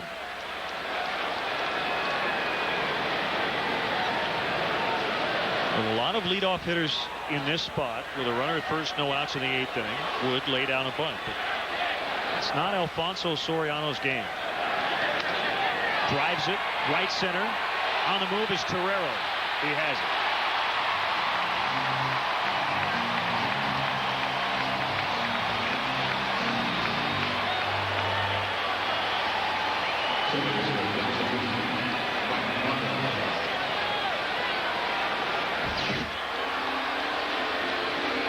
Well, not only do you not bunt with Soriano, you don't play hit and run either. You don't start the runner at first base. You just allow him to go up there, pick a pitch, and swing the bat. Now with Mike Fontenot, the next scheduled hitter, possibility we could see Luke play a little bit of hit and run, try to get the runner in motion, stay out of the double play. He's going to face Boone Logan. So Buckfitch giving up a single, getting Soriano to fly out, and now it'll be lefty against lefty when we come back.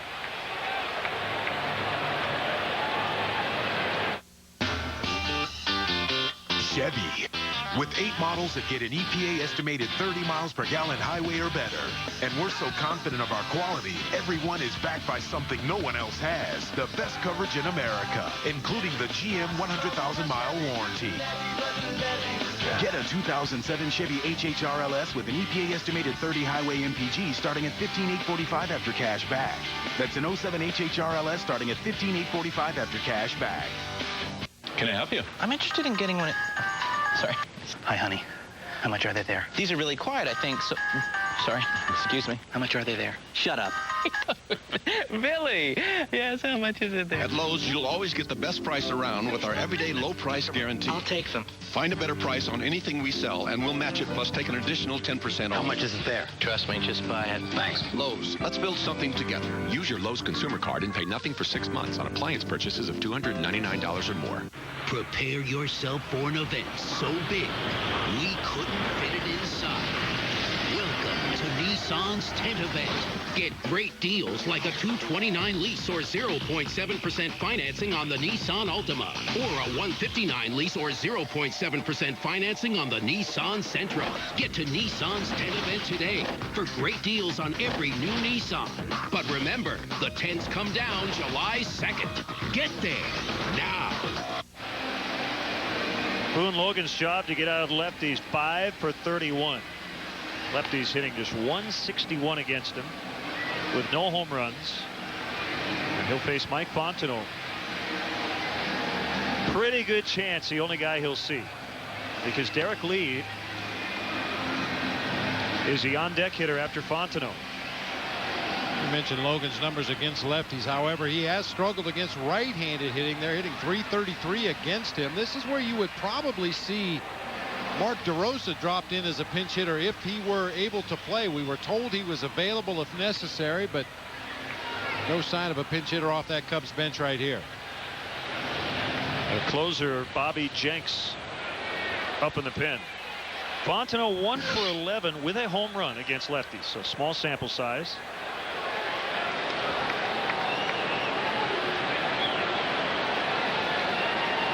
Is Torres at first, 1 out. We're in the 8th inning. Throw to first.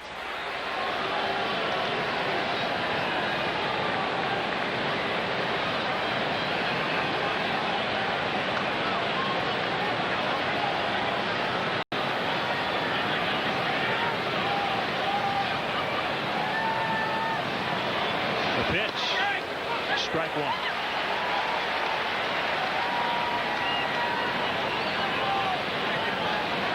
Last year, Logan made the jump from single A to the big leagues. Actually, he had only 4 games at single A after 3 years in advanced rookie ball. Came out of nowhere in spring training in 06.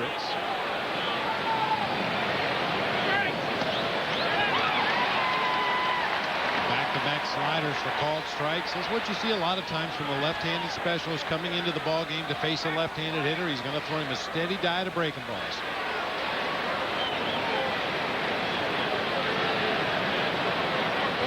See a fastball out of the zone right here. Probably go right back to the breaking ball. As Torres runs, swing and a miss, strike 3, and Cesar's in. With his 3rd steal, so 2 outs, it'll be Derek Lee. After the strikeout of Fontenot. Pretty good jump by his Torres over there, guessing that a breaking ball was coming to the plate. Krasinski's throw on a hop to Uribe allows his Torres to get in there safely. Well, as he came out of the dugout, he did not call for the right-hander, but he took his arms and pulled them apart. Again, I'll go with the big guy. You know who that is, Bobby Jenks. In the 8th inning, 1-1. Runner at second, Derek Lee coming up.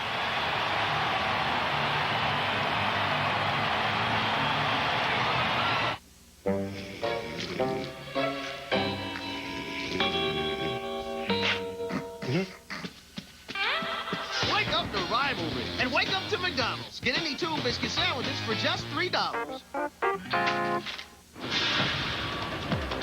Roll stability control, cornering brake control, patented terrain response.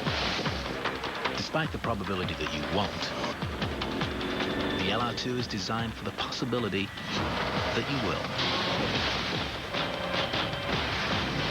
The all-new 2008 Land Rover LR2, starting at $34,700. Visit your local Land Rover center. Heat. Enemy of engines.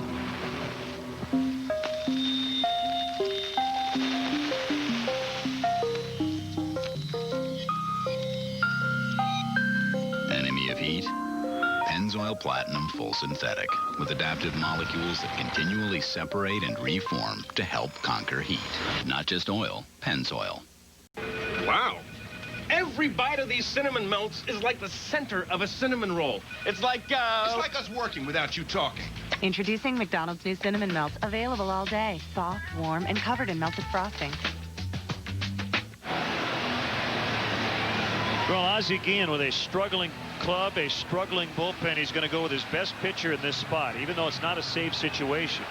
A huge moment.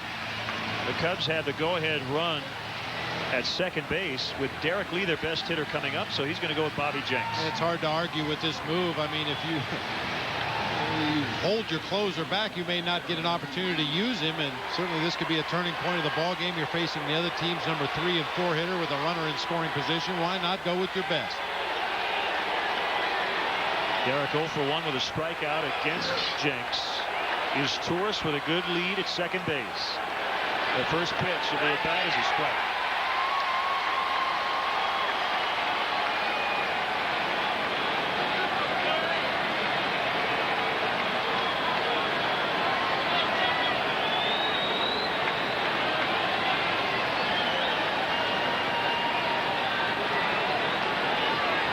Comes the 0-1. Hit foul. Fastball at 94. Bobby Jenks has learned you don't have to throw 99 or 100 to get outs.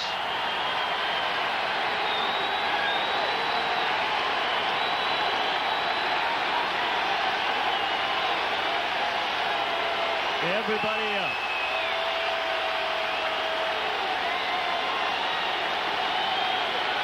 The 0-2 pitch, up and in, 95 on the Heat.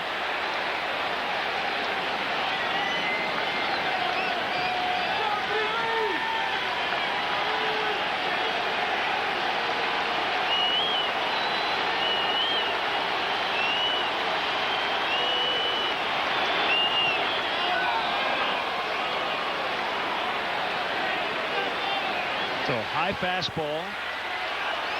Low breaking ball. What's next? Well, he showed a pretty good slider on the first pitch as well. I'm not sure if it's a slider or a cut fastball in the high 80s. Bobby Jenks loves his fastball. 2-2. He blew it by him. See, it might have been a changeup at 90 from Bobby Jenks as he gets Derek Lee to end the inning. Bottom 8, 1-1.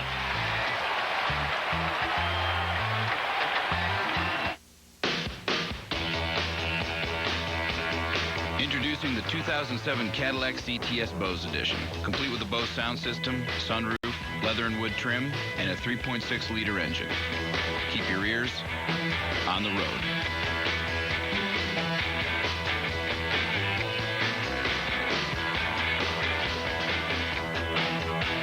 Visit your Chicagoland area Cadillac dealer for this attractive offer.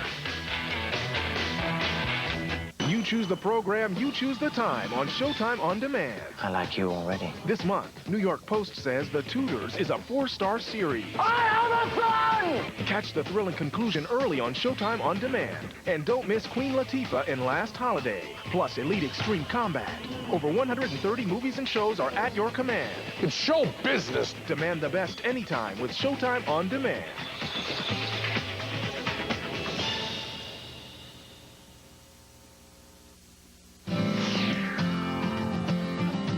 Did you know you don't have to buy a pop-up camper just because of weight or cost? Relax or trail ride in 10 minutes with a self-contained trailer, fifth wheel, or toy hauler from J&J Camper Sales. Truth in tow capacity, financing, and your warranty. That's the J&J Camper Sales difference. We are with you before, during, and after your RV purchase. J&J Camper Sales, Route 5, just west of the Quad City Downs in East Moline. Bulls, Blackhawks, Cubs, and White Sox. Comcast Sportsnet. Time now for a Cadillac Sports Update.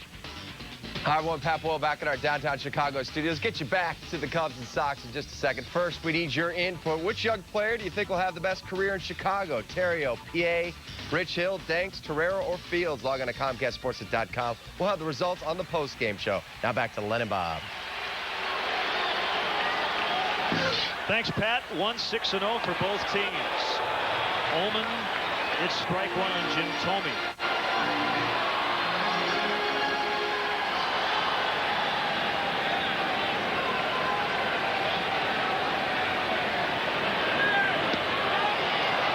It's slider, 2 strikes.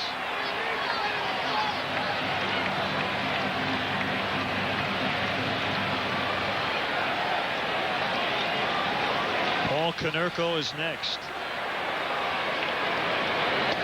Got him. Called strike 3. Frozen on the fastball. Bob, let's go back, as Thome didn't love that call, to the end of the top of the 8th inning. The pitch kind of backed up a little bit. We think it was a slider ultimately, but it was at 90 miles an hour to get Derek Lee. Yeah, just watching the way his hand cut through the baseball at the point of release, it looked like a slider, but the pitch didn't break like a slider normally would. You see where Przinsky sets up? He gets his fingers around the outside of the baseball. That ball should break down low and away, but it actually just kind of held its path. It served the purpose of a real good off-speed pitch.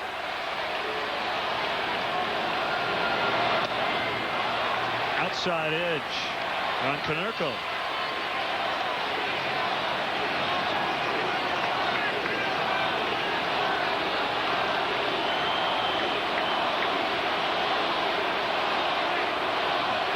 I believe it's Paulie from the White Sox fans. These tourists bobbed and dropped it. An error on the normally sure-handed Cesar Torres. That was a very routine play for him. Well, not only that, but we talked about Konerko's lack of speed. It's not like he had to hurry his throw here or anything either. He just misplayed that ball, hit off the webbing of the glove. And Cesar's had such a great afternoon. 3 hits at the plate. But now Ullman will try to get a double play ball. And Przinsky is absolutely a candidate. He's grounded into 13 double plays. I know what Cesar wants. He wants another ball here right at him. Not going to happen. Deep right. Cliff Floyd with room.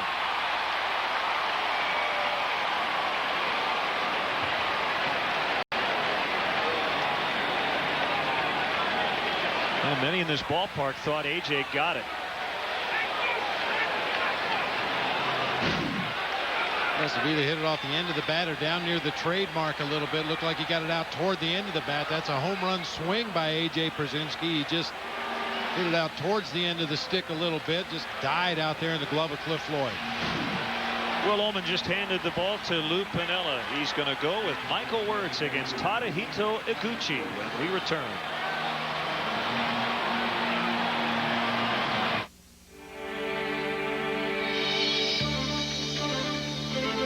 Even a full-size luxury SUV designed to embrace the driver should be a statement in refined amenities, optional seating for 8, and technology for everyone. The new QX56. Exclusively with XM satellite radio with XM nav traffic and a complimentary 3-year subscription for both from Infinity.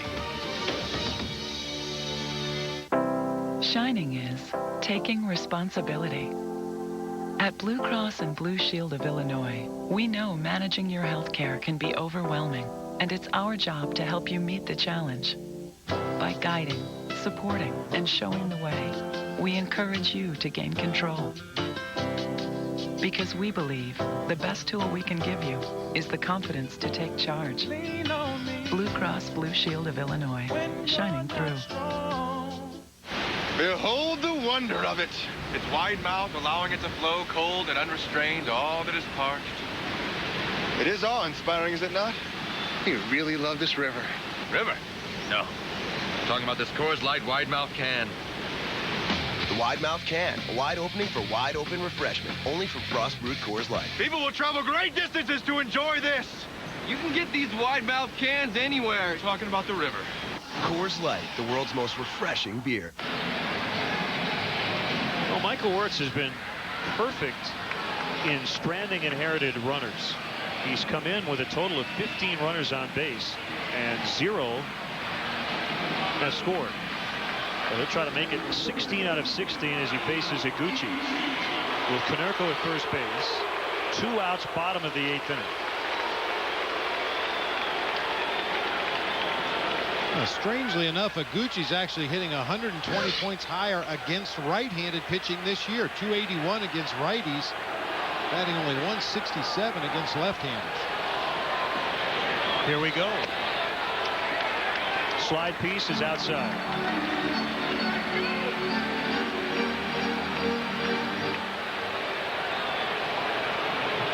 Wirtz charged with 1 run in each of his last 2 appearances.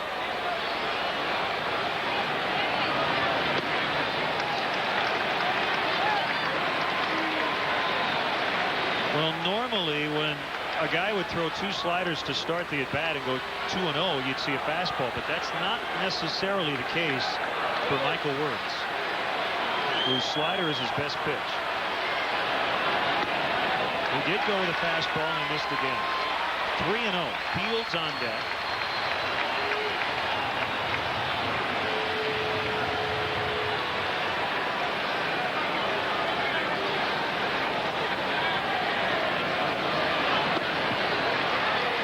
Down the middle. I was going to say Main Street, but what, Michigan Avenue, right? Well, take your pick, yeah.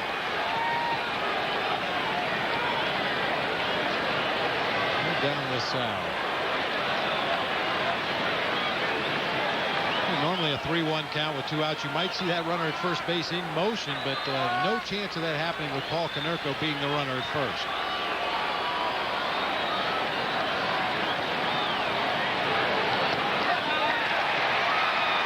So a walk with 2 outs, no hits in the inning, an error, and a walk.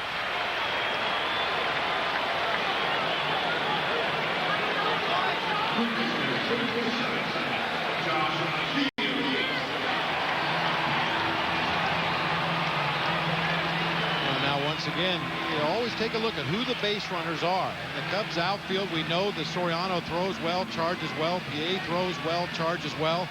Cliff Floyd with an accurate, if not overpowering arm in right field, but all should have plenty of time to charge and get off a good throw in time to at least have a play on Konerko at home plate on a base hit to the outfield.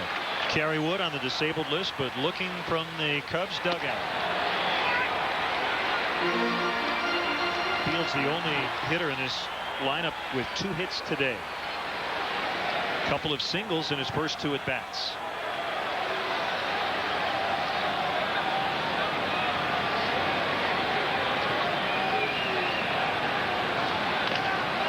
Tapper back to Wirtz.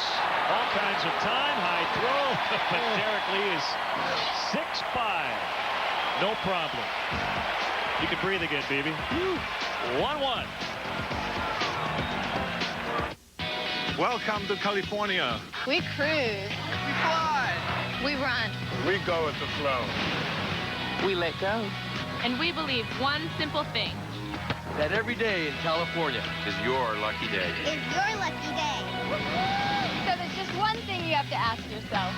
How fast can you get here? Find yourself in California. Southwest Airlines is taking low fares farther with more than 90 daily flights from Chicago Midway to these cities. You are now free to move about the country. Ladies and gentlemen.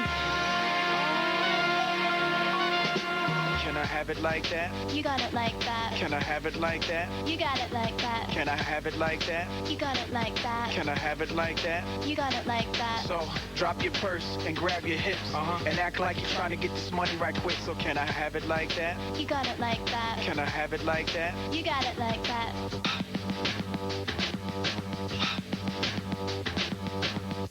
You know, I'm really glad we got a RAV4. I mean, it's a Toyota, so you know it's well made. And we scored a great price. And with 30 miles a gallon, we'll save on gas, too. So I was thinking, since we're spending so much less money than we expected, let's go ahead and get you that necklace, huh? Or we could get your mountain bike. Yeah? You sure? Cool. Let me show you what I picked out. Oh, my God. You want to ride on the handlebars? Toyota. A great way to keep moving forward. After the game, stay tuned for Crosstown Classic Postgame Live. You'll see Lou and Ozzy's postgame press conferences, get interviews from the clubhouses, plus Bill Melton and Dan Flesack break down everything that happened. Crosstown Classic postgame live immediately after the game right here on Comcast Sportsnet. Tapper back to the mound for Michael Wirtz. Yeah, routine play. Ah! Every Cub fan in the ballpark took a deep breath, but as you said, Derek Lee, one of the taller first basemen in baseball, able to go up the ladder and make the play, no problem.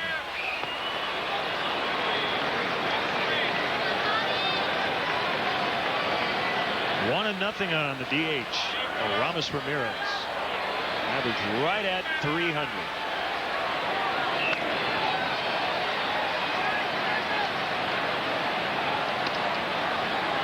Cubs have not trailed in the series.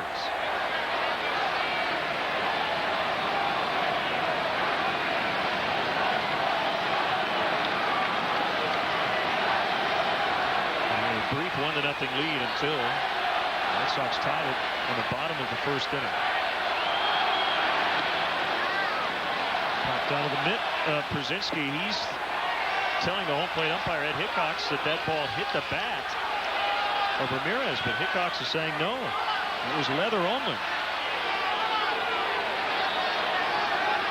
Ozzy's going to come out and ask for an explanation here from the home plate umpire. Ramirez with a check swing. See if we can get a look at it here. A breaking ball that just doesn't take the break. Ooh, hard to tell. I thought I heard it hit something like a mitt and not the bat.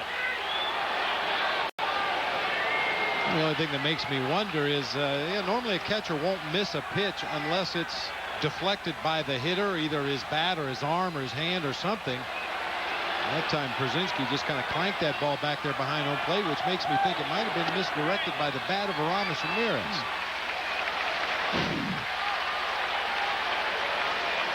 It looked like it just got a piece of that bat.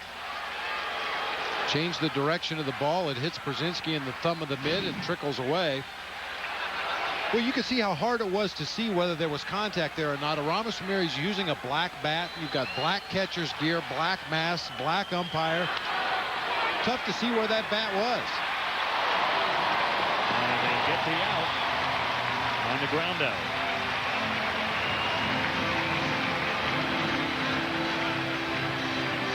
All right, we're going to listen.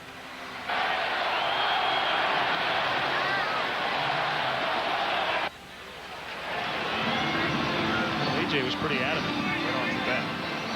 No pun intended. Yeah, like I said, a catcher will normally catch the pitch. And it looked to me like that ball was deflected, hit him in the thumb of the glove. He wasn't able to catch it. Immediately asked for the foul tip call by the home plate umpire, but didn't get it.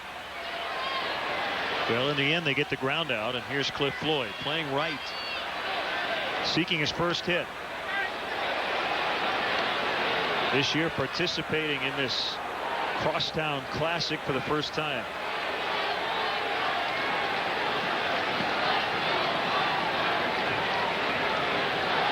He was telling me, as a New York Met, he heard a few things that we can't say on the air at Yankee Stadium. Some things that were directed his way. Well, he shouldn't feel alone. The Yankee fans do that to everybody, but I imagine especially to the Mets when they come crosstown to play their Intercity Classic. Bouncer up the middle and through for a base hit. We could see a pinch runner in this spot. Angel Pagan just ran down to maybe grab a helmet. Yep.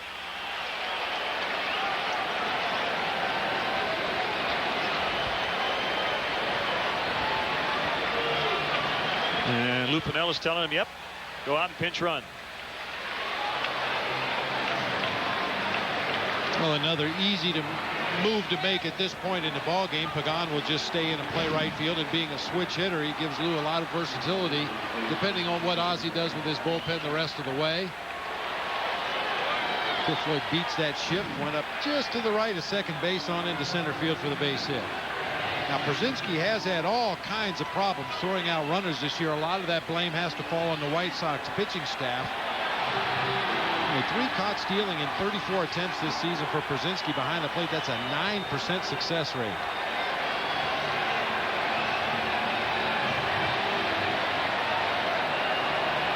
Don Cooper, the pitching coach, trotting out with Darrell Ward. Announced as a pinch hitter for Rob Bowen.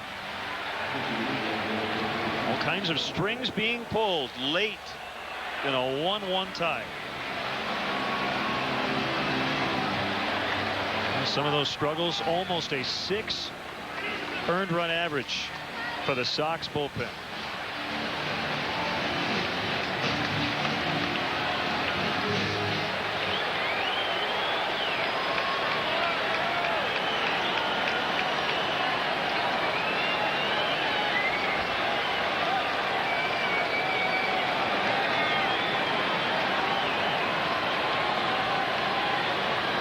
Cubs fan with a mohawk.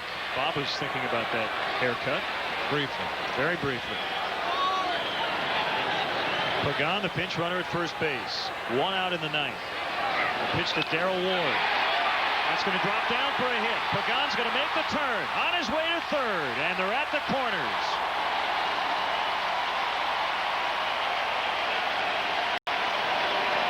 Now you could possibly see Coy Hill run for Darrell Ward at first base. Coy Hill's going to have to come into the ball game anyway.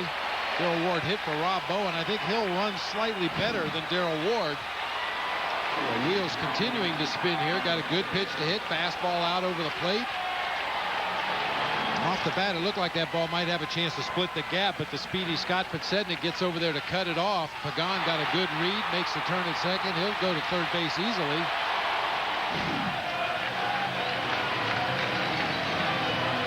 Now it's Coy Hill.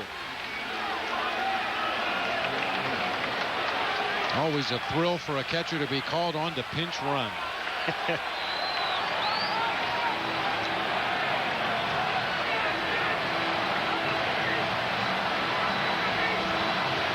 So Lou Piniella going with Pagan as the pinch runner. He ends up going first to third on the single. Darrell Ward pinch hitting for Bowen with a big base hit. And now you just make good contact, stay out of the double play, and get the lead here. Ryan Theriot swings and bounces it foul.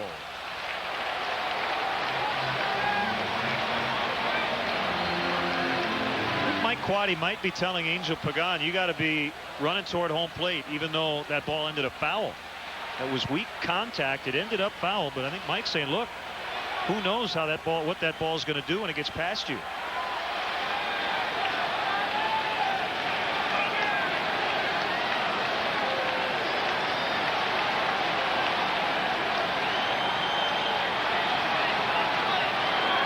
Squeeze play. There's the bunt by Theriot.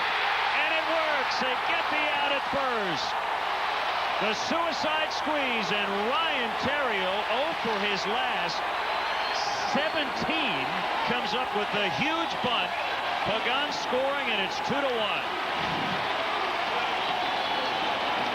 We talked about it earlier and went the whole afternoon speculating that maybe Lou Piniella would push some buttons today, get some runners in motion. Waits till the 9th inning, has Ryan Theriot at the plate, a very good bunter, very good handler of the bat. You could have also played hit and run here in the hopes to get that run home, but Theriot executes a perfect squeeze bunt. Pagan did not tip it off. He left it just the right time at third base. Nicely done.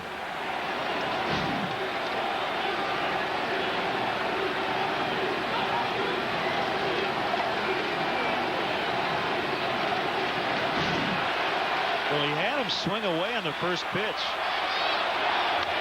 So that, makes you think that there's no squeeze on. I talked about Quaddy. He was throwing his arms around, talking to Pagan. Maybe a little deep move there. Try to distract everybody. Diversionary tactics. Yeah.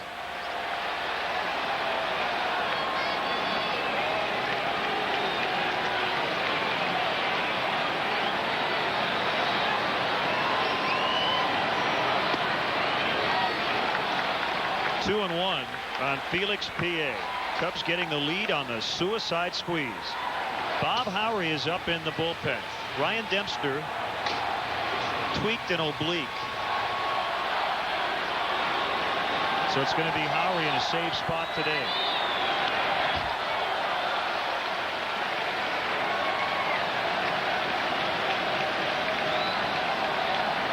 Doesn't sound like anything serious. Ryan went 1-2-3 in the ninth yesterday. And it'll be the former White Sox reliever Bob Howery in the bottom of the ninth.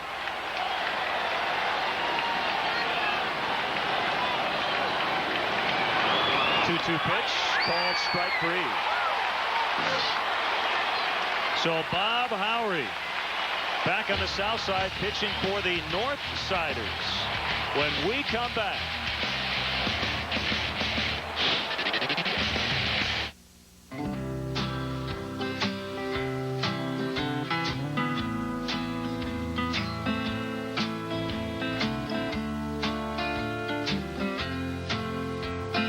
She can be warm.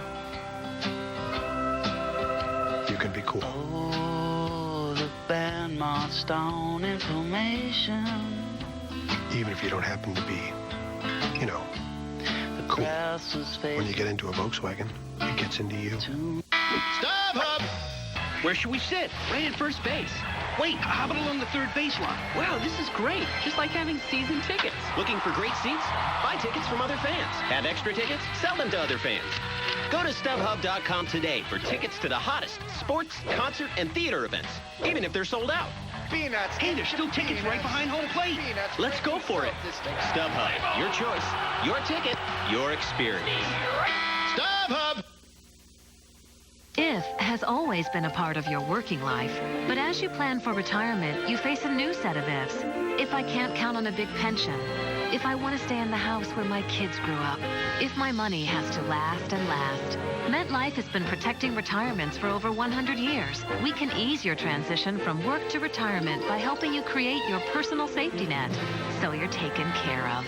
Call on our expertise to get guarantees for the if in life. After all, we're MetLife. Our Nissan drive of the game. It was driven about 40 feet toward the pitcher's mound. Ryan Theriot with a successful suicide squeeze. Angel Pagan scoring the go-ahead run. Angels in, playing right. Coy Hill catching. And veteran right-hander Bob Howery on to pick up the save. He is 0 for 3 officially in save opportunities. Filling in for Ryan Dempster today.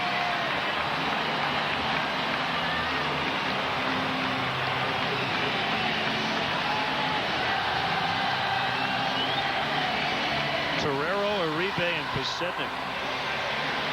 So 8-9-1 in the White Sox order.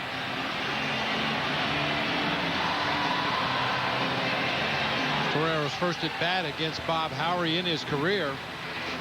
Juan Uribe, the on-deck hitter, 0 for 5 lifetime against the Cubs right-hander.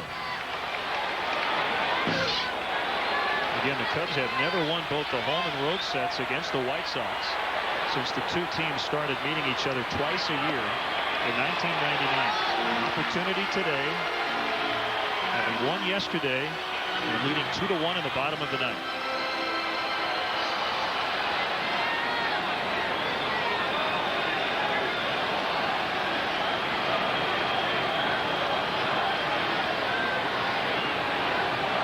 The kick and the one-strike pitch. 1-1 the count.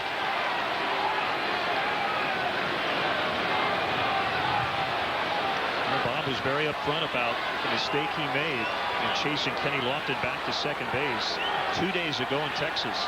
He simply held onto the ball too long. Lofton was safe at second and then would score the winning run. And Frank Catalanotto pinch hit single.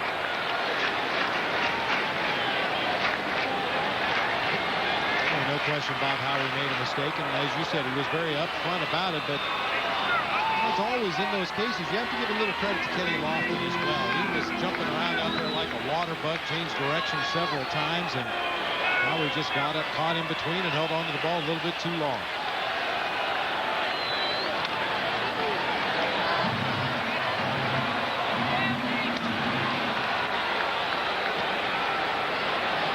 final in Canada. The Blue Jays over the Rockies 11-6. They have won the first 2 in that series. Left-hander Matt Thornton is up just in case for the White Sox. Cardinals beat the Phillies 8-3. Adam Wainwright over Adam Eaton in the Battle of Adams. Swing and a miss. 1 out.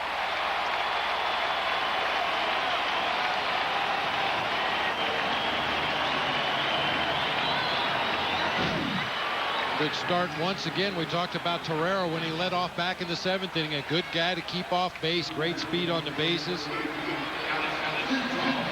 Ozzie Guillen's going to go to his bench once again here for Alex Cintron to hit for Uribe. The producer of Cubs baseball and Comcast Sportsnet is Bob Albrecht. Our director, Dave Turner. Our associate producer, Tamara Anderson. And we call Dave Bulldog. We're going to have to call him Deep Dish. Deep Dish. Our stage manager, Christine Charbonneau, up in the booth. Jim Winters, our technical director. The executive producer of Cubs baseball on Comcast Sportsnet is Jim Corno Jr. Great work by our entire Comcast Sportsnet crew.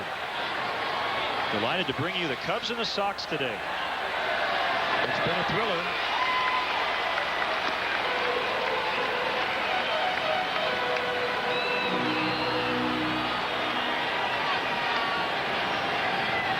Blues mantra lately, we're getting there. There have been some roster tweaks. We've seen this team play better baseball overall lately. 1 ball, 2 strikes. The Cubs right now are 11-10 in the month of June. Just still waiting to see that big long streak. Try to rattle off 10 out of 12. They're hoping this weekend is a start.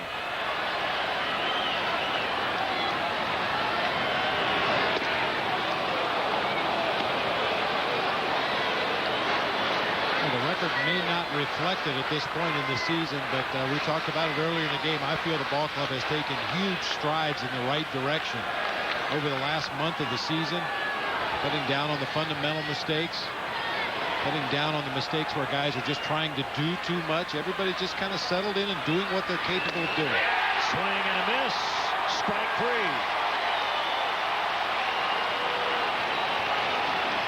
Howie 1 out away from what would be his 58th career save.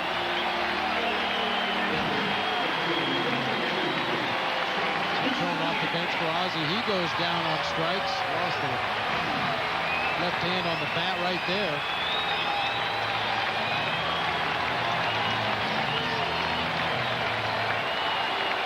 Now a tough out. Scott Podsednik. He's reached twice. A single and a walk. Cub fans on their feet.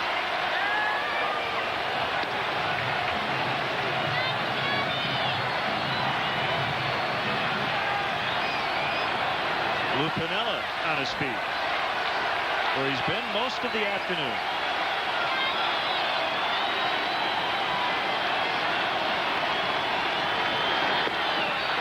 Caught the corner.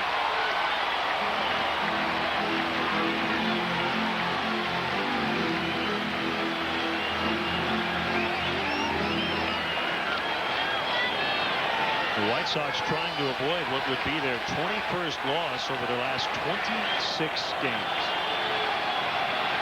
They're setting up on the outside corner. Here it is. It's away.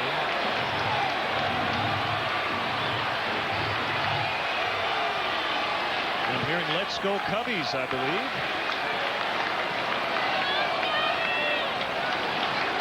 Every time one of those chants starts, regardless of which group of fans starts it, the other one tries to drown them out with their own team name.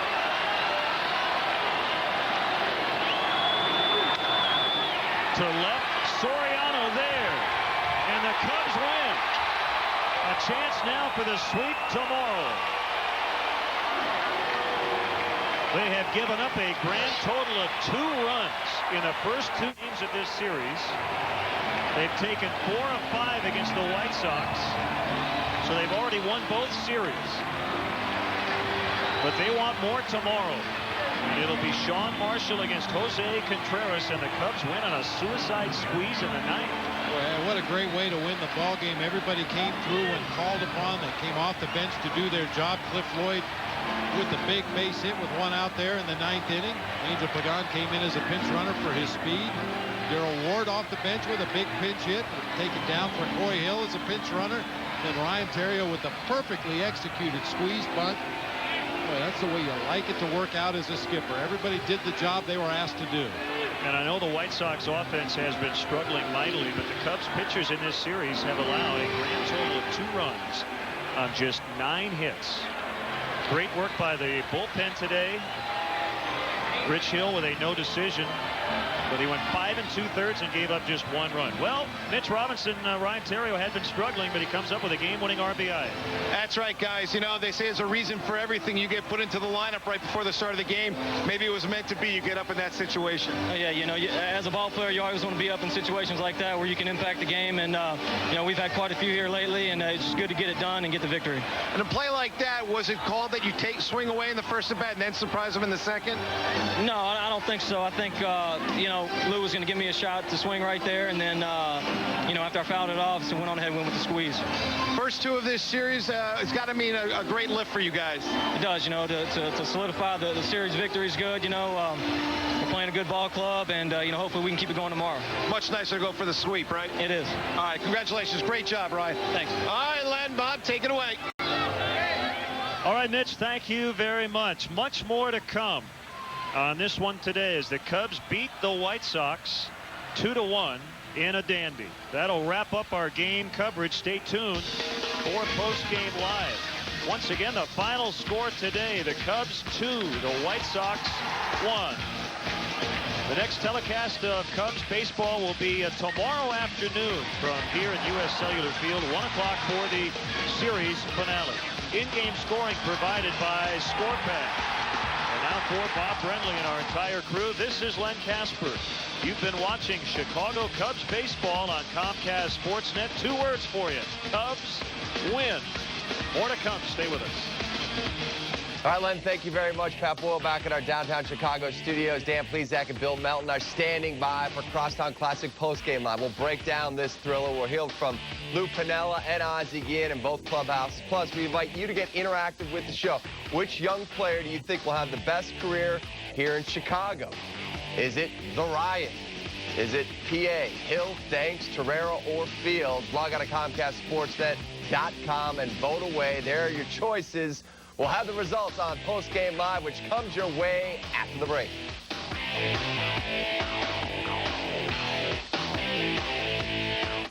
Prepare yourself for an event so big, we couldn't fit it inside. Welcome to Nissan's tent event. Get great deals like a 229 lease or 0.7% financing on the Nissan Altima, or a 159 lease or 0.7% financing on the Nissan Sentra. Get to Nissan's tent event today for great deals on every new Nissan. But remember, the tents come down July 2nd. Get there now. I am your idea. Color me. Get me noticed. Make me shout. And stand out. Give me Rico color that always works. I am your idea. Make me brighter. Make me shine. I am your idea. Get me in there. Make it happen. In flying colors. It's you and me, and here we go. With Rico. Try Arby's new popcorn chicken. Popcorn chicken so big and juicy, others don't compare. Made with 100% natural all-white meat chicken. So delicious, it'll have you saying, I'm thinking Arby's. Experience a Cubs game at historic Wrigley Field. Individual tickets are available for upcoming games. Get your tickets now by calling 1-800-THE-CUBS, visiting the Wrigley Field box office, or by logging on to Cubs.com. See you at beautiful Wrigley Field. Chevy. With 8 models that get an EPA estimated 30 miles per gallon highway or better. And we're so confident of our quality, every one is backed by something no one else has. The best coverage in America, including the GM 100,000-mile warranty. Get an 07 Cobalt Sedan LS with an EPA estimated 32 mpg highway starting at $13,640 after cash back. That's an 07 Cobalt Sedan LS starting at $13,640 after cash back. Cubs baseball on Comcast Sportsnet is brought to you in part by LoJack, the only stolen vehicle recovery system operated by the police. Bacardi Rum, if you're going to drink, be responsible. And by Pontiac, 9 performance machines, all designed for action.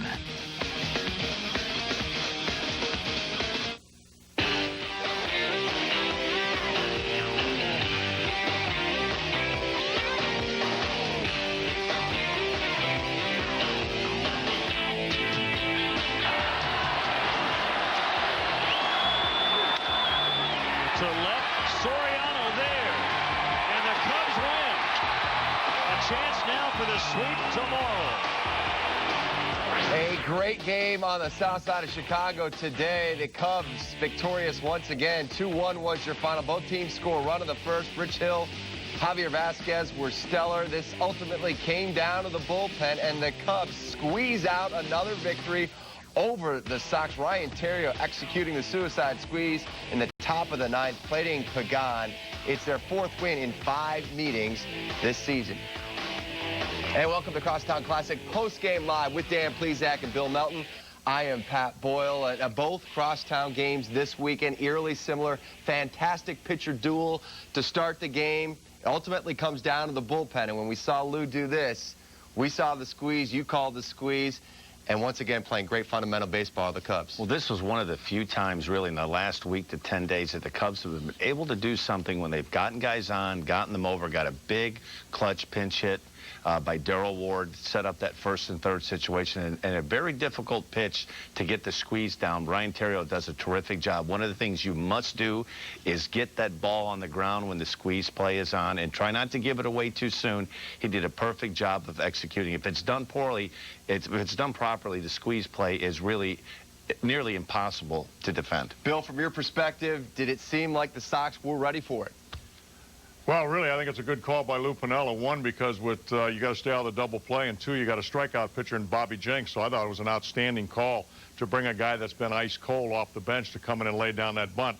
That's all you want to do, because if he's swinging, you either strike him out or he may hit into a double play. So I don't think Piniella had anything to lose. Ozzie Guillen has stepped to the mic at U.S. Cellular Field. Let's listen in to the skipper of the White Sox, brought to you by United Airlines. First that food, and then we should, him is got to beat them, because them right now was clean. Really good for you today. Yeah, you know what I mean? I think it's a hell of a ball game. You know what I mean? Both going to try the ball real well. I think Javi's most of the time been throwing the ball good for us. Unfortunately, we not do anything offensively. You know what I mean? It's something. You just struck out 23 times in 2 games. Not surprised? Struck out 23 guys, 23 times in 2 games. That's obviously you're not going to put too much offense out there. You know how to have too many people on base to get something going. First inning, we got the guy on base with still second over the I say, oh, you got something's going on. And all of a sudden, we go back to flat. Do you think the suicide might be coming? Yes, I had the feeling. I don't think it was I got behind the count. I said, well, maybe get ahead of count. He got ahead of count. He got behind the count. Maybe he's coming, but he put it in the right place. He's over-managing me, just in case you guys want to hear that. Louis over-managed Ozzie today. That could be the highlight today. Please. Is it? Dinos go on the DL. I mean, you got to be ready next couple of days. Remember, we got to go to Tampa. That's artificial grass. I don't know yet. I got to talk to Kenny. Ask Kenny about who's down there, can come up and at least have somebody out. I can count with. I don't think that is, the way I look at it, I don't think that you're going to be ready to put it anytime soon. A very brief Ozzie Guillen after his team loses for the 4th time in 5 meetings against the White Sox. Bigger picture, they've now lost 21 of the last 26 overall. This one came down to the top of the 9th inning. Bobby Jenks, Ozzie's closer, was in there. We'll get to that, maybe why he was in there in the 8th inning. Pagan pinch running. Darrell Ward pinch hit single here to get things going. And just a great job of execution here by the Cubs. Well, it really was. You know, the inning starts off, Cliff Floyd able to get a ball through the middle of the diamond. Pregame comes in. This was really the big hit. Darryl Ward takes a pretty good fastball, 94 miles an hour on the inner half of the plate, able to slice into the gap in left center, puts Cubs in position and gets them to go in here, first and third and one out.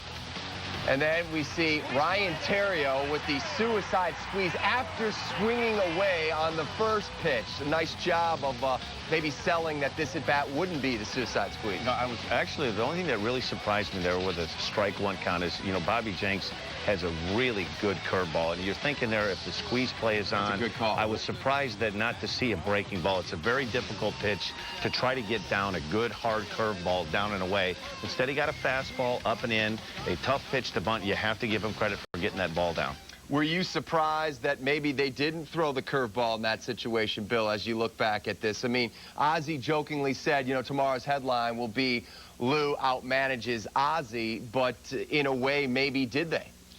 Well, you know, sometimes that curveball is tougher to bunt, but sometimes it's an easier one to deaden. But, of course, when your squeeze is on, you don't care if you deaden the ball or not. You just want to put the ball in play because any infielder, even the pitcher that gets it on a good squeeze play like that, if the runner's doing this thing and not giving it away, he's going to score anyway. So, yeah, maybe if you want to second-guess the whole thing, maybe a breaking ball. But, you know, Bobby Jenks throws hard enough. Actually, when I looked at that pitch right there, that was a cutter down and in, and it was coming back over the plate for him to put that ball down.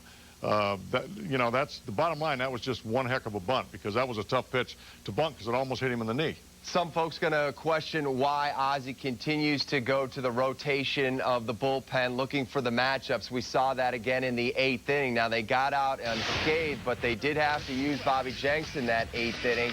Here it starts out with Buckvich in the game. He gives up the single. Soriano would then fly out following that at bat.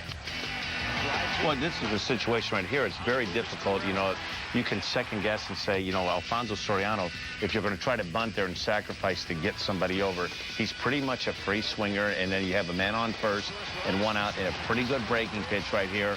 And Cesar Torres steals the base, so you look like the Cubs are in business, looking like maybe if they can get this big 2-out base hit. Unfortunately, Bobby Jenks throws it. It looked like a backup slider. It looked like A.J. Pruskinski was sitting on the outer third of the plate, and the ball kind of ran back in towards the inner half of the plate. A big strikeout of probably, without question, the Cubs' best hitter right now in Derek Lee. Now, you look at who pitched there in the 8th inning. You had Boone Logan, and again, Boone looked good yesterday, and they continue to go for the matchups. Now, it worked out fine there. Jenks gets D. Lee, gets it to the 9th inning. But if this game goes into extra innings, you've wasted a good majority of your bullpen, including Jenks.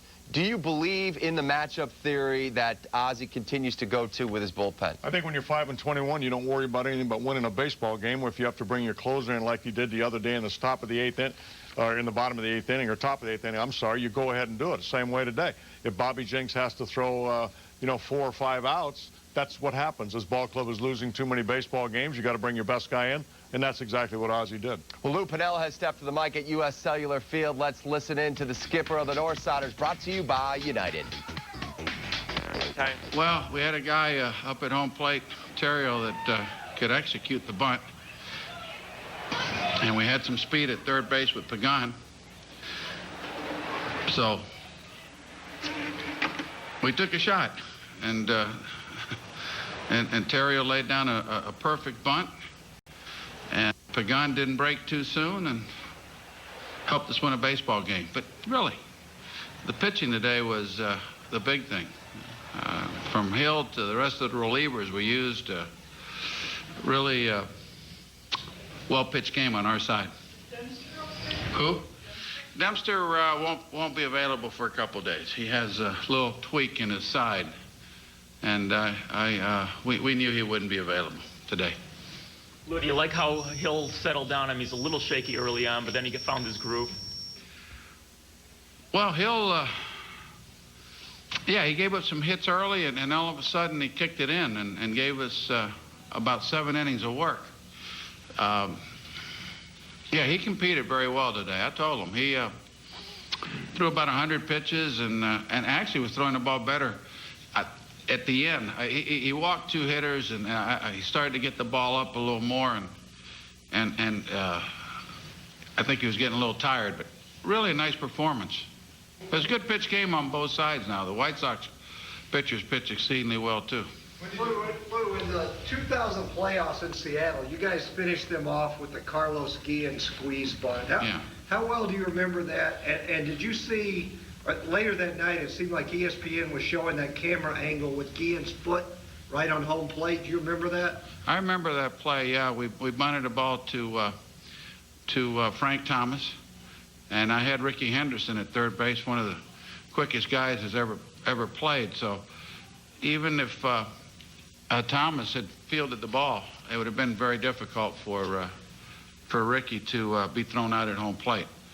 And the day we had a similar circumstance. Terrio's a really good bunter, and Pagan is one of the quickest kids we have on our team, so it worked. Obviously, it wasn't on right away, though, because Terrio grounded foul on the first pitch. What was your thinking going into that whole at bat? Look, there are two dangers when you bunt like that. The squeeze bunt I'm talking about. One, they pitch out, and two, you pop the darn thing up. But yeah, I was concerned a little bit about the pitch out on the first pitch. What happened to DeRosa before the game while he was scratched? I think he's got a reaction to the medicine that he was taking for that dizziness in Texas, and he was a little out of it, so we just took him out of the ball game, and Terrio did a nice job. What was Owen? Maybe he's acclimated here a little more. Maybe he's a little more relaxed. The weather's gotten warmer. More at bats. He's starting to see the ball better. Probably, I think the full being acclimated to playing left field. I think if you put all those things together, it probably spells a lot more comfort for him, and he's starting to really pick it up. Lou, right, you said you were concerned about a pitch out on the first pitch. Wasn't it 0-1 after that? And if so, why weren't you concerned about a pitch out on the second pitch? Well, I mean, you're always concerned about a pitch out. You really are. That's the danger of squeezing. But, in a situation like that, even if they pitch out, you've got 2 outs, but you still have a man in scoring position at second base. So you still have a chance. And, I really don't like the squeeze much. I've said that publicly before. We've used it twice this year effectively, but, I'm not... I would prefer to basically see the hitter drive the ball, but... we've been struggling, and Terrio's been struggling some, so this might pick him up really nice too. But it's there's some skill involved to laying the ball down, knowing that it's a squeeze situation. Howery is closer in the meantime. We're going to have to use him probably for a few days. Yes. Yeah, and the day we went to our bullpen, but everybody pitched relatively short, so we're in pretty good shape again tomorrow. Yeah. Lou Piniella going for broke, using the squeeze play to get within 5 games of the 500 mark on the year. And you take a look at it with DeRosa out, with that optic migraine situation that he sustained and had down in Texas earlier in the week, where he actually lost vision in one of his eyes. They took him out of the game. He was dizzy a bit, they said yesterday. It was an early scratch, or late scratch, I should say, right before today's ball game.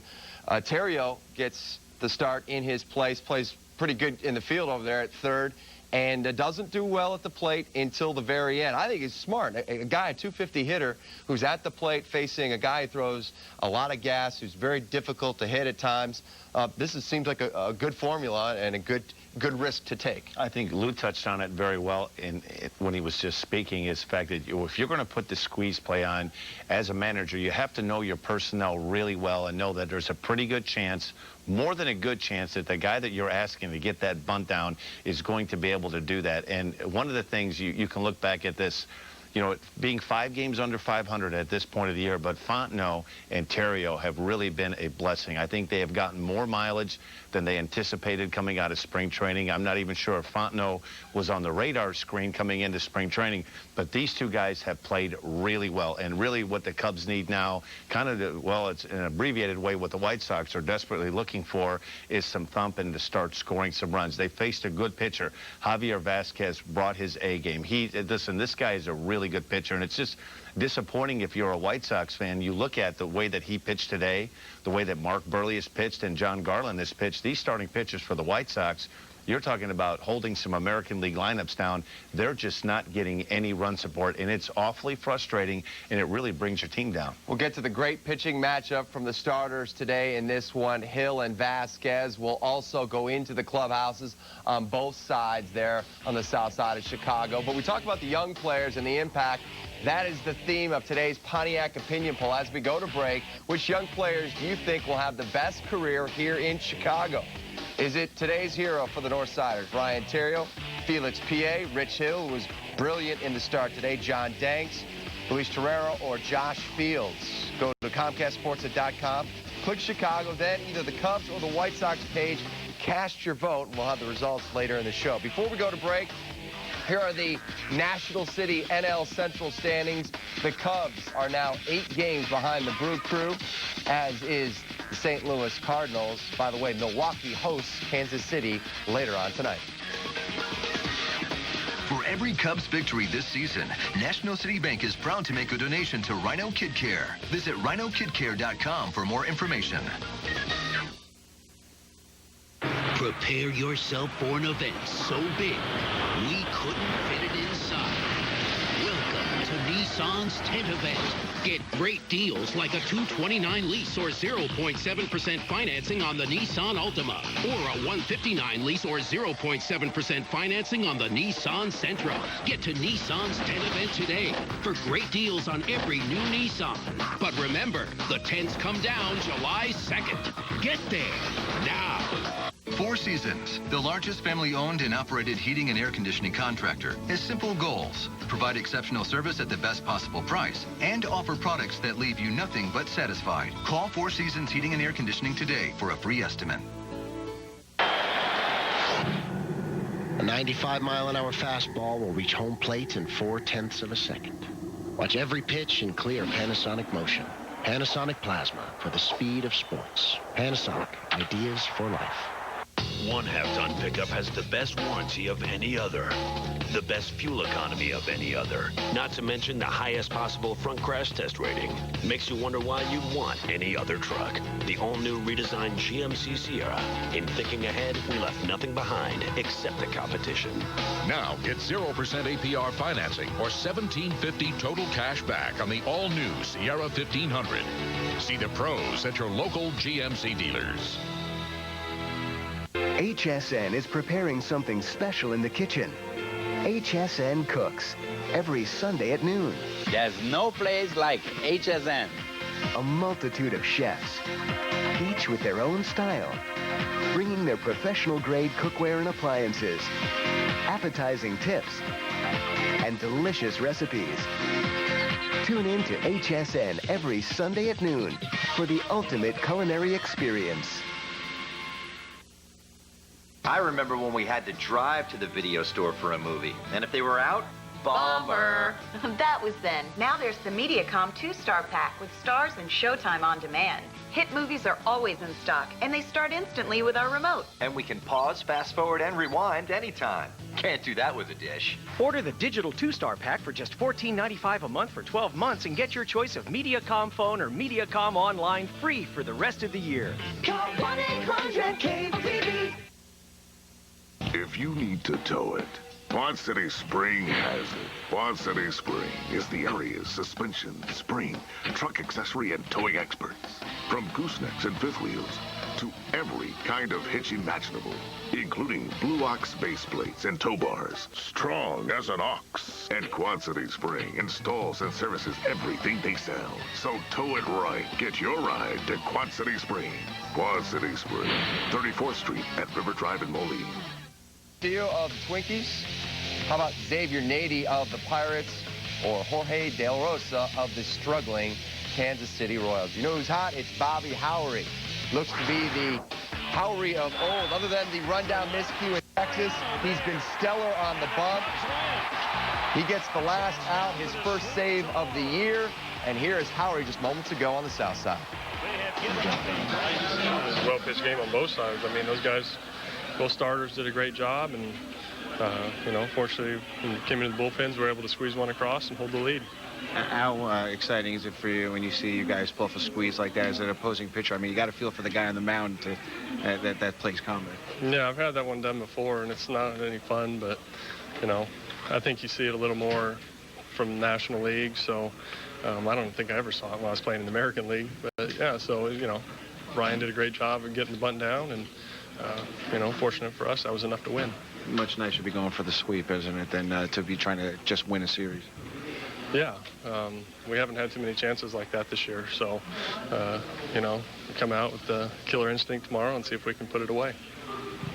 Bobby Howry has really found his groove in his last 10 outings. What has been the difference that you've seen from him? I think it's a big difference, not only in Bobby Howry, and I think it goes hand in hand. Not only his fastball, you're seeing him attack the strike zone. He's getting good down movement on his fastball. The first 2 months of the season, you're so accustomed to seeing Bobby Howry attacking, throwing strike one, getting a lot of ground balls. In spring training, the early part of April and most of May, a lot of fly balls, a lot of the balls, you know, not having that good down breaking action on his off-speed stuff in particular. But one of the things you're able to see is in the ninth inning, he's able to locate his fastball, made some very good pitches, some terrific down-breaking fastballs, his sinker, Pasednik. He made 4 fastballs on the outer third of the plate, all diving away 92, 93 miles an hour. I think that helps, and I think the one guy that has really stepped up and turned this bullpen around, Carlos Marmol, has really been their best troubleshooter as far as Lou Piniella seems to be going to Marmol when guys are on base, when things are getting dicey. He's picked up the starting pitchers repeatedly the last couple of weeks, and they have desperately been searching for a guy that can come in and do some damage in that 7th and 8th inning, and Carlos Marmol has been terrific the last 2 weeks. Another 1 inning, no hit, no run performance from Marmol today. And we talk about Howry. It's big because Ryan Dempster, you heard during Lou's press conference, has some sort of pulled muscle near his rib cage area. He'll be sidelined probably the next couple days, so Howry maybe steps into that closer's role if the Northsiders need it. Time now to look at our Felco pitching recap. And Bill, as you take a look at this, Javier Vasquez gives up the leadoff home run to Alfonso Soriano, the 37th of his career. But other than that, he was just like Burley, flat-out dominant after that. I think what's disappointing is the tough time that the starters had last year, and that was our biggest concern coming into this year. They're 5th in the American League in quality starts, and deservingly so. I mean, these guys, you know, they've kept us in just about every ball game. Javi Vasquez against Pittsburgh, you know, he had I don't know what kind of a lead that he had when he left. I think the game was tied and the bullpen lost it for him. He didn't get a decision there, but I mean, he's 1-5 in his last 6 or 7 starts. You know, this guy's been outstanding. I mean, how many games can you win, you know, when you're sitting there with 9 hits in 2 days and you got your pitching staff, 7 innings, 5 hits, he struck out 8 guys. He didn't walk anybody. Yeah. When you don't walk anybody and you don't give up a lot of hits, you should win the ball game. He didn't do it, but you know what? Most importantly, at least these starting pitchers are giving the White Sox a chance to win. And the southpaw Rich Hill had it going. He had that slurve going, which comes in. We saw at one point, I think it was 71 miles an hour.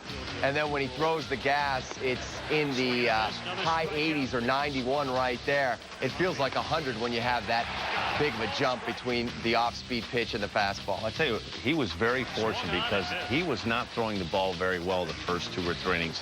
A lot of 2-ball, a lot of 3-ball counts, having a difficult time. His curveball was big and round. It wasn't that tight breaking pitch. He started getting into the 4th and 5th inning, and you started seeing him locating that fastball. When he's able to throw that fastball between 89 and 91, and one of the things he does very well, he starts down in the strike zone with his fastball, gets you to look for that slow curveball, and gets a lot of outs on an elevated fastball. That ball that looks so tantalizing to hit, that's a little bit higher than belt high, it looks a lot faster than 91 miles an hour when he mixes in that slow curveball and starts down in the strike zone. And you see a lot of good strikeout pitchers. You can strike out and get a lot of guys to pop up with 2 strikes. If you can elevate a 4-seam fastball at the belt or above, hitters really see that pitch very well, but it's a very difficult pitch to get a good part of the bat on and get on top of that pitch. Rich Hill goes 5 2/3, gives up 6 hits, just the 1 run. He is now got an ERA of 3.13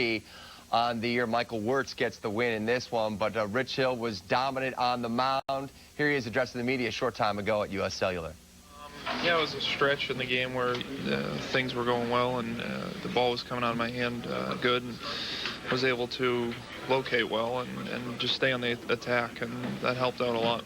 Nice as a whole staff with the bullpen. Everyone, I was just saying to Bobby, I mean, you guys, everyone came in and did their job. Yeah, it was a great team win. Everybody did, you know, with the suicide squeeze, great defensive plays out there, and having the bullpen come in and do the job that they've done. It's been great. After the memory from last year, is this now officially wiped out? You have a better taste that for was, the yeah.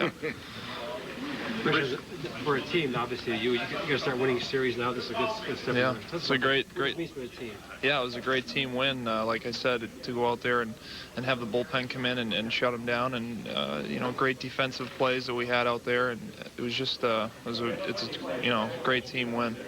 Rich, Lou was just saying he was really proud of how you competed today. I mean, a little shaky maybe early on, but then you found your groove and you really were thrown to your spot. Yeah, I think bouncing off of that San Diego game, coming in here, and you know, this is a playoff type atmosphere. This is really electric to come out here and have, you know, the support from the Cubs fans and the support from the Sox fans. It's fun to play in. Thanks, Rick. Yeah, much more fun than last year when Michael Barrett gave the old forearm shiver to A.J. Pierzynski. Rich Hill was the starter on that day, and you heard our Mitch Robinson say, does this now make up for that performance last year, or do you have more of a memory now? Certainly this is a well-played game on both sides. Fundamentally, it was a very well-played game. It was a well-played game, and it really just goes to show you how far Rich Hill has come since this time last year. When he pitched that Saturday game against the White Sox last year, and this was a White Sox team offensively that was firing on all cylinders. I mean, they looked like they were a team ready to take off and just start really making some hay. And Rich Hill just had the look in his face that afternoon like, you know, he was out of his element, that he was overmatched, went back down to the minor leagues, followed that up with a great month of September, a very good spring training, and really he has been a very important part of why this team, they're 5 games under 500 right now, which is not good, but their starting pitching has really kept them. At this point, it has been, without a doubt, the most positive thing. If you're going to look at something to say what has been good, the starting pitching, I think, has even been better than they would hope to be at this time. It's time to get the offense going in a big game for this team tomorrow. You have to get greedy at this point of the season right now. They've got to get to 500.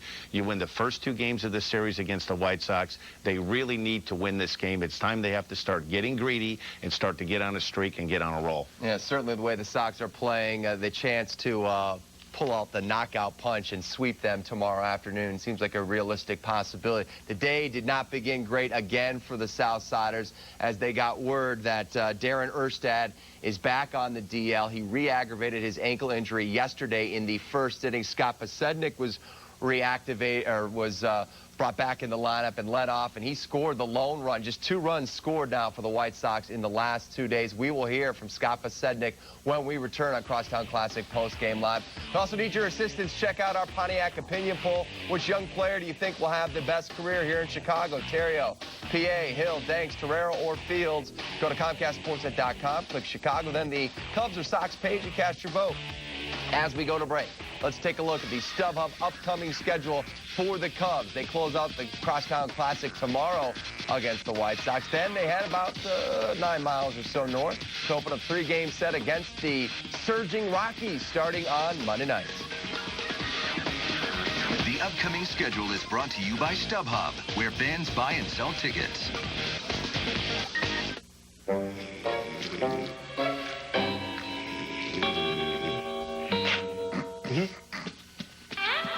Wake up to rivalry and wake up to McDonald's. Get any 2 biscuit sandwiches for just $3. Prepare yourself for an event so big, we couldn't fit it inside.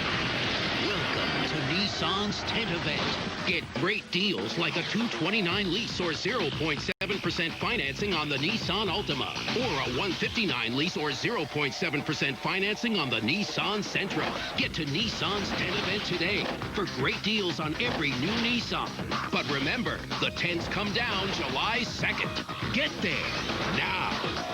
Since 1939, members of the Concrete Contractors Association of Greater Chicago have put quality craftsmanship and expertise into every job. The CCA employs skilled union tradesmen to ensure that every project meets exacting standards. Call 630-9904-CCA to locate a qualified CCA union contractor.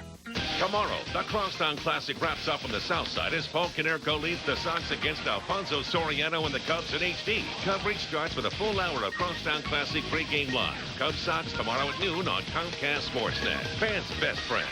Honey, I think he's trying to tell us something. His first word. Feldco. Smart kid. Call 866-4FPL. DCO. Feldco windows are a part of family life. More than 100,000 satisfied customers prefer our top quality, professional installers and great warranty. Call for a free estimate. Financing available. Call now. For quality windows, siding, and doors, call 866-4Feldco. It's designed to outperform your expectations, your sense of speed, your idea of luxury, and last of all, designed to outperform all your other choices. Presenting the Edmunds.com editor's most wanted sedan for under $45,000. The M. From Infiniti. Now lease an Infiniti M for $419 a month. Wow. Every bite of these cinnamon melts is like the center of a cinnamon roll. It's like us working without you talking. Introducing McDonald's new Cinnamon Melt, available all day. Soft, warm, and covered in melted frosting.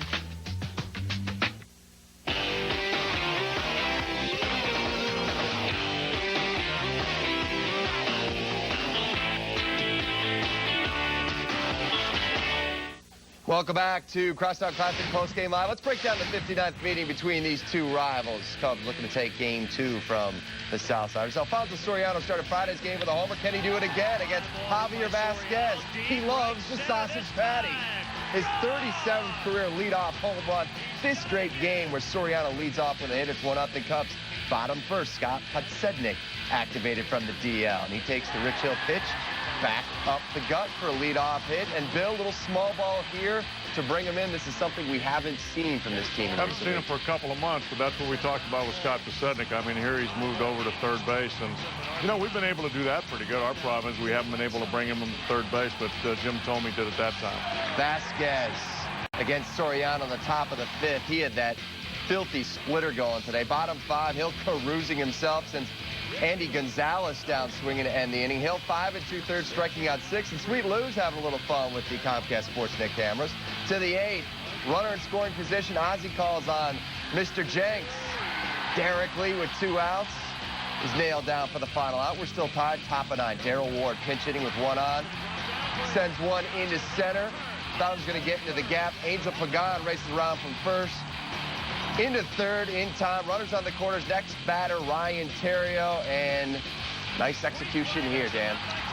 this was not an easy pitch, as Bill touched on. A.J. Brzezinski was setting on the outer half of the plate, expecting a breaking ball. It was kind of a backed-up breaking ball, and here Bobby Howry finishes it off. Made some really good pitches. I love the sinking action on his fastball. He's starting to get back to the Bobby Howry that we're used to seeing, and I'm telling you, if he can start to pick it back up, and Carlos Marmol, it would be a huge lift for this bullpen. As a guy who's been 18 years in the bigs, and about 17 of that you were a reliever, when you see numbers like this, it might make you throw up. I know Bill's tired of talking about it, but if you look at it from the White Sox perspective today, Buckvich, Logan, Jenks, they were okay. Jenks, has to shoulder most of the blame for what happened today because, he lets the guys get on in the top of the 9th inning, and that's something that if you are indeed of the closer caliber, you can't let that happen. Yeah, really. I mean, when you have to go to your best guy, it's either sink or swim. You're going to win a ball game, you're going to lose a ball game, and Ozzie brought him in the 8th inning last time where he did get a loss, or he basically got a loss that game. Brought him in this time. I should say a blown save, I'm sorry. This time he brings him in. Again, probably not when he wanted to do it, but he brought him in to get the outs, and Bobby's rested enough to do it. And the only thing that happens to a closer is you either win or lose. You're either a GOAT or not. And the bottom line is he has a blown save and also a loss. But again, he made the pitches. He did it to Derek Lee. That's what you want to do. He's a strikeout pitcher. You want to strike out Terrio, so you bring a strikeout pitcher in to get him with a man on first and third, a double play ball. But primarily, you're looking for the strikeout, and that's why he brings Bobby Jenks in to get these guys to strike out. And they just beat him today with a bunt. When you go to the matchup philosophy like Ozzie Guillen has in his bullpen, you have to give the guys time to warm up. And when you're only facing one batter at times, and that can be pretty quick, is Ozzie giving enough time to the relievers to get them ready? Well, I don't think that, you're not there. I'm not there to be able to see, the mechanics of what happens. But I will tell you this. It's your responsibility as a relief pitcher. You have a pretty good idea when the game starts. There's kind of a pecking order there. Bobby Jenks is going to be the 8th or 9th inning guy, and they're pretty much the situational guys that are going to pitch in the 7th and 8th inning. And you should probably, if you're going to do this and stay in this game for a while, you should get an understanding of when it's about your time to get ready. And that means if you're going to pitch the 7th or 8th inning, regardless of what the score is, around the 6th inning, get up, start walking around, stretch out your legs, stretch out your lower back. There are things that you can do, and you have to be ready. That's what makes it so difficult pitching out of the bullpen. Not so much at this time of the year, but it's awfully difficult in April and September when it starts to really cool off. You have some cold nights where it's hard to get up, take your jacket off, and start firing, and you may be 1 or 2 hitters away, and you only have about 15 throws to get loose, but it's your responsibility. If you're going to pitch in that 7th, 8th, and 9th inning, you should have an idea, and I'm sure these guys do. So to use that as an alibi, I don't think is very good. I think the problem is right now, when you have an entire bullpen, with the exception of Jenks, that is struggling, it's hard not to expose everybody because there really aren't any other options for Ozzie Guillen to go to right now. If there was, he would be using it.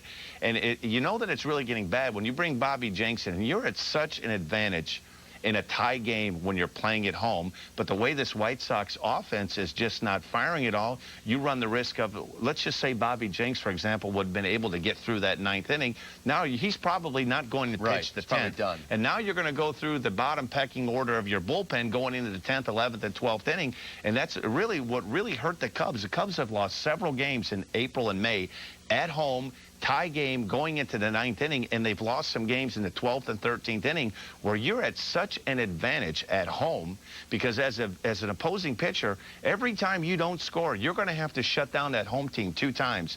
And the White Sox right now, they're just not firing offensively at all. You look at this, it doesn't make sense when you look at this lineup.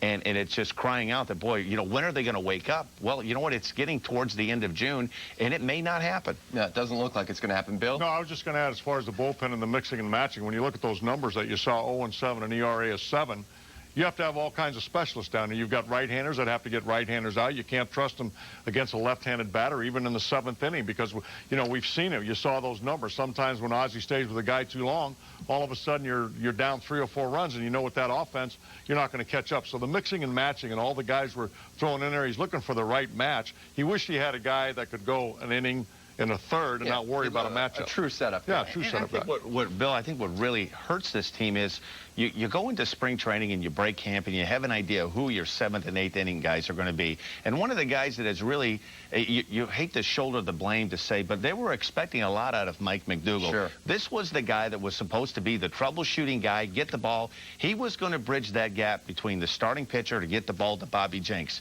He has electric stuff. He can pitch to either righties or lefties. He struggled, sent down, came back up. And the Cubs saw the same thing. When Aaron Howry were struggling in April and May, it totally discombobulates the rest of your bullpen, because now you take guys that are your middle relief type guys and you're trying to turn them into specialists in the 7th and 8th inning, asking guys to do a little bit more than they're capable of doing. And if you do that enough, you start exposing the weaknesses, and every pitcher and every player has some type of weakness. And just as Howry picks up the save, guys like Oman and Wirtz can gain a little momentum from their appearances today as well from the Cubs' perspective. Back to the White Sox for a moment. One of the lone bright spots for them, Scott Pasednik returns coming off the DL, and standing ovation for him in his first at-bat, and it's good timing seeing as Darren Erstad is back on the DL. And right away in the first, he does what they want. He gets on base, and then he becomes a menace on the base as he steals second.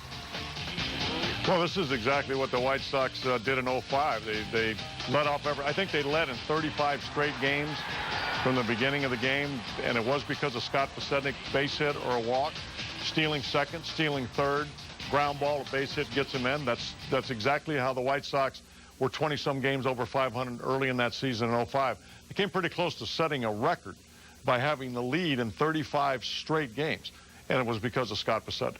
Scott Pasednik addressed the media a short time ago at 35th and Shields. Let's listen in. Yes, and you know what, when I reach base, well, it's funny, I was joking with someone, Soriano pops from out of the ballpark and he gets to jog around the bases, but I have to strategically work my way around. They're a little tougher to come by, but I wanted to get out there and test it out right out of the gate, and I got a pretty good jump and got it going from there. So, Scott, a lot has happened since you got hurt in April. I mean, do you see and you feel the difference in this clubhouse? Well, you know what, there's really no energy, no intensity right now. We have to somehow find a way to change the attitude, create some energy. We got to get something going. We need a change. We need to get the offense going. I don't know how we're going to do that. You have any ideas? I'll talk to Ozzy. But no, you can feel the lack of energy.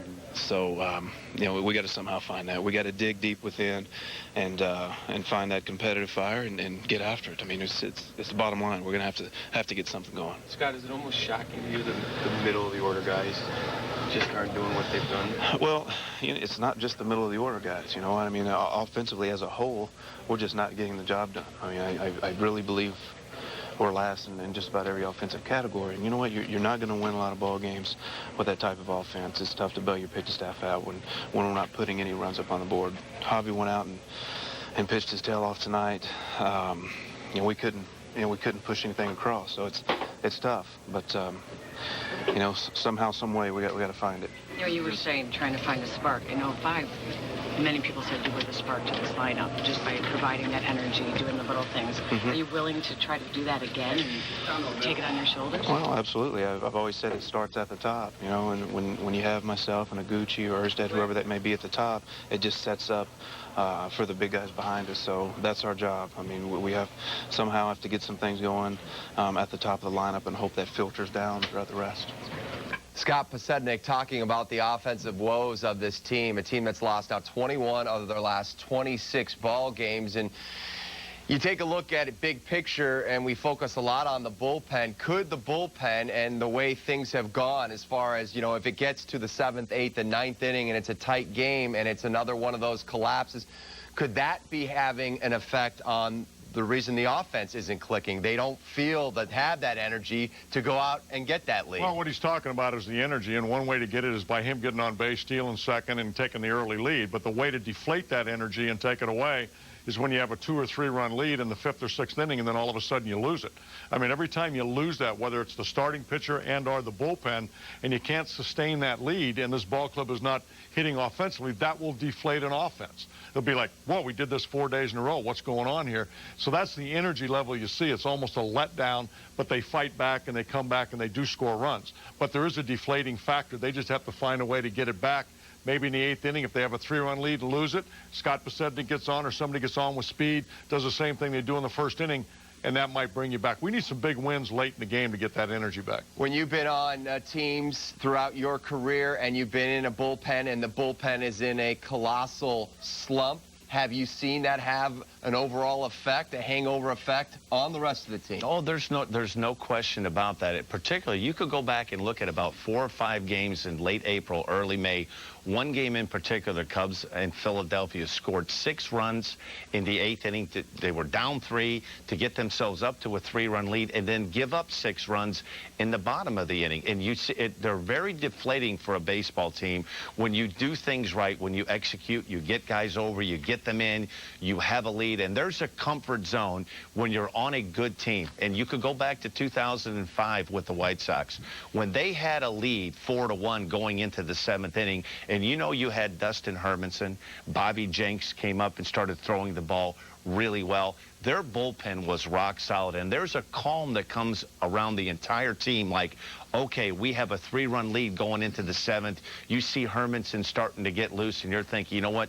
This game's over right now. We've got some weapons out there, and we're going to shut some people down, and it is very deflating when you score runs. You see it a lot in the American League, and there's some franchises that have a history of this. You go back, 8, 10 years ago, prior to when the Cleveland Indians were really good in the late 80s, early 90s, they could slug with anybody. The Texas Rangers, you could lump into that category. Teams that score 8, 9 runs a game, they get to the All-Star break, and all of a sudden, the second half of the season, they just kind of fizzle out.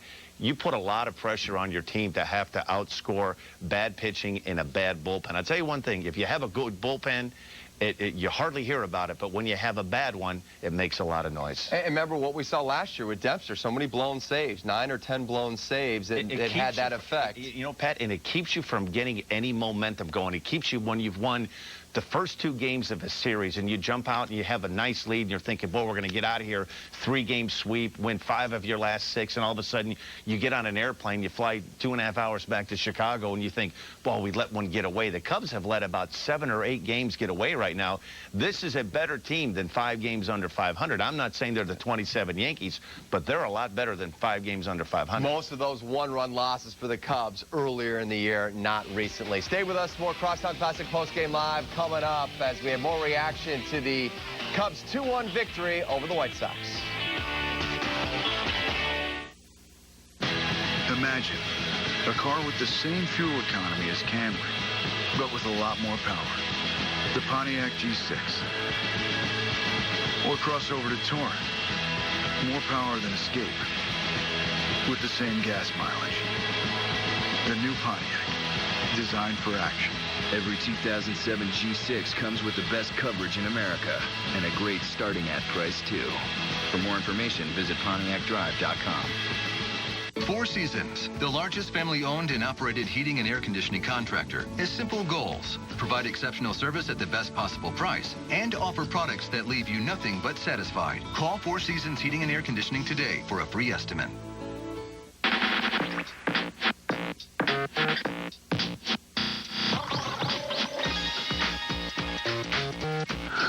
With every step, it gets better.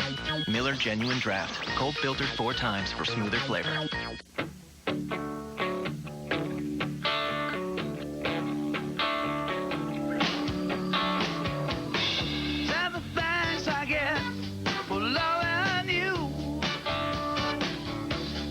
Nobody knows exactly why it happens. But when you get into a Volkswagen, it gets into you.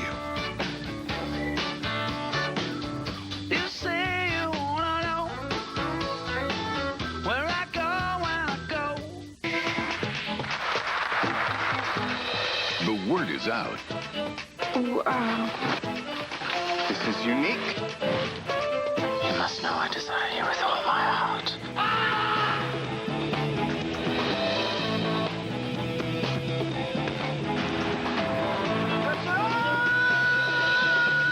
best shows are now on Showtime.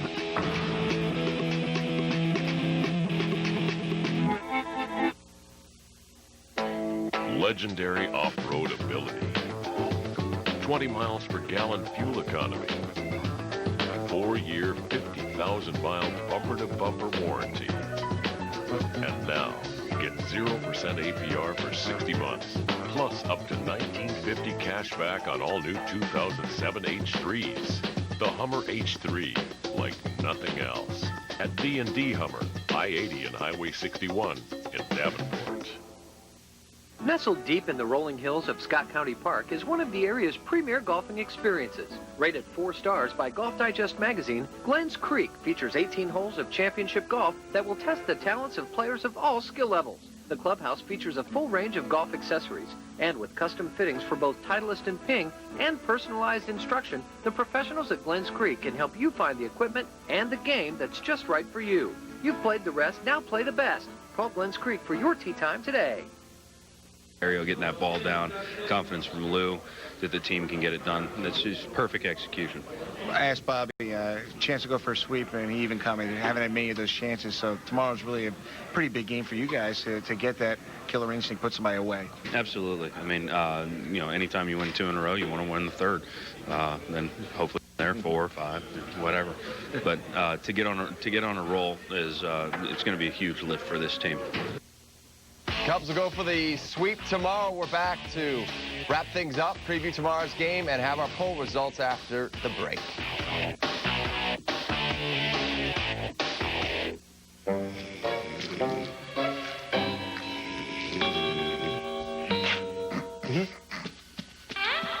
Wake up to rivalry and wake up to McDonald's. Get any 2 biscuit sandwiches for just $3.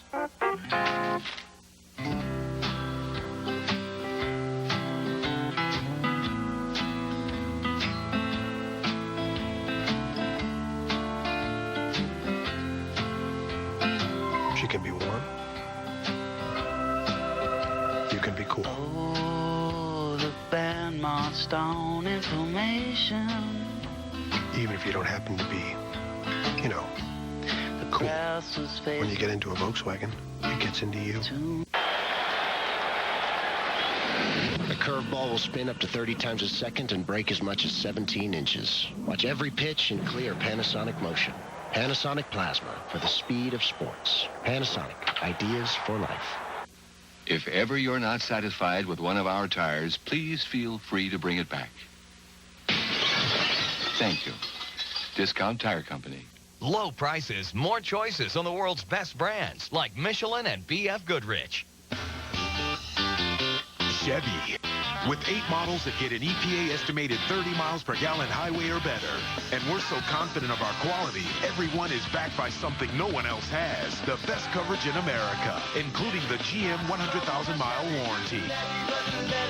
Get an 07 Cobalt Sedan LS with an EPA estimated 32 mpg highway starting at $13,640 after cash back. That's an 07 Cobalt Sedan LS starting at $13,640 after cash back. Wow.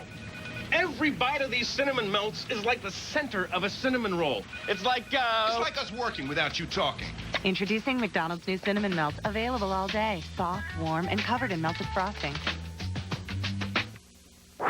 Hey, don't forget, Pregame Live hits the airwaves tomorrow morning at noon with the series finale set for 1 o'clock. Comcast Sports at your home for the Crosstown Classic.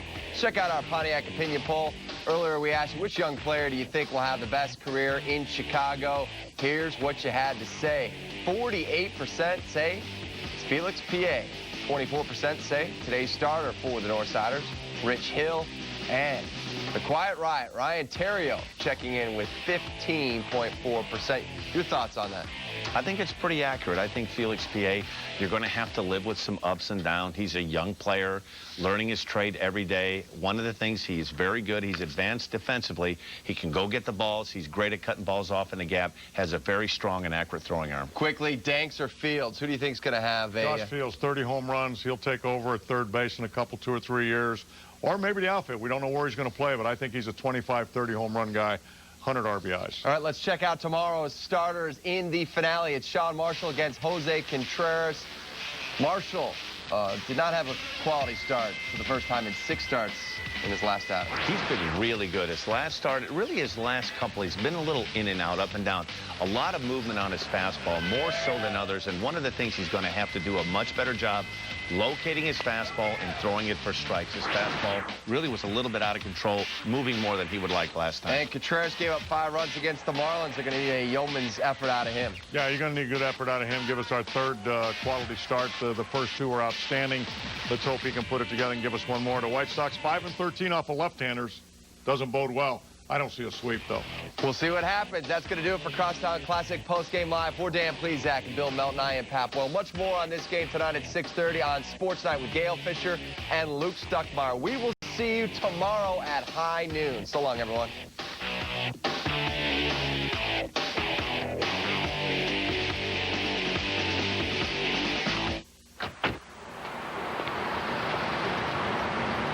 I see you're driving a Cadillac. And I see you're doing the very same. Welcome to the world of gentlemen. Gentlemen, it's good to be here. The spacious Cadillac DTS. Room for 4 grown gentlemen. Visit your Chicagoland area Cadillac dealer for this attractive offer. A splitter looks like a fastball until velocity is lost and the bottom drops out. Watch every pitch in clear Panasonic motion. Panasonic Plasma for the speed of sports. Panasonic, ideas for life. There are many ifs in your family's life. If your kids can go onward and upward no matter what. If you get sidelined from work. Ensuring your family's ifs can be hard to figure out. So MetLife removed the guesswork. By packaging the insurances families need most, term life and disability, we've created a comfortable safety net that's filled with promises and bursting with guarantees for the if in life. Call for this surprisingly affordable insurance package from MetLife.